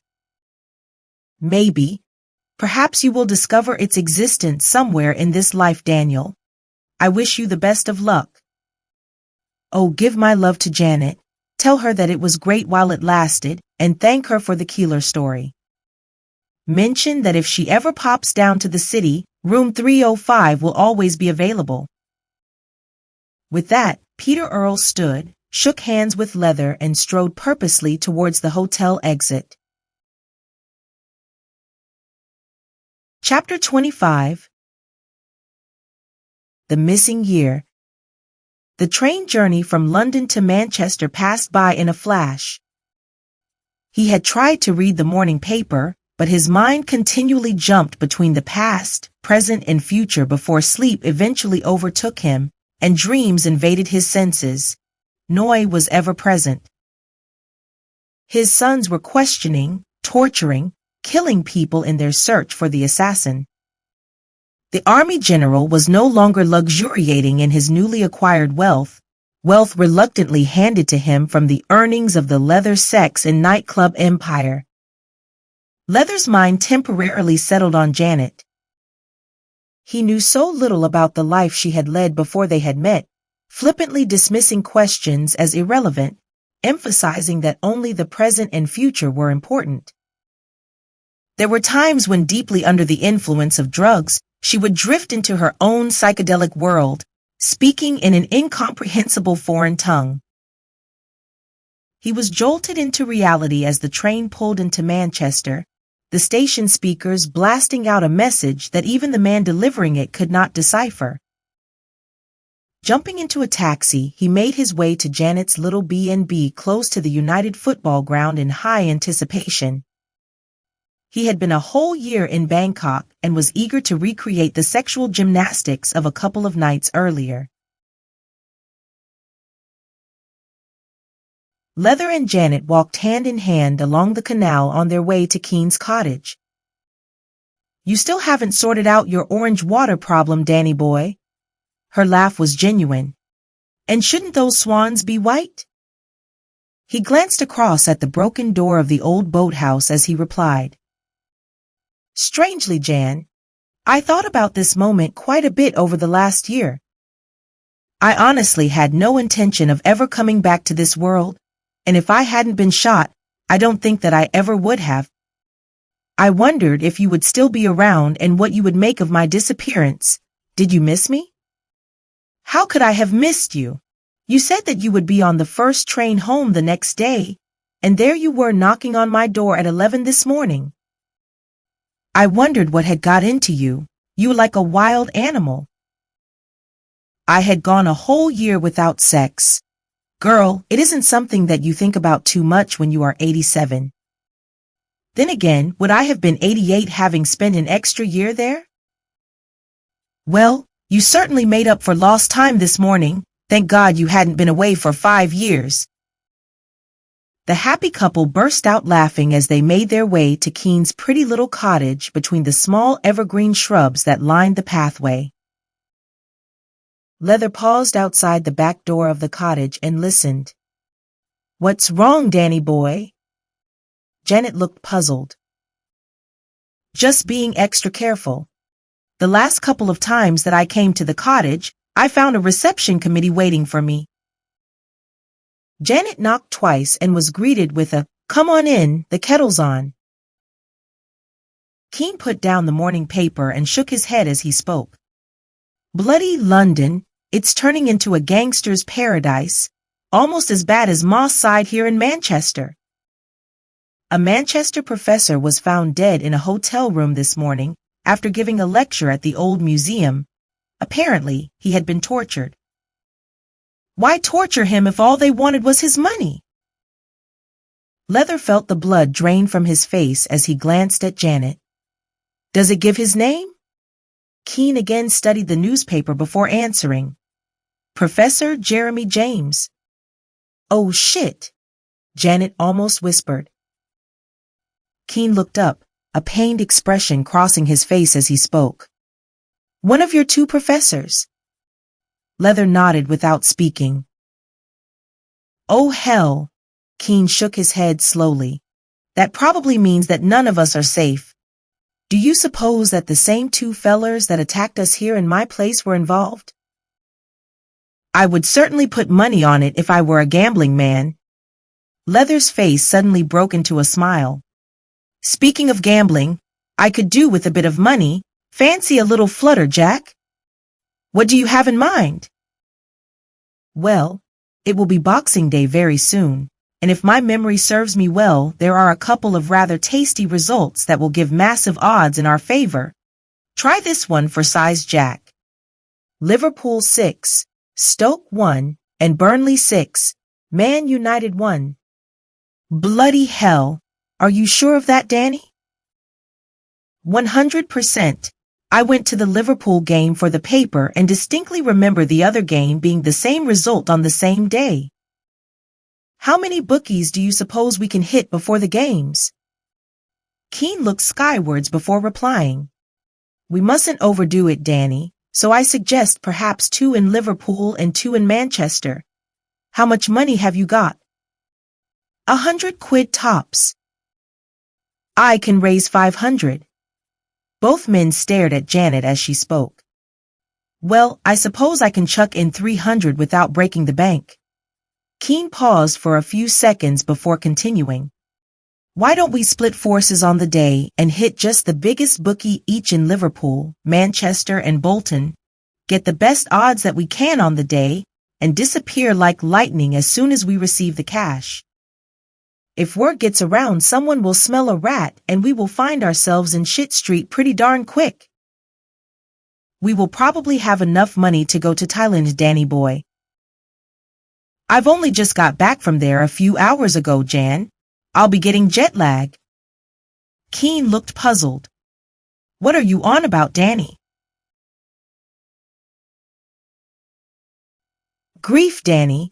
You are telling me that you have been in Bangkok for a whole year, yet for us time has simply stood still? I'm not so sure that it did, Jack. Janet closed her eyes as she spoke. I had a strange dream last night while Danny was down London. Go on. Keen lifted his head and looked deep into her eyes. You and I were discussing the impact that Danny's long absence could have on the world as a whole. If he did not return, the butterfly effect would kick in and thousands of people would be in a different place at any given moment. Over a period of time, this effect would multiply exponentially, and the whole future history of the world would have to be rewritten. Doesn't that still apply then? If we go ahead and fleece the bookies this week, their lives will also change and the same knock-on effect will happen? You have a point, Jack, Leather interrupted. But the impact will be minimal. They will lay off the bets between several bookies so as not to take too big a hit, and their individual losses will be barely noticeable, so their lives will simply continue as if we never existed. Janet nodded. Okay, I accept that. Those sharks rarely finish up on the losing side. Keen grinned. They have taken enough off me over the years, so I guess that a little sweet revenge wouldn't go amiss. Leather burst out laughing. A fool and his money are easily parted, Jack. How about a whiskey or two to celebrate our future good fortune? You didn't by any chance bring an odd Marlboro or two back from your holiday, Danny boy? Janet's hands came together as if in prayer. Abracadabra! Leather reached inside his pocket, and the cigarette packet flew towards her by now open hands. Thank you, Lord. Her eyes looked skywards as a big comical grin creased her face. Or should I say, Buddha? Chapter 26. Back with the professor. The time was approaching midday as Leather, Janet, and Keen entered Professor Jacobs' office. The old oak table was covered with randomly scattered books and papers, which, when accompanied by the musty smell of old leather and parchment, painted an almost textbook picture of an absent-minded professor in his natural environment. So nice to see you again, Daniel. Professor Jacobs reached forward and clasped Leather's hand before turning towards Janet. And, of course, the lovely Janet. I had a strange dream a couple of days ago, my dear. I dreamt that you came alone to visit me here in my office to discuss Daniel's disappearance. It really was most vivid. Janet smiled as she spoke. It wasn't a dream, sir. It really happened. The professor looked confused. I have been away for a year, Professor, back in Bangkok in my other life, and only reluctantly returned a couple of days ago. You have lived your normal life for that whole year, and on my return, this present-day universe somehow wound itself back to the time when I returned to Bangkok. Leather tilted his head to one side as he spoke. I know that it doesn't make much sense, but the whole world moved back in time as if nothing had happened for the entire year. It has somehow been cancelled, voided, and is being relived once again. Keen took a pace forward and reached for the professor's hand. I am Jack Keen, Professor. My two friends here seem to have forgotten their manners. Both Leather and Janet looked guiltily sheepish. Ah, yes, Mr. Keen. A newspaper man, if I remember correctly. Keen nodded. I suppose that in many ways I am tied into this whole mystery, or should I say this mess. It was my clock and the inscriptions on it that seem to have attracted all this attention, and I have to add quite a bit of physical violence. Professor Jacobs nodded knowingly as he spoke. I was on the business end of an intimidating near confrontation only a few days ago. Or at least I think I was, unless of course it was a dream. A well-dressed fellow accompanied by a priest burst into my office unannounced and demanded to know what I knew about the damn clock in question and what exactly the inscriptions meant. You didn't by any chance mention Professor James' name? Well, I suppose I did, but only in passing, Daniel. Why do you ask? Haven't you heard? He was tortured and murdered down in his London hotel room. Oh my God, how dreadful. He was to deliver a lecture on Schrodinger's theory and how it was linked into the Sumerian paradox, together with our, or should I say your recent discovery. You said that your visitor was accompanied by a priest. Yes, Daniel. He barely spoke, but when he did, He only spoke in ancient Latin. The other fellow seemed to understand him and replied in Latin. Jacobs grinned. I also speak Latin along with several other languages, but never let on. Come on, Professor, stop teasing. What did they say? Sorry, Janet. Much of what they said made little sense. I rather suspect that they were speaking in code. However, I managed to fathom out the general gist of things. There were a couple of references to the master, who I assumed to be the paymaster, possibly a higher religious figure. Was the Vatican mentioned? Leather interrupted. No, not directly, Daniel. But as I said, they were speaking in code and were careful not to name names other than the master. They did on one occasion let slip the word Shamash, which is ancient Sumerian for the sun god and related to a timepiece or sundial, as it would have been in those days. I suppose that they were referring to the clock, which is of course derived from the medieval Latin word clocca. I knew that, Janet grinned. Me also, Keen countered. And what about you, Daniel? Daniel Leather was deep in thought. Earl had told him about the visit of the priest and the photographs of the Vatican manuscripts. The priest had wound up dead, and now Professor James had been added to the list. 4 murders if both he and Janet were included, and what about his children? Were they in any way linked or simply victims of a cover-up for a parliamentary pedophile ring? Didn't Earl say that shortly before his death he was also investigating such a link?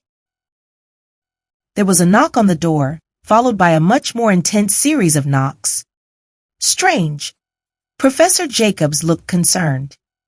Who can that be? The university is deserted for the Christmas holidays. He walked over to the door, and as he turned the handle it burst open as the prostrate body fell into his arms, almost knocking him to the ground. Samantha, what on earth happened? Professor Jacobs helped her to her feet and with Keen's assistance sat her on the chair in front of the old oak desk. Keen held up his hands as he spoke. She's bleeding. Who is she? She is the lady from the museum, the one who introduced me to the professor, Leather answered. Call an ambulance quickly. She's been stabbed and will bleed to death if we don't hurry. Janet held her hand in compression against the wound. Samantha's eyes began to close as her head slumped to one side, and near-silent words left her lips. What did she say? Leather asked. I'm not sure, Janet replied. It sounded like the priest or something similar. Professor Jacobs held his head in his hands and began to sob. It's all my fault. I did warn her that something didn't seem right about this whole Sumerian paradox affair, but she insisted on pursuing her own inquiries and investigations along with Professor James. He informed me that his lecture down in London was going to be a blockbuster with far-reaching effects on the whole of Christianity. The photographs. Leather closed his eyes as he spoke. It isn't about the damned clock. It's all about the photographs. What photographs do you mean, Daniel? Janet looked concerned. I can't say, Jan. I can't tell any of you anything or each and every one of you will become targets. It's too bloody late for that now, Danny. Keen's voice was loud and firm. I rather think that we are already targets and we are up against armed professionals with no scruples against killing anyone who gets in their way. I have no idea what photographs you are talking about, but I suggest that you hand them over to whoever wants them and then tell them to bugger off and leave us alone. What photographs, Danny boy? We are all in this together now. Janet left the lifeless body of Samantha and walked over to Leather. They were photographs of old parchments that were taken from Jerusalem by the Crusaders and held in a secret vault in the Vatican. The priest who took them to Peter Earle was found dead a few days later, and I asked Earle to post them to me. Professor Jacobs visibly shuddered and then began to shake uncontrollably. You have no idea what you are messing with here, Daniel. I have read the ancient Sumerian prophecies, and if the parchments are what I think that they are, their disclosure will create near Armageddon here on Earth. Why is that, Professor? They are a slightly different version to what you have ever been taught about the crucifixion of Christ. The parchments are rumored to be eyewitness accounts of Jesus' last words on the cross before he died. You mean, "Forgive them, Lord, for they know not what they do"? Well done, Daniel. However, those were not the words spoken. That is the Roman Catholic Church's version. What did he really say? It must have been pretty damning, as people's lives no longer seem to be important. You will have to let me see the photographs, Daniel. However, the Sumerian prophecy predicted that the Son of God would disown his own father and swear his allegiance to the devil. Christ. That would mean that both God and the devil actually exist, Professor. Exactly, Daniel. Which brings us back as to why the parallel universes are coming together. Perhaps it's a little old-fashioned to say this, but it may well be an act of God. Daniel Leather shuddered as he spoke. Maybe an act of the devil, whoever is the more powerful. An eerie silence ensued for several seconds, everyone deep in their own thoughts, before Janet broke the silence.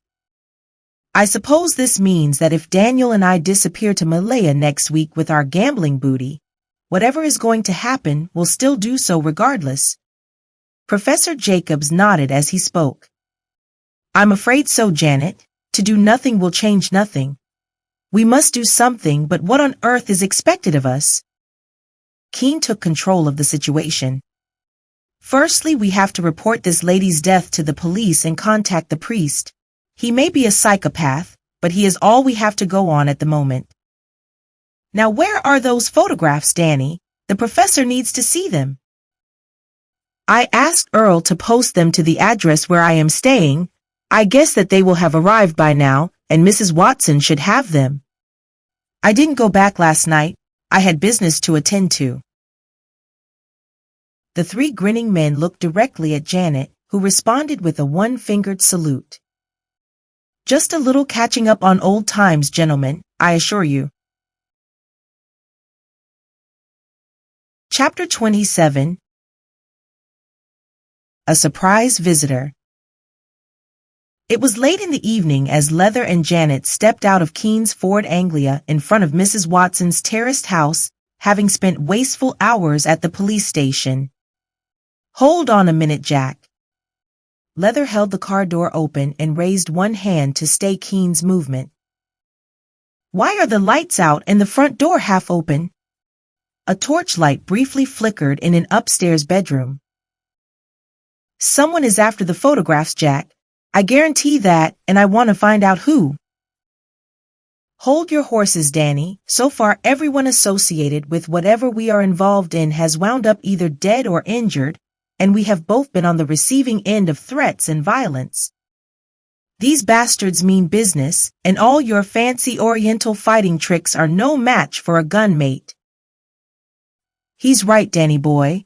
Better to stay out of sight and follow him. Janet was calm and clinical as she spoke.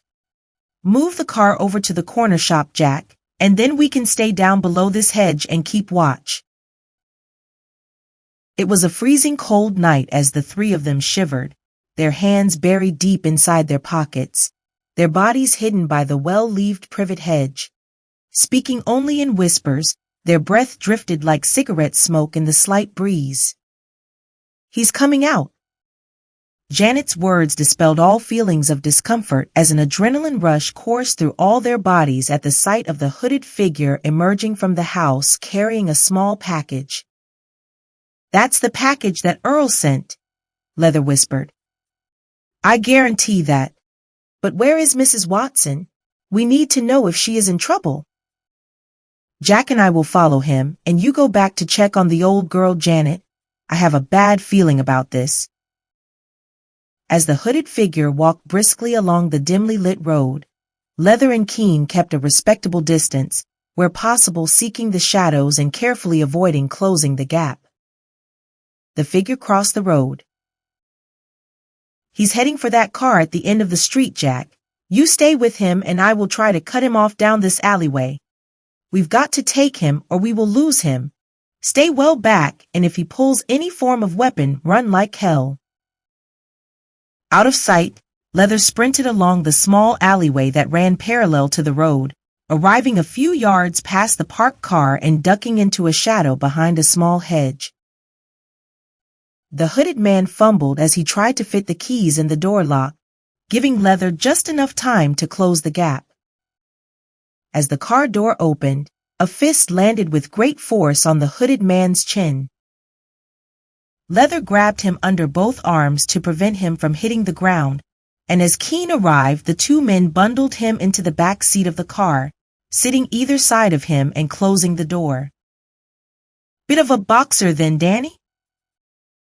Muay Thai, Jack. 1,000,000 years ago, and on a distant planet it seems. Pass me your tie and let's secure this joker's arms before he comes round. You check out his pockets for weapons. As Leather bound the man's arms behind his back with the tie, Keene searched the man's pockets. Jesus, Danny, look what we have here. A stiletto knife and what appears to be blood on it. I reckon your landlady may have come a cropper mate. Leather removed the hood from the unconscious man's face and gasped. He's wearing a dog collar. It's probably the bloody priest that killed Samantha, and here is the envelope with my name on it. Bingo. The man moaned and slowly opened his eyes. Who sent you? Keene screamed into his ear, holding the stiletto knife to his throat. The man smiled. A far higher authority than you can ever imagine.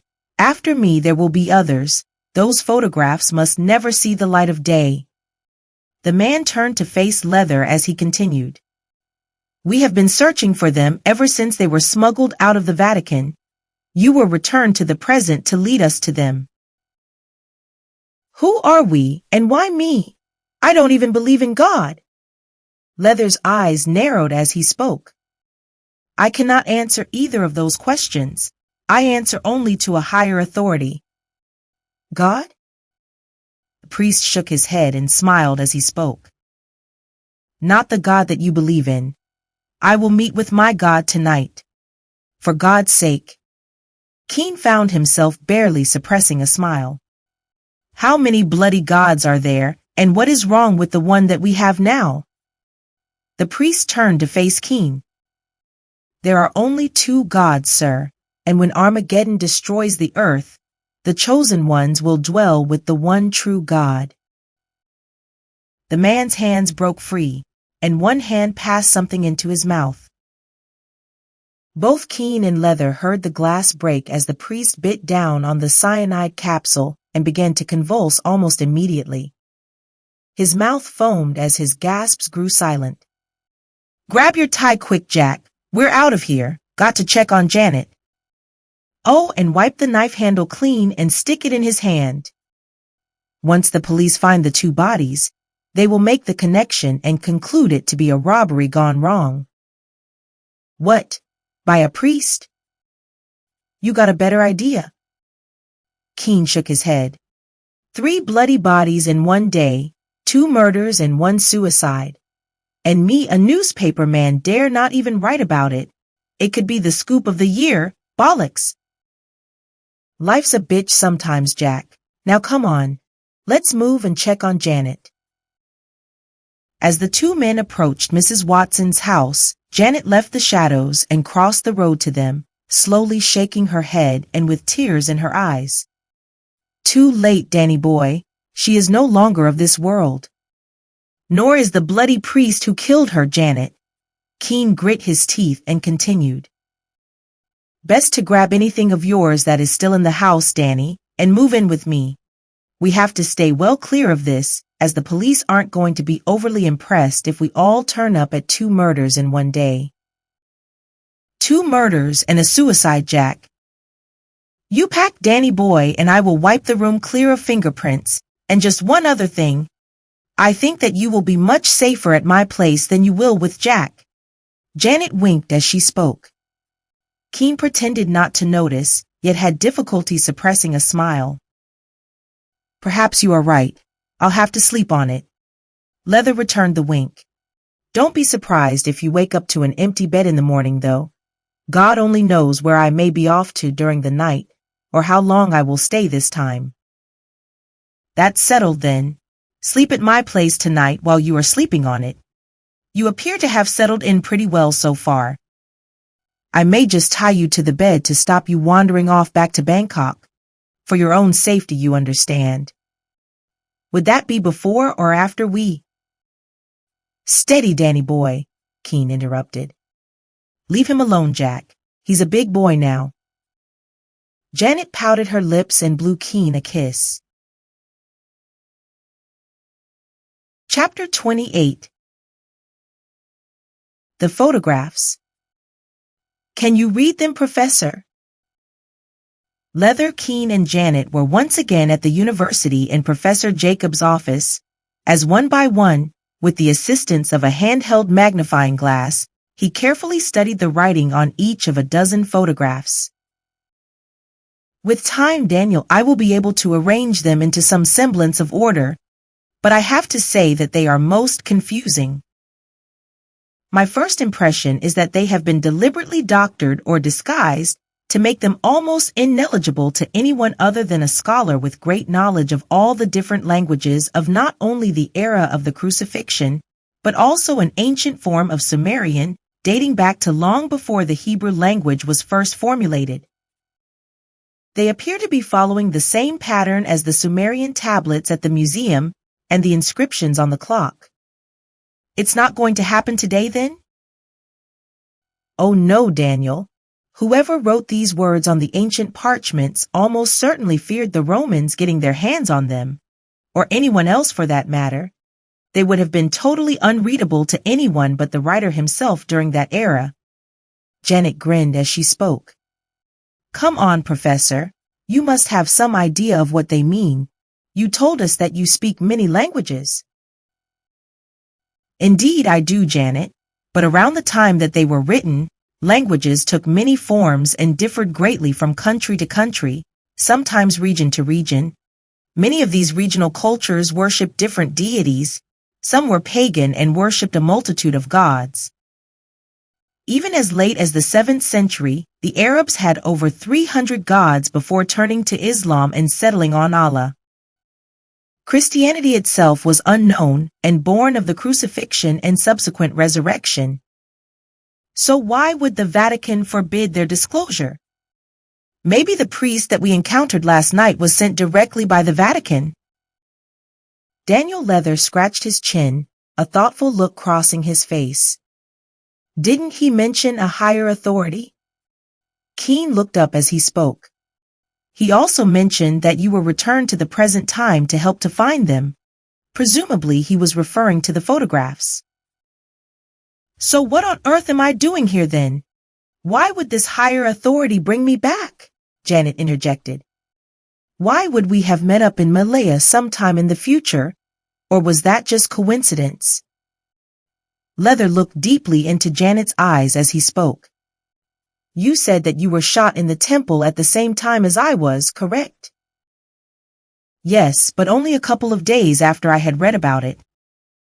Time moved backwards and I was suddenly there when you were shot. The guy put 6 bullets into your chest, I counted them. He then turned to me and put 2 into my chest. I couldn't run as I had been in a wheelchair for close on 2 years, following a motorbike accident. You also had a fling with Peter Earle before you met me and helped him with the Keeler story. I was kind of hoping that you wouldn't find out about that, Daniel. My reputation was at stake. Both Keen and the professor grinned. Can't you see what this means? Leather's voice became quite animated. You returned from the past to the present long before I did, or you wouldn't have had enough time to soil your reputation. Some higher authority suspected that Earle knew something about the whereabouts of the photographs. Your meeting with him wasn't just coincidence. And when you came up with nothing, I was brought in, presumably because of our past relationship. The meeting with Keeler and the subsequent Profumo scandal was the coincidence that led me to Earl. So where does this fit in with the parallel universe idea? Keen raised his eyes as he spoke. Professor Jacobs cupped his chin in his hand and with a whimsical expression on his face, suddenly laughed out loud. I'm not too sure that it does, Jack. I was never too convinced by Professor James Schrödinger theory, and now I am beginning to think that we may have all been barking up the wrong tree. He himself had been convinced that parallel universes existed ever since I first got to know him, and has lectured to disbelieving audiences for years. Could it be that we are indeed looking at reincarnation, possibly even time travel? What about the Sumerian paradox, Professor? Ah, yes, Daniel. I had forgotten about that. And also your frequent visits to your past life. I suppose that the parallel universe theory offers the best explanation for now, and until I have deciphered these photographs, the jigsaw is missing several key pieces. What about your own personal safety, Professor? There have been too many killings, and as long as you are in possession of the photographs, you may well be the next target. Is there somewhere safe for you to work from? I need to have access to my books, Jack. They are the key to deciphering the writing on the photographs. In many cases, I will have to work on one word at a time. With these ancient scripts, one single word can have as many as a dozen meanings depending on the context in which it is used. I pretty much have the run of the university at the moment, as even the cleaners are on holiday. I suppose that I can work from several different offices so long as I can obtain the relevant historical material from my office. Will we be able to contact you by phone now the switchboard lady is away? Yes, but only by my direct line which comes through to my office. I will arrange to be in place at precisely 1 o'clock every day in case we need to be in touch. You had better leave me your contact number. Anyone fancy a pint or two, chaps? Janet licked her lips. Perhaps a discreet Marlboro Danny boy. I've still got half a dozen left. I'll stick with the Boddingtons if you don't mind, girl. The police seemed pretty suspicious of me when they were checking on Samantha's death. What address did you give them, Danny? I hope that it wasn't Mrs. Watson's. Almost, Jack, but just in time I switched it to my parents' address. That's where I still officially live. Come on then, let's be off. The men nodded in unison and the four of them relocated to the Black Horse pub. There's still something that is bothering me about what the priest said just before he died. What was that, Danny boy? Thankfully I wasn't there. Janet grimaced. Something about there being only two gods. Leather closed his eyes as he tried to remember the exact words. When Armageddon destroys the earth, the chosen ones will dwell with the one true God. That's pretty close, I think. So what did he mean, and who are the chosen ones? Professor Jacobs looked pensive as he spoke. That ties in with the Sumerian prophecies on the tablets and the clock, Daniel. That is, of course, if you were to assume that Satan is indeed a god. I don't know, Professor. I got the feeling that he wanted us to believe that we were worshipping the wrong God. What do you think, Jack? My brain is aching, Danny. I need another pint. And I need a cigarette, gentlemen. Professor Jacobs looked sternly at Janet. Come on, Professor. What's an innocent cigarette among friends? Leather burst out laughing as he spoke. Get on with it quickly then, Jan. Smoking will be banned in pubs in another 50 years. About bloody time as well. I packed in over 20 years ago, and whenever I see anyone smoking, I still fancy one. Keen almost growled. Dreadful habit, Janet, my dear girl. Yes, Professor, you are right. Who knows where it will lead? She will be suggesting tying poor Danny to the bed next. Professor Jacobs' eyes opened wide as Daniel, Leather, and Janet both nodded. Chapter 29. Eternal Life. Daniel Leather closed his eyes, his body drained. Janet, for the second night in a row, had been positively insatiable following her second Marlboro cigarette. She moaned gently as she turned in bed and unconsciously wrapped an arm around him. He smiled as images surfaced of her lying naked on a towel on a remote sandy beach under the magical Thai moon, some 10 years into the future. Or was it 60 years in the past? Either way, the memories were every bit as vivid as had been the present experience. His smile continued as he recalled Peter Earle calling him a lucky blighter when he had pointed out that he was to have 3 bites of Janet's delicious cherry. Yes, Peter Earle. Wasn't he the cause of all this toing and froing between universes? If so, he wished him well in his early retirement wherever he was, for without him he would never have had this second chance at life. Maybe he didn't retire. Wasn't he offered the editor's job? His vision drifted to his children.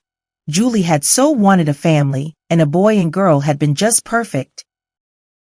He pictured them on the Orange Canal towpath, feeding the swans and ducks across from the old boathouse. Kathleen was scolding Kevin for throwing stones at the swans as they tried to steal the bread from the smaller ducks. Slowly, the images of the children faded as sleep began to overwhelm his thoughts. Fresh images appeared, faint, vague images, shapes and landscapes that he did not recognize. An irrational fear invaded his senses. His body began to tremble. He was back in France. Lead shot was scattering around him as he ran from the irate farmer still clutching the armful of clothes stolen from the washing line. The nights were beginning to draw in, and sneaking into hay barns often attracted the attention of the farmer's dogs. Hedgerows offered little protection from the almost incessant rain of the last few days. He was looking thin and gaunt and wondered if he had either the strength or the will to keep going. When one evening, as the moon was partially obscured by clouds, he was making his way along a country lane when a car pulled alongside him carrying a party of Dutch students on their way back to Amsterdam after a long weekend's partying. Ordinarily, he would have hidden in the shadow of the hedges at the sight of any passing vehicle, but on this occasion he had barely the strength to move. The week that followed was in many ways quite magical. Helen was a student at the Amsterdam University of Arts, a pretty girl certainly, and gifted with an amazing sense of humor and a near photographic memory. They have alerted Interpol Daniel. Leather was frozen to the spot as he drank a hot cup of coffee in the girl's apartment, having given her a false name. There are checkpoints at all the airports, docks, and seaports across Europe. They are also randomly checking cars for anyone matching your description. How did you know who I was, Helen? I recognized you the moment that we pulled up in the car. The beard was to be expected. I said nothing to the others as the stories put out by the British media seemed to be highly suspect. Did you kill your children? Of course not. I loved them. I was framed by the British government. Ah, yes, you are a journalist, quite a famous one, I believe. Wasn't it you that exposed the Profumo affair? How did you know that? You couldn't have been more than 10 years old when it happened. I was reading the papers when I was 6, Daniel. Besides, every detail of your life has been published over the last few weeks. You are quite a monster according to some of the reports. Your wife has protected you from day one, and now they are trying to implicate her. The bastards, she is the most innocent and loving person that I have ever met. Where are you heading for? Was hoping to reach Rotterdam soon, and try to hop on a boat to the Far East. Hopefully I can begin a new life there. I've got an idea, Daniel. I am flying to New York in a couple of days to meet up with my father. My parents are divorced and he now lives there. Why don't you write a letter explaining your innocence and how you were set up? I will take it to America and post to a UK newspaper. They will easily verify the handwriting and immediately switch their search to the States. You then make your way to Rotterdam. You can stay in this apartment for a few days while I am away. I will stock up with food for you. Why are you doing this, Helen? You are setting yourself up as an accomplice. I have my reasons, Daniel. Please tell me. My grandfather was shot for desertion and cowardice by the British Army during the First World War. The family was British in those days. He was running away from the trenches to warn of the gas attack that had killed all the soldiers around him. His family never got over the shame and had to leave the country. I cannot forgive the British for that. He is still recognized as a coward. The rain had momentarily eased as the middle-aged man, walking with a slightly exaggerated limp, approached the cabin bearing the sign, "Recruiting," in 4 different languages. Helen had dyed the long, unkempt hair and beard with exaggerated gray streaks, and the borrowed glasses offered only limited vision. "You're too late." The voice was gruff and dismissive. "She sails in 30 minutes and the gangplanks are going up." Leather handed over the 4 25-guilder notes that Helen had left for him. The man accepted, scribbled a note on a piece of paper, and pointed him in the right direction. The journey was the worst part of his life. Prison would have been more desirable. Daniel Leather was no sailor, and constant seasickness plagued him as the old freighter crossed the Indian Ocean during the monsoon season, before eventually docking at Singapore after what seemed like months rather than weeks. Janet stirred and wrapped her arm around him ever tighter, moaning gently. Leather opened his eyes. Yes, still with Janet and still in her room. He whispered to himself. The dream had been so vivid, the bouts of seasickness so painful, the food so bad that he could still taste it some 60 years after he had eaten it, only to dispatch it into the Indian Ocean within minutes. A beam of light flickered through the half-open curtains and settled on Janet's face. She really was beautiful, and other than a modest grooming of the flaxen locks, this was exactly as he remembered her from 60-plus years into the future. Slowly his eyes closed and he again entered the twilight zone between sleep and consciousness, the vision gathering clarity as the photographic negative image sprang to life to reveal a young girl of stunning beauty. "You okay, stranger?" The voice was perhaps a little mocking. "Many beers or too much dope?" Daniel Leather was lying on a Malayan beach, a couple of miles north of Kuantan in the east of the country, and was very hungry. "What's your name, stranger?" The eyes were mesmerizingly blue and the hair long, unkempt, and a pale yellow, the color of dressed flax. "I'm Janet, so you may call me Janet." "I'm Daniel." His eyes looked deep into her soul. She returned the gaze. "Well, Denny boy, fancy a smoke?" The accent was Australian. "I don't smoke, Janet. I have never smoked." Janet smiled and began to roll a cigarette. And so began Daniel Leather's lifelong addiction to cannabis. His head began to sway from side to side as his eyes flickered independently in their sockets. His soul left his body and hovered above the sandy beach, his eyes looking down on the girl. Slowly, he returned to reality. Life would never again be the same. The clock rasped 5 and once again he felt the warm air over his body as the ceiling fan revolved slowly above him. Noi moaned quietly from the bedroom, the door half open.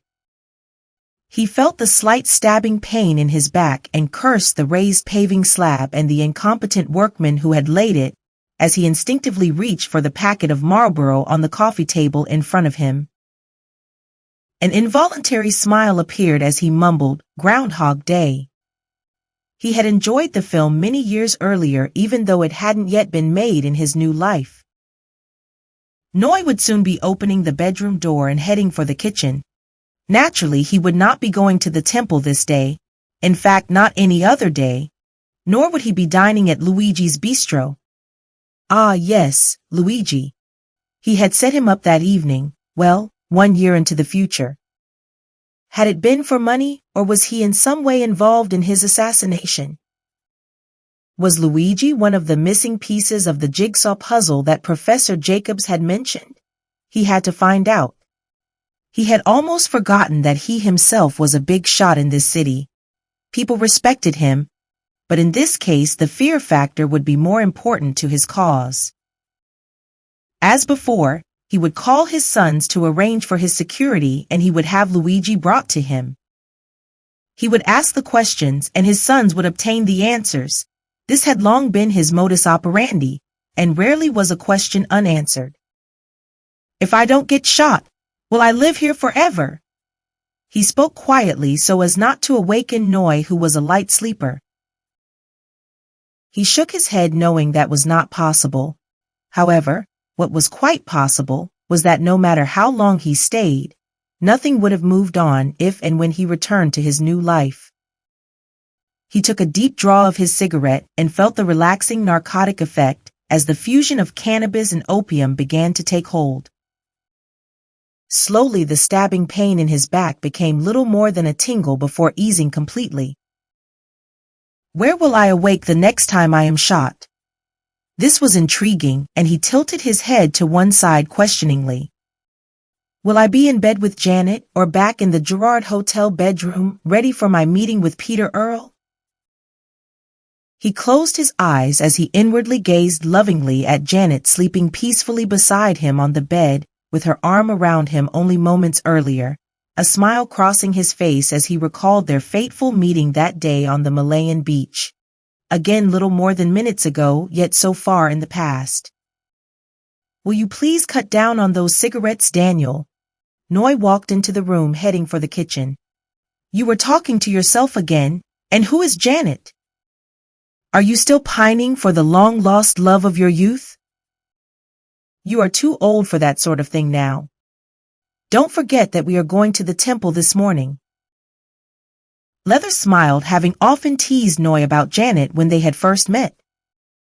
Noi had been a virgin and occasionally spoke about the unsavory episode of his life, as if he had been destined only for her and had therefore been unfaithful, even though they had yet to meet. He had always loved Noi, and has always thought of the sexually charged environment and the multitude of opportunities available to a Bangkok nightclub owner. He had always been faithful to her. Not so either of his boys. Despite both being family men with children, few of the prettier girls working in their nightclubs or go-go bars escaped their attentions. On one occasion, Michael had fallen deeply in love with the ravishing 18-year-old Siren and was arranging to leave his family and to set up home with her. Her subsequent disappearance caused a major rift between the two brothers, as Michael held Stephen responsible. She's only a bloody bar girl, Michael, Stephen had said. She sells it for money, nothing else. You have simply got more money than her usual punters, can't you see that? Daniel Leather had stepped between his two sons as Michael had moved threateningly towards his brother. He's right, Michael. His voice was commanding. How would you feel if I took her and threw your mother out? The words took Michael by surprise. That was unthinkable. Once again, he felt the guilt surfacing. He had been unable to keep his hands off Janet for the last few days, and even now, 7,000 miles and 60-odd years into the future, or was it the past, he was still aware of the inner glow that the evening's exertions had left. He began to laugh quietly as his mind again turned to Noi. If she had been jealous of what they had got up to on the Malayan and Thai beaches when she herself was barely a child, she certainly wouldn't be too happy at what they had been up to a little more than a few hours earlier. You hadn't been born last night, my darling. Again Groundhog Day crossed his mind as he spoke quietly, almost under his breath. Hadn't he many times consoled and massaged his inner guilt and emotions with that very thought whenever visions of Janet appeared? His body was now incapable of sex, but his appetite for sexual gratification had exploded in his new life. He knew that one day he would have to return to Janet, return to face whatever fate he had originally been returned for. He still had no idea what awaited him nor why he had been chosen. The priest had been a little too vague in the car that evening. Who was the higher authority, he wondered? What the hell was the link between the blessed clock and those photographs? What exactly did Jesus say during his final hours on the cross? Did he really swear allegiance to the devil and not to God, his true Father? He looked up at the clock, which appeared to be glaring menacingly at him. I can destroy you any time I want to. You know that. He returned the glare as he spoke.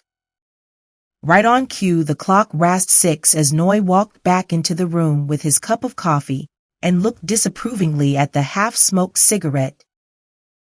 You were talking to yourself again, Daniel. The old man smiled and felt a warm inner glow.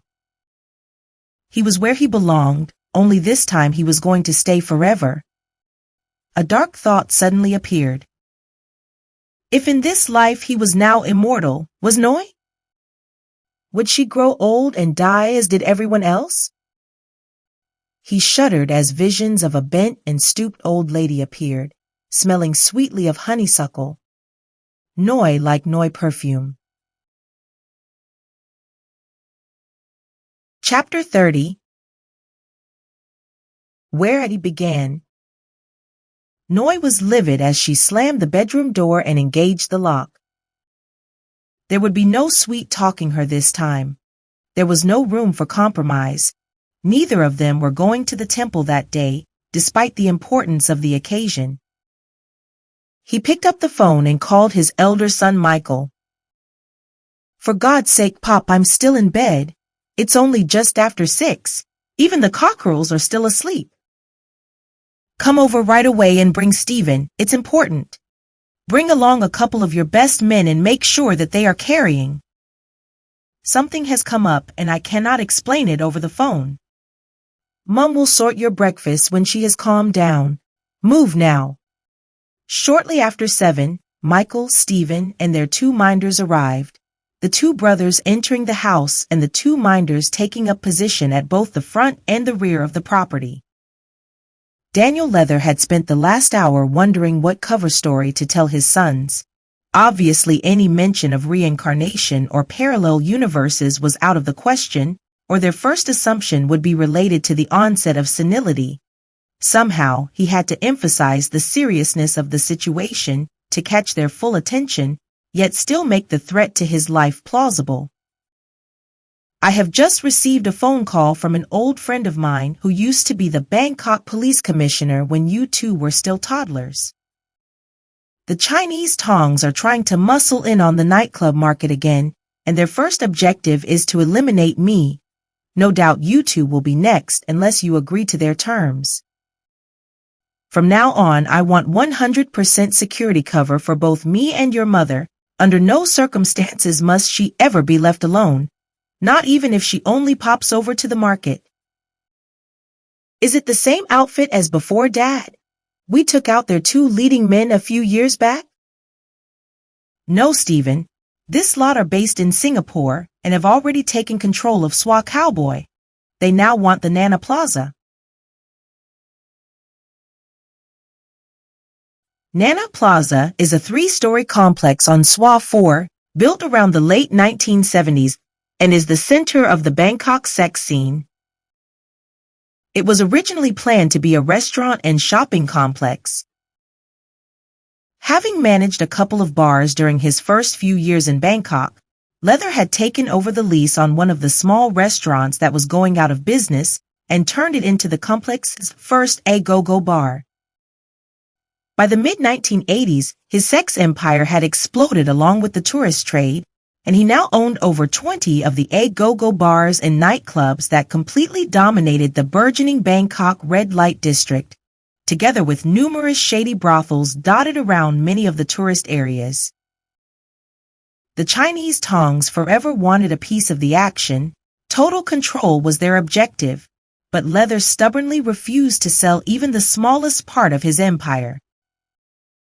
Gang wars had surfaced on numerous occasions, and bodies were often found floating in the Bangkok River. Leather bided his time, and having many of the most senior officers of the Bangkok police force on his payroll, easily discovered the leading men controlling the Tongs, and applying the Chinese philosophy of to kill a snake you must first cut off its head, had them eliminated in broad daylight in full view of witnesses. The Tongs got the message, and an uneasy peace had prevailed for several years. After they had served what he considered to be an adequate business apprenticeship, Daniel Leather handed over full control of his still-growing empire to his two sons, Michael and Stephen, and luxuriated in peaceful retirement with his beloved Noi, touring the world on a whim. He never returned to England. The memories were still too vivid, and having possibly escaped the hangman's noose once, he had no intention of giving the by now long-dead Albert Pierrepoint, Britain's official hangman, a second bite of the cherry. Hanging had long been consigned to the scrap heap of history in Britain, but occasionally nightmares of the noose being slipped over his head hauntingly appeared during periods of stress. "It's going to be difficult to take them out this time, Dad." Stephen was the more stable of the two brothers, cold and calculating certainly, nevertheless ruthless when he needed to be. "I can take a couple of the boys to Singapore if you want me to pop. I have a good contact in Chinatown who has his ear to the ground." Michael was a completely different character with a volatile, barely controllable temper. "No, that won't be necessary. The Tongs don't want a war, but they think that if they can take me out, you two may sell." Leather shook his head as he spoke. "No bloody chance of that. Everything stays in the family. Have you got a name?" "No, Stephen, but I know where the hit is to take place. Your mother and I are supposed to go to the temple this morning, and the shooter will be waiting for me. He is almost certainly Thai, about 5'8" tall, and will be wearing a gray coat with a hood. He will be sitting on the right-hand side of the big Buddha as you face it. I want you to bring him to me alive. Be careful. He is a pro and carries a 9mm, so take no chances, no heroics." "How on earth do you know all this, Pop? You clairvoyant?" Michael scratched the top of his head. Daniel Leather smiled, barely able to suppress laughter. "Indeed I am, son. Indeed I am." Leather was relaxing with his third Marlboro of the day when his phone rang. "Got him, Pop." Michael sounded a little muffled. "Where do you want him delivered?" "Take him to the old bakery shop that you are doing up just off the Sukhumvit Road. I will meet you there in an hour. Make sure you keep him alive." "Keep him alive! The bastard is a walking time bomb. 3 of us couldn't control him. I had to put a bullet in his leg before he stopped fighting." "I did tell you he was a pro. The next time I tell you to do a job like this, use dusters, and stop trying to prove yourself, Michael. I know that you are good, but you have nothing to prove to me." As Leather's Mercedes pulled up alongside Stephen's blue Toyota pickup, Michael came out of the building and walked over to open his father's car door, his right hand covered in blood. "We're not going to get anything out of this guy, Pop." He grimaced as he rubbed his knuckles. "It's as if he doesn't feel pain.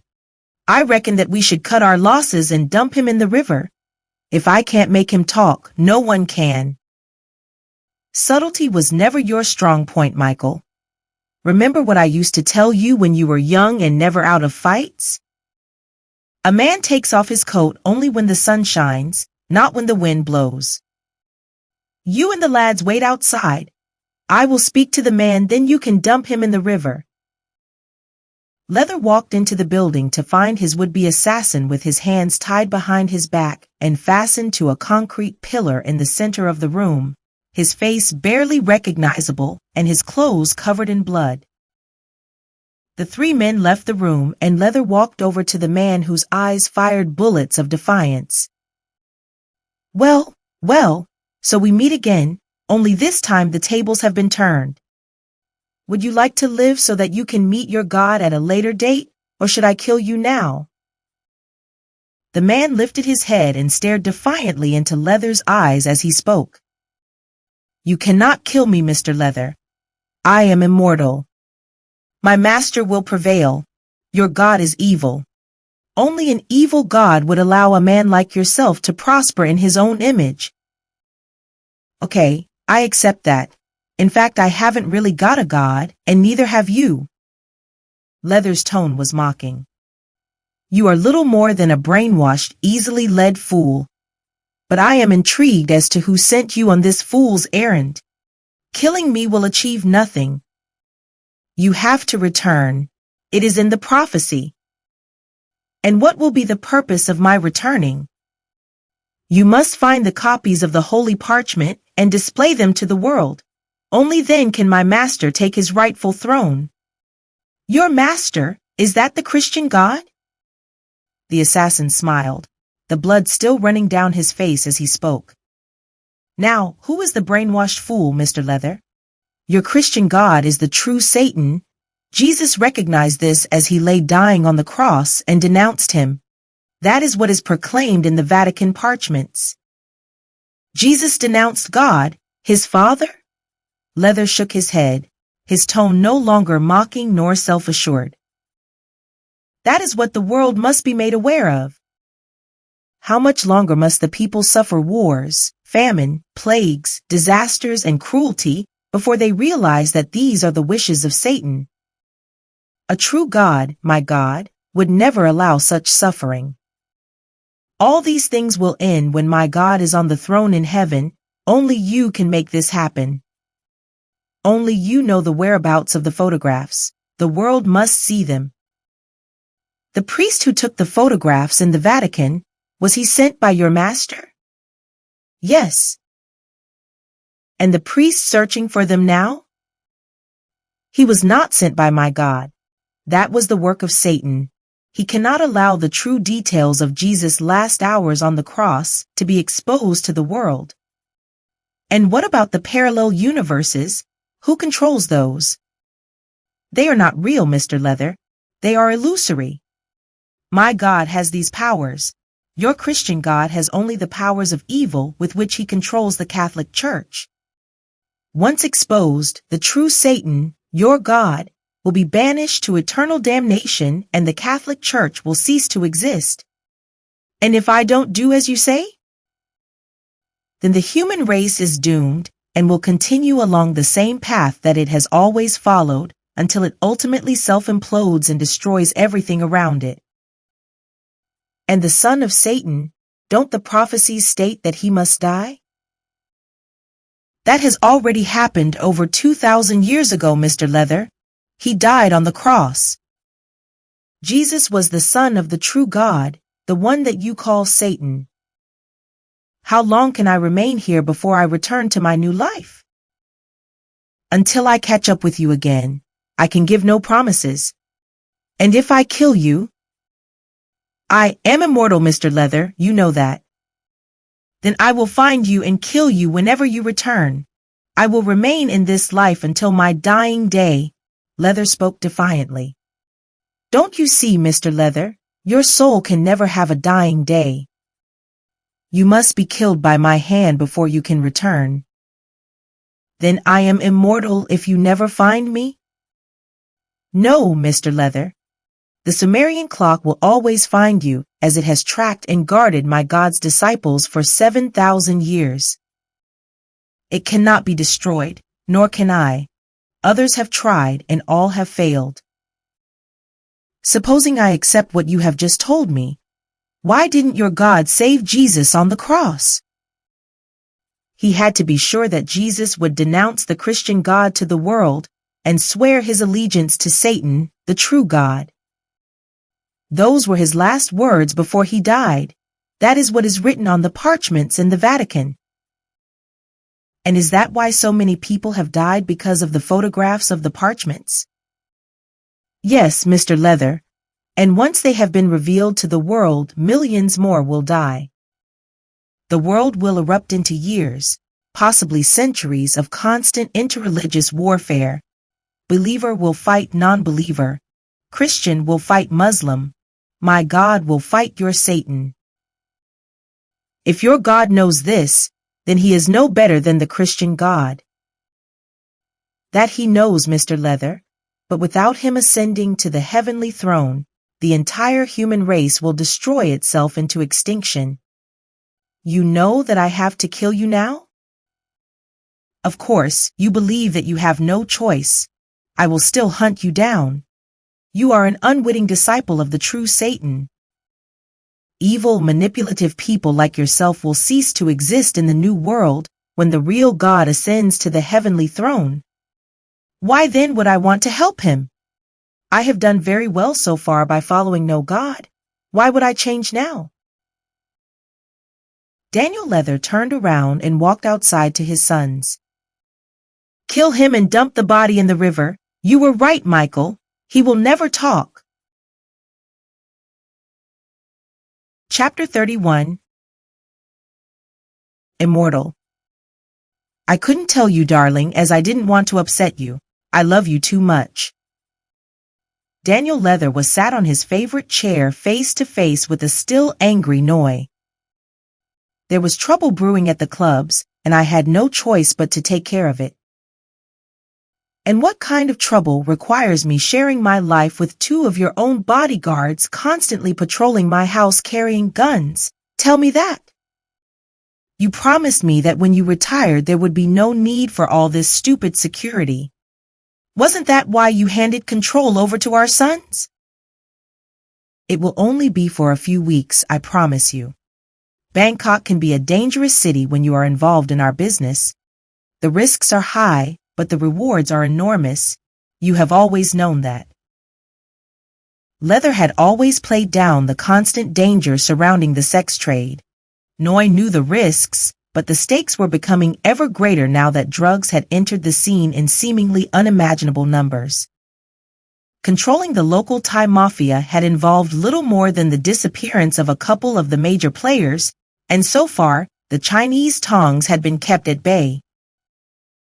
Yaba, a methamphetamine variant, was now entering the country in the form of millions of pills from Myanmar and made the profits from the club and sex trade pale in comparison. The ever-corrupt Thai police seemingly worked tirelessly to stem the supply, only to supplement their meager salaries by reselling it back into the local market. We have to get into the drugs game, Pop, Michael endlessly reminded his father. I have spoken to the local police commissioner, and he assures me that his supply line is endless.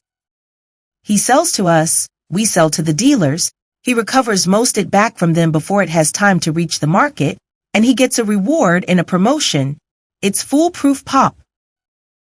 Honestly, the market is worth millions, and we will fence most of the stuff that we keep through the clubs. The tongs are already major players and want us to come on board with them. I don't like it, Michael. In my day we smoked a bit of pot, but this new stuff kills. Michael burst out laughing. Come on, Pop. You have been smoking it forever and it hasn't done you any harm. I still don't like it, but it's your company now and your decision.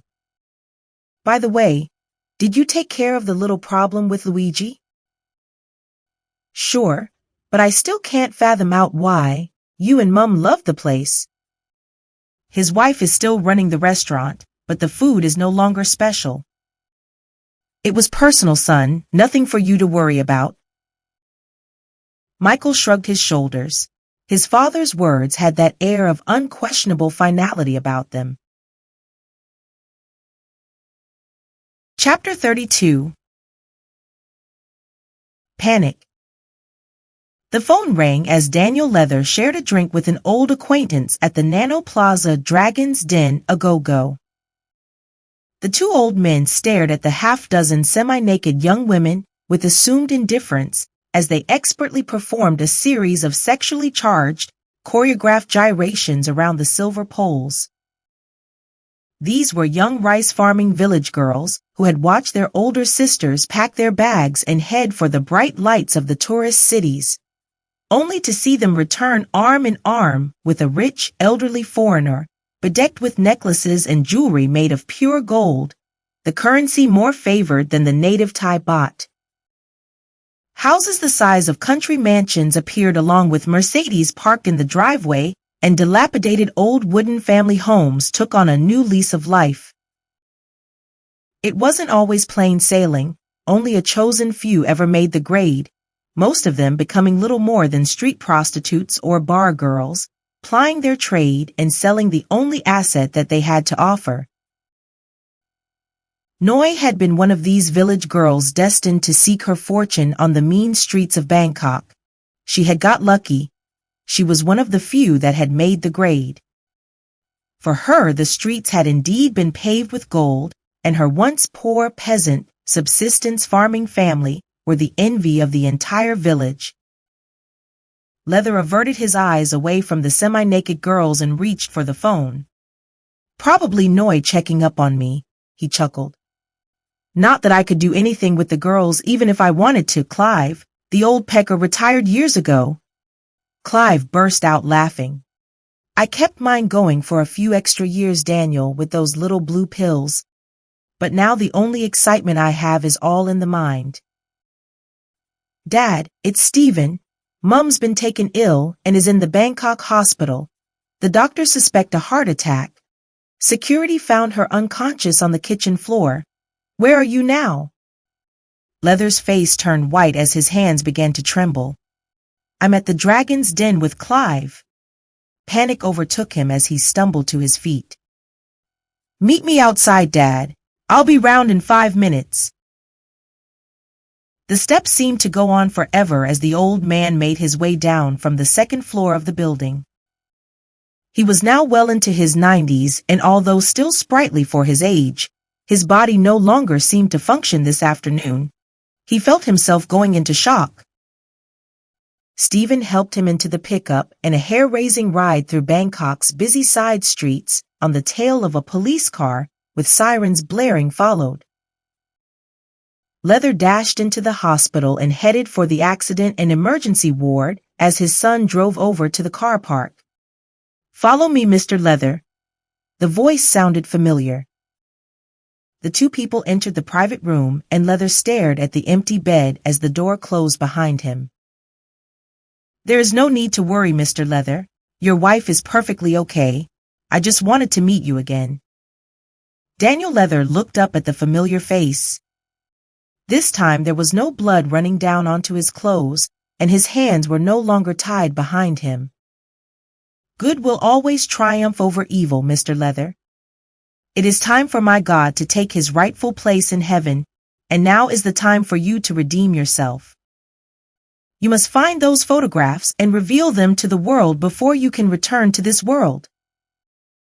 6 shots rang out from the silenced handgun, and Daniel Leather slumped to the ground. Stephen Leather glanced at the white-coated man as they passed in the corridor.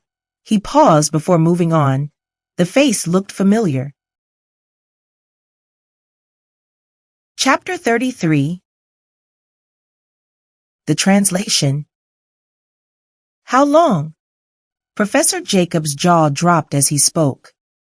"You were only here in my office a few days ago. How could 8 years have passed? That would mean that I am now approaching my 80s, and you, Janet, should by now be married with a couple of kids in tow." "I think that I may have been, Professor. Only last night I had a dream that I was giving birth. It was horrible. But when I eventually awoke, Daniel was lying beside me, looking not even 1 day older." "Tell them what happened next, my darling." "Shut up, Danny boy, or you will get a slap." Both Jack Keene and Professor Jacobs burst out laughing. "Go for it, Danny. Tell us every detail." "And you, Jack. Now let Daniel tell you the rest of the story." "It appears that we are not really here. We are little more than an illusion according to the assassin who once again shot him.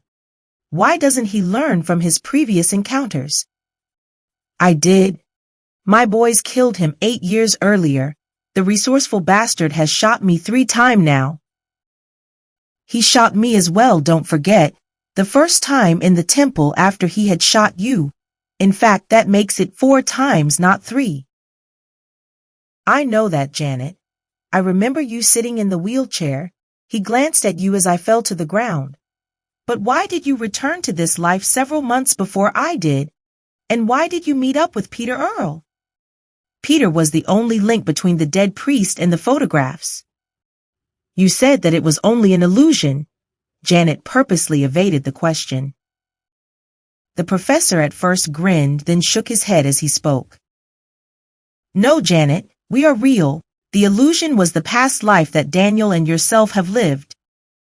I have now deciphered most of the texts from the photographs, and it appears that God, or at least one of the gods, lived among the ancient Sumerians and exhibited extraordinary powers. It becomes a little vague at this point, as many of the Sumerian words have many meanings. Their vocabulary was possibly as little as 10% of our current one. You said one of the gods, Professor. Yes, Daniel. According to the scriptures, there were 2 gods, one good and one evil. That is pretty much how the assassin explained it. Leather looked skywards in an effort to recall the exact words. Professor Jacobs continued, the texts become a little ambiguous at this point, but the 2 gods appear to have had a disagreement and go their separate ways. Much of the rest of the text seems to focus on possible child sacrifices. I guess that this is what probably sparked the disagreement. My God! Leather's memory jump-started visions of his children being taken out to the politician's yacht and to the same investigation that had got Peter Earle killed. 3 people stared at Leather as tears ran down his face. The assassin was right. Jesus was right. Satan sits on the heavenly throne, don't you see? We call him God, and we call the real God Satan. The real God would never allow the suffering that goes on in this world. Only Satan would allow that. The Vatican and the Roman Catholic Church are in league with the devil and dare not ever allow the truth to come out. Ah, I see. Now I am beginning to understand the workings of the mind that wrote these inscriptions. Dare I even say scriptures? The professor spoke in subdued tones. Only now does the ambiguous section of the parchment suddenly begin to make sense. The Hebrew language is interspersed within the text and is a warning about the evil perpetrated by the false god during the Sumerian period. The wars that are written about on the museum tablets are the wars between God and Satan, not intertribal or intercity wars as the historians have always assumed.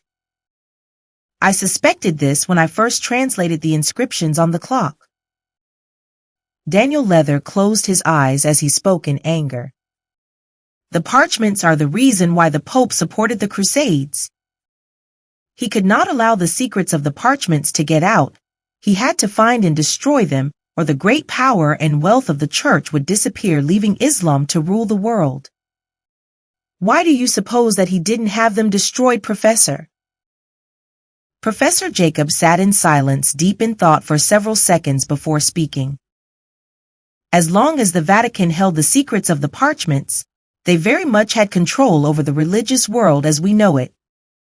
In many ways they are the sword of Damocles to be held over the head of Islam and all other religions. They can easily be interpreted as portraying Allah, maybe even Buddha as the great Satan, and their Christian God as the real God. The whole ambiguity of the intermingled languages, together with the combination of ancient Sumerian and Hebrew, can be contrived to focus in many directions. I firmly believe that my translation is the correct one, but challenges from both the Islamic and Catholic hierarchy, both of whom would naturally combine forces, would render much of my work as inconclusive and inconsequential.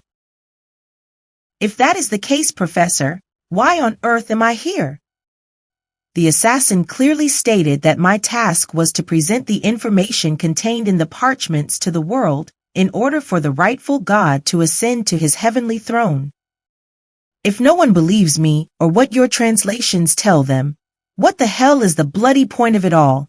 Daniel Leather's anger was not contrived and was plain for all to see. An uneasy silence followed, each individual deep in thought at what Leather had just said. He was right. What was the point, and why had there been so many deaths? Keen broke the pained silence. Where do you suppose my wonderful clock is at the moment, Daniel? His smile spread to everyone present in the room. The last time I saw the blessed thing, it was hanging on the wall in my living room in Bangkok, where it has tormented me for 8 years. I have threatened to destroy it 1,000,000 times, but it just seems to hang there and mock me. The assassin told me that the clock could never be destroyed and had protected the real God's disciples for 7,000 years. If it is still there, Daniel, and what he said is true, you will someday return. Professor James looked thoughtful as he spoke. That will of course mean that the present world is the illusion, not the one that both Janet and yourself have already lived. So you really saw it a few hours ago then, Danny boy? Janet grinned. Tell us about this morning, Danny. Did it feel like an illusion? Shut up, Jack. Sorry, Jan. I guess that it wasn't too memorable after all then. Janet's eyebrows lifted ever so slightly, and a barely disguised wink followed. Chapter 34. Deja vu. Oh my God. Daniel Leather looked up at the sign. Thank you for bringing us all out for lunch, Jack, but why Luigi's Bistro? You said that you liked Italian food, Danny, and this is one of the best restaurants in Manchester. I bring all my clients and sources here. Leather smiled and shook his head from side to side. Luigi's Bistro was the restaurant in Bangkok where I was shot for the second time. That was the first time that I had left the house in over a year, and the only time that I ever dismissed security for the evening. How did the assassin know that you would be there, Danny? Keen headed for the restaurant door as he spoke. I rang Luigi and booked a table, so he had to have been involved. My son took care of him. Leather noticed the look of horror on the professor's face as he walked alongside him. You said that it was only an illusion, Professor. Yes, Daniel, only an illusion. The four of them walked into the bistro to be greeted by Luigi, the owner, and were ushered into a small room adjoining the main restaurant. Good chap, this Luigi fellow, Keen remarked as they took their seats. He always allocates this private room whenever I have people with me. Many of my sources dare not be seen in public with me. A bit cloak and dagger, Jack. Not really, Janet. I have quite a few of the United and City footballers in my pocket and can always rely on them to give me the inside information before the big boys get a hold of it. I pay them, of course, but what they are not aware of is that if something is particularly juicy, the big boys pay me a small fortune not to publish so that they can get the scoop. It's pretty much dog eats dog in this game, asked Danny. Being an investigative journalist can be even more perilous and involves a degree of deviousness that you can barely imagine. Like sleeping with that prostitute Christine Keeler so that you can get a story, you mean? Janet's tone of voice and facial expression openly displayed a thinly disguised streak of jealousy. It was an illusion, my darling. You heard what the professor said. Anyway, in this life it was Peter Earle who had to perform the unsavory task, and wasn't it you that arranged the introduction quite some time before I made the illusory journey? If we both got shot at the temple at the same time, I must have been in a state of limbo for months. How can you explain that, Professor? Was I in cold storage somewhere? Professor Jacobs laughed. If I had the slightest idea of how the reincarnation process works, Daniel, I would be the first one on the bus. One thing is certain, though. I would not be spending any of my new life with my nose stuck in a book as I have done in this life. I would probably be off to Malaya to find Janet before you got there. And I will be waiting for you with open arms, sir. Despite the temptation, both Leather and Keen simultaneously avoided saying legs. The four of them burst out laughing as Luigi walked into the room to take the order. Okay, then, we are all agreed on the plan. Keen looked at each face in turn. 3 heads nodded. The meal had gone down well and the Italian wine was flowing freely. The professor will type up the full translation of the inscriptions on the photographs, the clock, and the tablets in the museum and summarize it in his own words. This will be accompanied by the actual photographs in the original language. I will arrange for all the copying and forward everything to each major newspaper editor in the country. I will leave my contact, Dougie Wilson at Reuters, to sort out the distribution to the rest of the world. Then we scarper. Yes, Janet, we disappear off the face of the earth. Once we have skinned the bookies, you two take an extended holiday in Malaya and Thailand, and I sell my paper to the Mirror. They have been pestering me to sell for months. I don't think that you will have a great deal of difficulty acquiring sufficient funding, Daniel, with your knowledge of the future. There will always be a bookmaker somewhere in the world ready to give you money. What about the cottage, Jack? I'm going to hand that over to Julie, Danny. She won't have a job, and as her dad is a vicar, he could well be out on the streets once this stuff hits the press. He may even have to go into hiding. Who knows how the various religions will react to the information that we are about to release? Personally, I feel that we may be on the verge of starting World War III. I am afraid that you may well be right, Jack. Professor Jacobs closed his eyes and bowed his head a little. I can see Christianity and Islam clashing over who worships the rightful God, and neither will concede, that is for sure. Is Islam powerful enough to challenge Christianity, Professor? Not at the moment, Daniel, but as Christianity is mainly linked to the capitalist Western world, it is certain that the damned Russians will take the Islamic side, and then begin the oil wars. The West will certainly have to go into the Middle East to secure supplies, at which time they will come face to face with both the Russians and the fanatical armies of Islam. For heaven's sake, change the subject, chaps. You are depressing me. Will you miss having your early life with Julie, Danny boy? Did you really love her? Well, of course I did, Jan, but it had to be illusory as I have no feelings for her at all this time around. What about the children? Do you think that they were murdered? Keen tilted his head questioningly. I can't really work that one out, Jack. Did the episode happen in order for some divine power to get me out of the country? Did the government set me up to prevent me from exposing a pedophile ring? Or was the whole thing just an illusion? Peter Earle was the editor of the News of the World at the time and was also shot while following investigations on the same pedophile ring. That can't be just coincidence. He returned to this life also.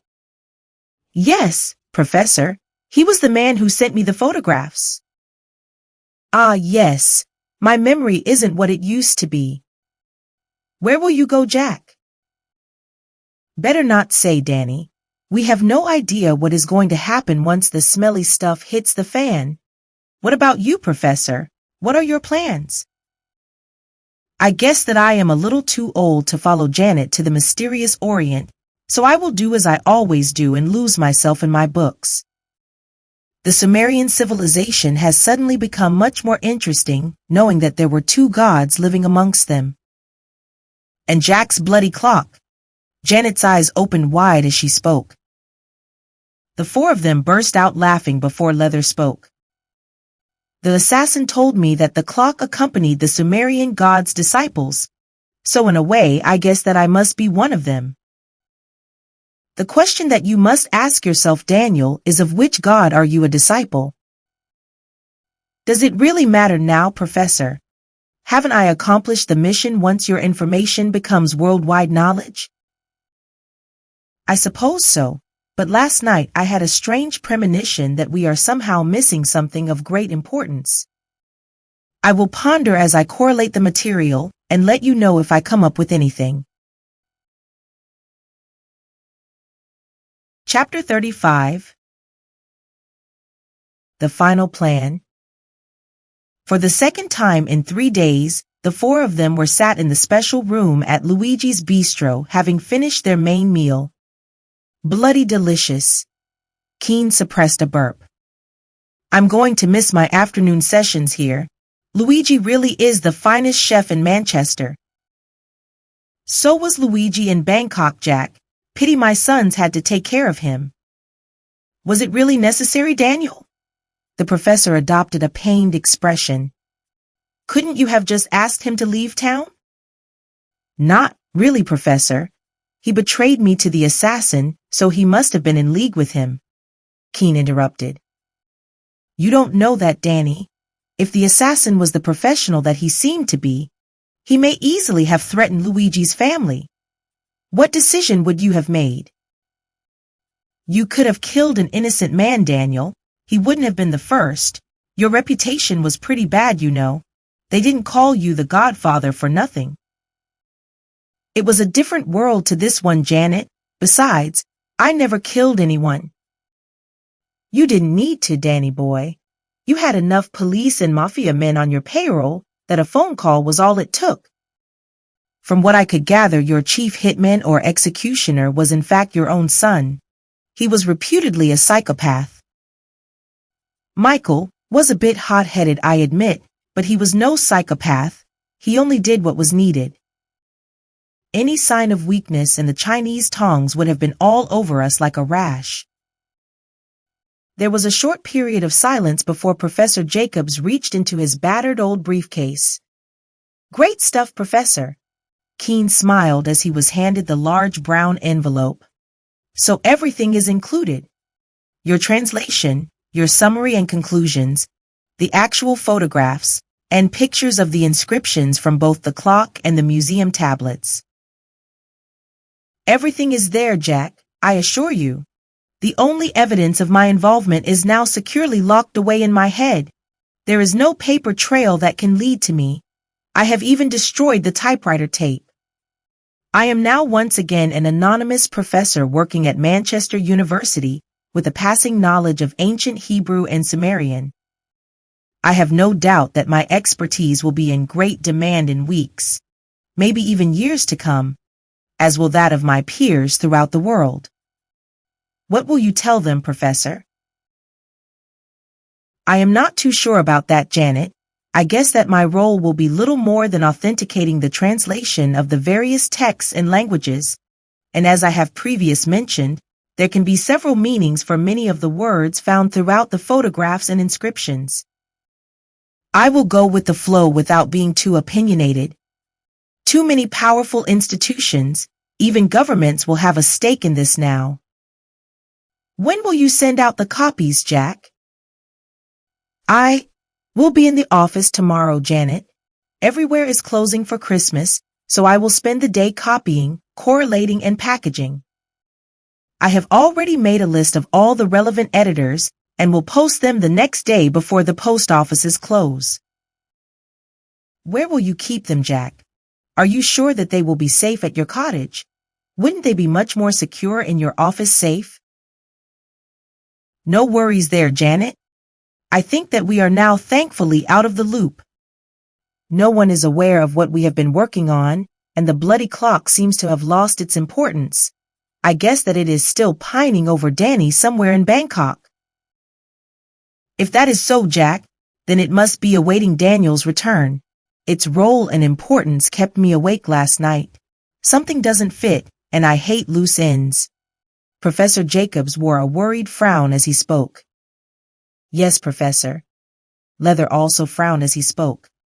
If I am supposed to be one of its chosen disciples, why isn't it here with me now? Why would it still be in Bangkok? I don't know, Daniel. The professor shook his head slowly from side to side. If it is indeed still in Bangkok, then we must assume that you are intended to return to your past life and will never return to this life. The only way that can be accomplished is for you to presumably die in this life. You cannot possibly live a full life here as before, because if you follow the same course, you will eventually meet up with yourself in 60+ years in Bangkok. If that is the case, Professor, then neither life would be an illusion. They would both be very real, only 60-odd years apart. Yes, Daniel, that is what concerns me the most. If you return to Bangkok in your previous life, guarded by the clock, then we must endure this life. Nothing will ever be the same as the life that Janet and you have already lived once the world is aware of the package that is now in Jack's possession. The whole history of the world will change, and almost certainly not for the better. You both lived a life free of any major wars or religious conflict. I very much doubt that history will follow the same course. Armageddon is a far more likely scenario, and for us there will be no escape. Thank you, Professor. A wry smile crossed Keen's face. I was kind of hoping that I would be able to enjoy my early retirement free of nuclear war. Now I am not so sure.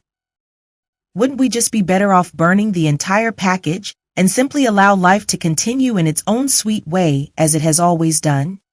He tilted his head questioningly as his eyes met those of the professor. The logic is sound enough, Jack, but the assassin said that without the true God ascending to his heavenly throne, the human race is doomed to self-destruct. The lesser of two evils, then, Danny. I know which one would be my choice. If it doesn't self-destruct during my lifetime, why should I care? If we don't release the information, we know exactly what the future will be for the next 60+ years. Just think of how much money we can take from the bookies. The four of them laughed as Luigi walked into the room to take the sweets order. Why not post them tomorrow, Jack, and be shut of the damn things, then we can all follow our exit plans? Leather stared deep into Keen's eyes. No, Danny, that would be too risky. They may arrive before we have time to be clear. In 2 days the entire postal system closes down due to the backlog caused by the Christmas rush. I guess that we will have a possibly 2-week window to disappear. I will be signing the contract with the Daily Mirror next week before the shit hits the fan, which will give me all the time that I need to follow my plan. Come on, Jack, what is it? Will we ever bump into each other again? Janet had a big grin on her face as she questioned, almost pleadingly. Let's just say that I will be taking sun cream with me and not an umbrella. And if we do ever meet, I would be expecting you to be wearing a bikini and not a raincoat. Luigi arrived with another bottle of wine and the sweets. To the future. Keen raised his glass. To the future. Leather, Janet, and the professor echoed the sentiment. Chapter 36. Back at the cottage. As arranged at Luigi's bistro the previous afternoon, Daniel, Leather, Janet, and the professor met early evening at Jack's cottage. The couple had walked hand in hand, and once again took the more scenic route along the Bridgewater Canal. I've kind of got used to your orange canal, Danny boy. The ducks and swans don't seem to mind too much. The door of the old boathouse hung at a funny angle. Strange, isn't it, Jan? What's strange? They haven't repaired the old boathouse door in over 60 years. The pair of them laughed as they left the towpath and headed for Keen's picturesque cottage, walking between the now familiar shrubs to the brightly painted door. Come on in. Keen's voice sounded happy. The professor is already here and the whiskey bottle is still quite full. Leather and Janet walked into the room and sat next to each other on the settee as Keen poured out almost half a tumbler of whiskey into the 2 empty glasses. Jesus, Jack, 24-year-old single malt, the stuff must have cost a small fortune. Leather took a small sip and closed his eyes in appreciation. A large fortune, Danny, and there is another one over there just begging for its freedom. I agreed a figure with the mirror this morning while I was in the office, and from now on this stuff will lubricate my innards until the proverbial cows come home. I'll drink to that, Jack, my dear boy. The professor was already feeling the effects of the alcohol, having arrived 1 hour early by mistake. Are the letters ready for posting, Jack? They sure are, girl. All 9 of them. Tomorrow they will be away, and so will we. I have arranged powers of attorney with my solicitor for the cottage to be passed to Julie, and left a letter of goodbye from all of us. I guess that this evening will be the last time that we will ever meet again. The professor looked sad. Still, it is for the better. The world will become a very unsafe place to live in for the distant future, and the farther away from the epicenter that you good people can get, the safer you will be. Do you think that the Far East will get caught up in the turmoil, Professor? It may well affect the whole world, Daniel, but being largely Buddhist, I would say that it will probably be the safest place to be after Antarctica. Thank you, Professor. Keen grinned. I suppose that I should tell you that I will be moving to Bali, not really too far from Thailand, Danny, so one day we may well meet up again. I hate to tell you this, Jack. The professor burst out laughing. Indonesia has the largest Muslim population in the world. Shit! There was a knock on the door. Daniel Leather bristled, a feeling of danger suddenly engulfing him. He had known this feeling of near panic only once before in his lifetime, his previous lifetime. The Border Patrol vehicle pulled up alongside them without warning as hand in hand they crossed the divide between northern Malaya and Thailand. Both Leather and Janet were as high as kites, having spent most of the morning with a group of young backpackers heading in the opposite direction.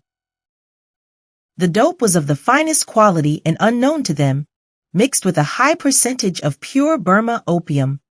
Passport was probably the only English word known to the guards, even though Malaya had been under British control for many years before its independence in 1957.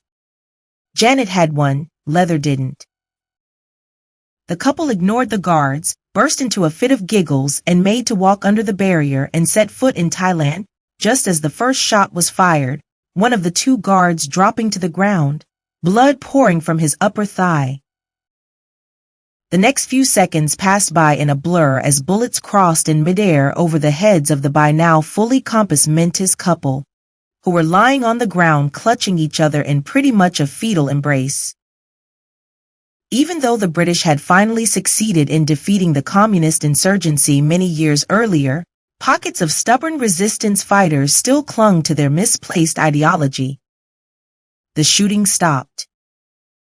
Still shaking, Leather and Janet climbed to their feet and walked across the border unchallenged, leaving 2 badly wounded Malayan border guards moaning and lying on the ground.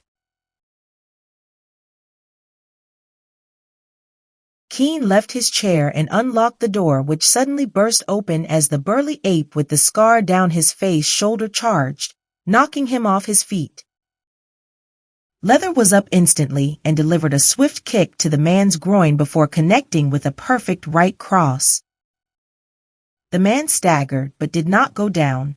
Lunging forward, he caught Leather slightly off balance, grappling with him and pinning his arms to his side. Grabbing the whiskey bottle, Keen smashed it over the man's head, his eyes glazing over as he fell to the ground. "Bravo, gentlemen." The cultured voice was mocking. "Jolly good show, but what a terrible waste of good whiskey. Couldn't you have used something a little more suitable? Now put your hands up or I will shoot you all." Neither Leather nor Keen had noticed the suave, well-dressed man enter the room. The gun was now pointing at Leather. "Sit down, Mr. Leather, and you, sir, please hand me the packages." "You cannot take them," Professor Jacobs shouted. The future of all mankind depends on knowing the information that they contain. And the future of my church and my God depends on them being destroyed, sir. The man smiled condescendingly as he spoke. The world has survived quite nicely for the last 2,000 years since the days of Jesus, without the people ever knowing the truth. So the Holy Bible is little more than a fake, something that I have always suspected, and you are prepared to kill in order to protect a false God. The professor's eyes narrowed as he continued. I have read the prophecy, and you and your God are the source of evil and the unwitting purveyors of death to the planet. No one will survive. The human race will self-destruct and cease to exist if your God, the true Satan, continues to sit on the heavenly throne. Perhaps you are right, Professor, but the disciples of my God have been promised immortality in heaven. The man smiled as he pointed the gun at Keen. Can your God offer you that, Jack? Now hand over the packages. Keen reluctantly handed over the 8 packages. The scar-faced man climbed slowly to his feet, rubbed his head, and looking directly at Leather took a step forward. Leave it, Tiny. There is no need. We must now return to our master. 3 shots rang out. 3 men died instantly. The suave man, the giant man with the scar running the length of his face, and the beautiful young woman with the mesmerizing blue eyes and the shiny flaxen hair walked out of the cottage, closing the door behind them. Chapter 37. The Aftermath. The slowly revolving ceiling fan wafted the cooling air over his face. The rasping chime of the clock awakened the old man from his dreams as it struck 5. Noi gently moaned as she turned in bed, the bedroom door being slightly ajar. His eyes remained closed as he entered the twilight zone. He became aware of a strange out-of-body experience. It wasn't happening now. It couldn't be happening now as he was in his own home with Noi, his beloved wife, but the dream was becoming reality, the images so vivid, the pain as the bullet ripped into his chest was real. But who was the man firing the gun, and who were the other 2 men standing alongside him? There was a burly, thick-set man with a scar running the full length of his face. He was climbing to his feet and moving towards him in a threatening manner. There was a beautiful girl with mesmerizing blue eyes and long flaxen hair looking on, an air of complete indifference on her face as the killings began. He felt himself moving along, not physically but through time, pausing and observing himself at critical junctures in his life. He saw Kathleen and Kevin on board a rich man's yacht, struggling and screaming as their clothes were torn off and the endless rapes began. He saw the faces of the 2 politicians, the royal lackey and the famed actor. He screamed, yet no sound left his lips. He saw and physically felt the hatred of the crowd that had gathered round his home when the national press, in unison with certain government officials, announced that he was the chief suspect in what was described as Britain's worst atrocity since Hitler's Blitz. Daniel Leather, age 87, opened his eyes and reached for the packet of Marlboro cigarettes, a stabbing pain in his back, his mind flashing to a beautiful flaxen-haired girl he once knew. Ah, yes, wasn't her name Janet, and didn't they once meet up somewhere in Malaya, or was it Thailand? He had often thought about Janet, yet had been unable to put a face to the memory before today.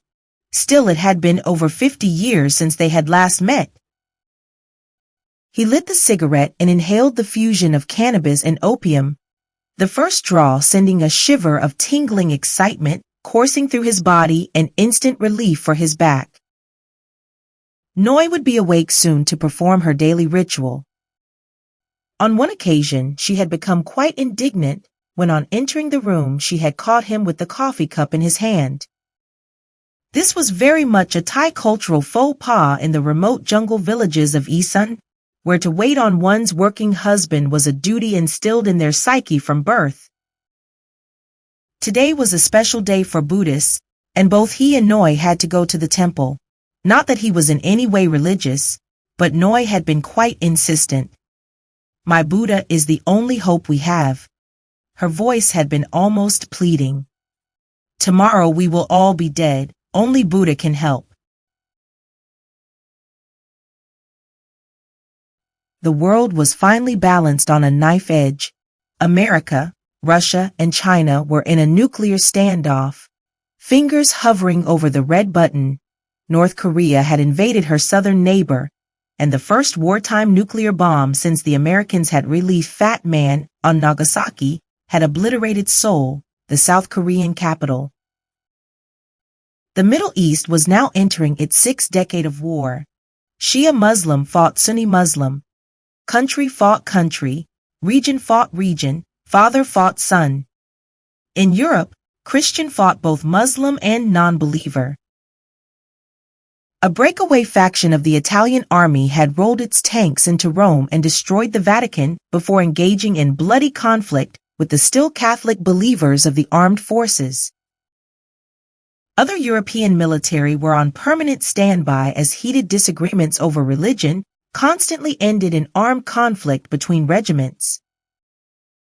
European Muslims confirmed their sworn allegiance to Allah by reenacting the Crusades and killing Christians. All-out civil war was imminent throughout the continent.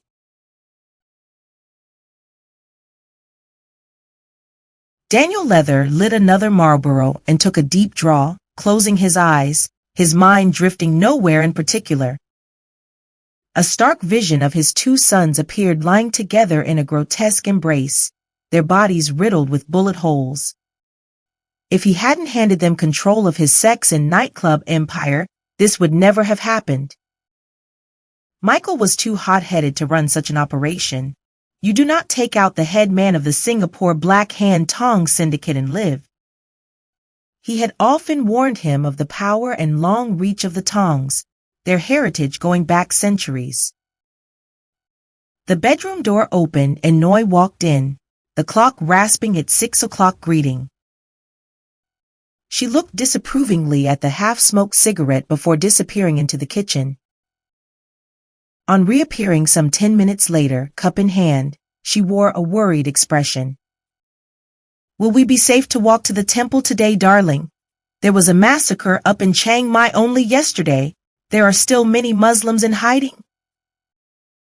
"We are safe in Bangkok, Noi. Every last one of them has either been killed or deported to Malaya. Buddhism and Islam do not mix.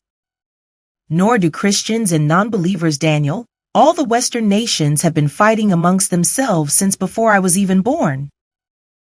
There are no Western tourists in Thailand anymore. Everyone is too afraid to fly. Over 1,000 passengers have died already this year in plane crashes." "Yes, I know, darling. Who wants to fly anyway? I very much doubt that we could afford to now. Since the government took over the Nana Plaza and the Tongs, the gentlemen's establishments, we have had to be very careful with our savings. Thankfully, the house was paid for during the good times. I so miss the boys, Daniel." "I know, darling." He wrapped both arms around his ever-loving wife and held her tightly, a tear running down his face. Daniel Leather and Noi walked hand in hand into the temple. He was slightly stooped as walking had aggravated his painful back. "Damned incompetent workers," he muttered under his breath as he recalled the raised pavement stone. At the far end of the temple was a circle of monks deep in prayer, all facing a gray-haired old lady in a wheelchair. The face was deeply lined through years of substance abuse and alcohol addiction, odd streaks of wispy flaxen hair barely visible through the tangled mass of gray, as her blue eyes stared blankly into space. Her God had punished her. She had failed him. Jack Keene had called into the post office on his way to the cottage, and posted the all-important 9th package to Dougie Wilson of Reuters. They had been friends since their school days, and he owed him a favor or two. The old man's thoughts wandered to his time as a freelance investigative journalist. Now, wasn't it a chap called Dougie who had first mentioned the names Keeler and Profumo to him? Did he ever meet up with Dougie? The name certainly sounded familiar. No, that was in a different life in a world that didn't exist. It was all just an illusion. 50-plus years of cannabis and opium addiction can play strange tricks with the mind. On Boxing Day, 1963, a young office girl found an old faded newspaper in the vaults of the News of the World offices in Fleet Street and handed it to the paper's editor. It was dated September the 11th, 2001. Peter Earle threw the paper into the waste bin and headed for the bookies. Manchester United and Liverpool were both playing later today, and tomorrow he would be rich. It wasn't every day that Liverpool scored 6 goals and Manchester United had 6 scored against them.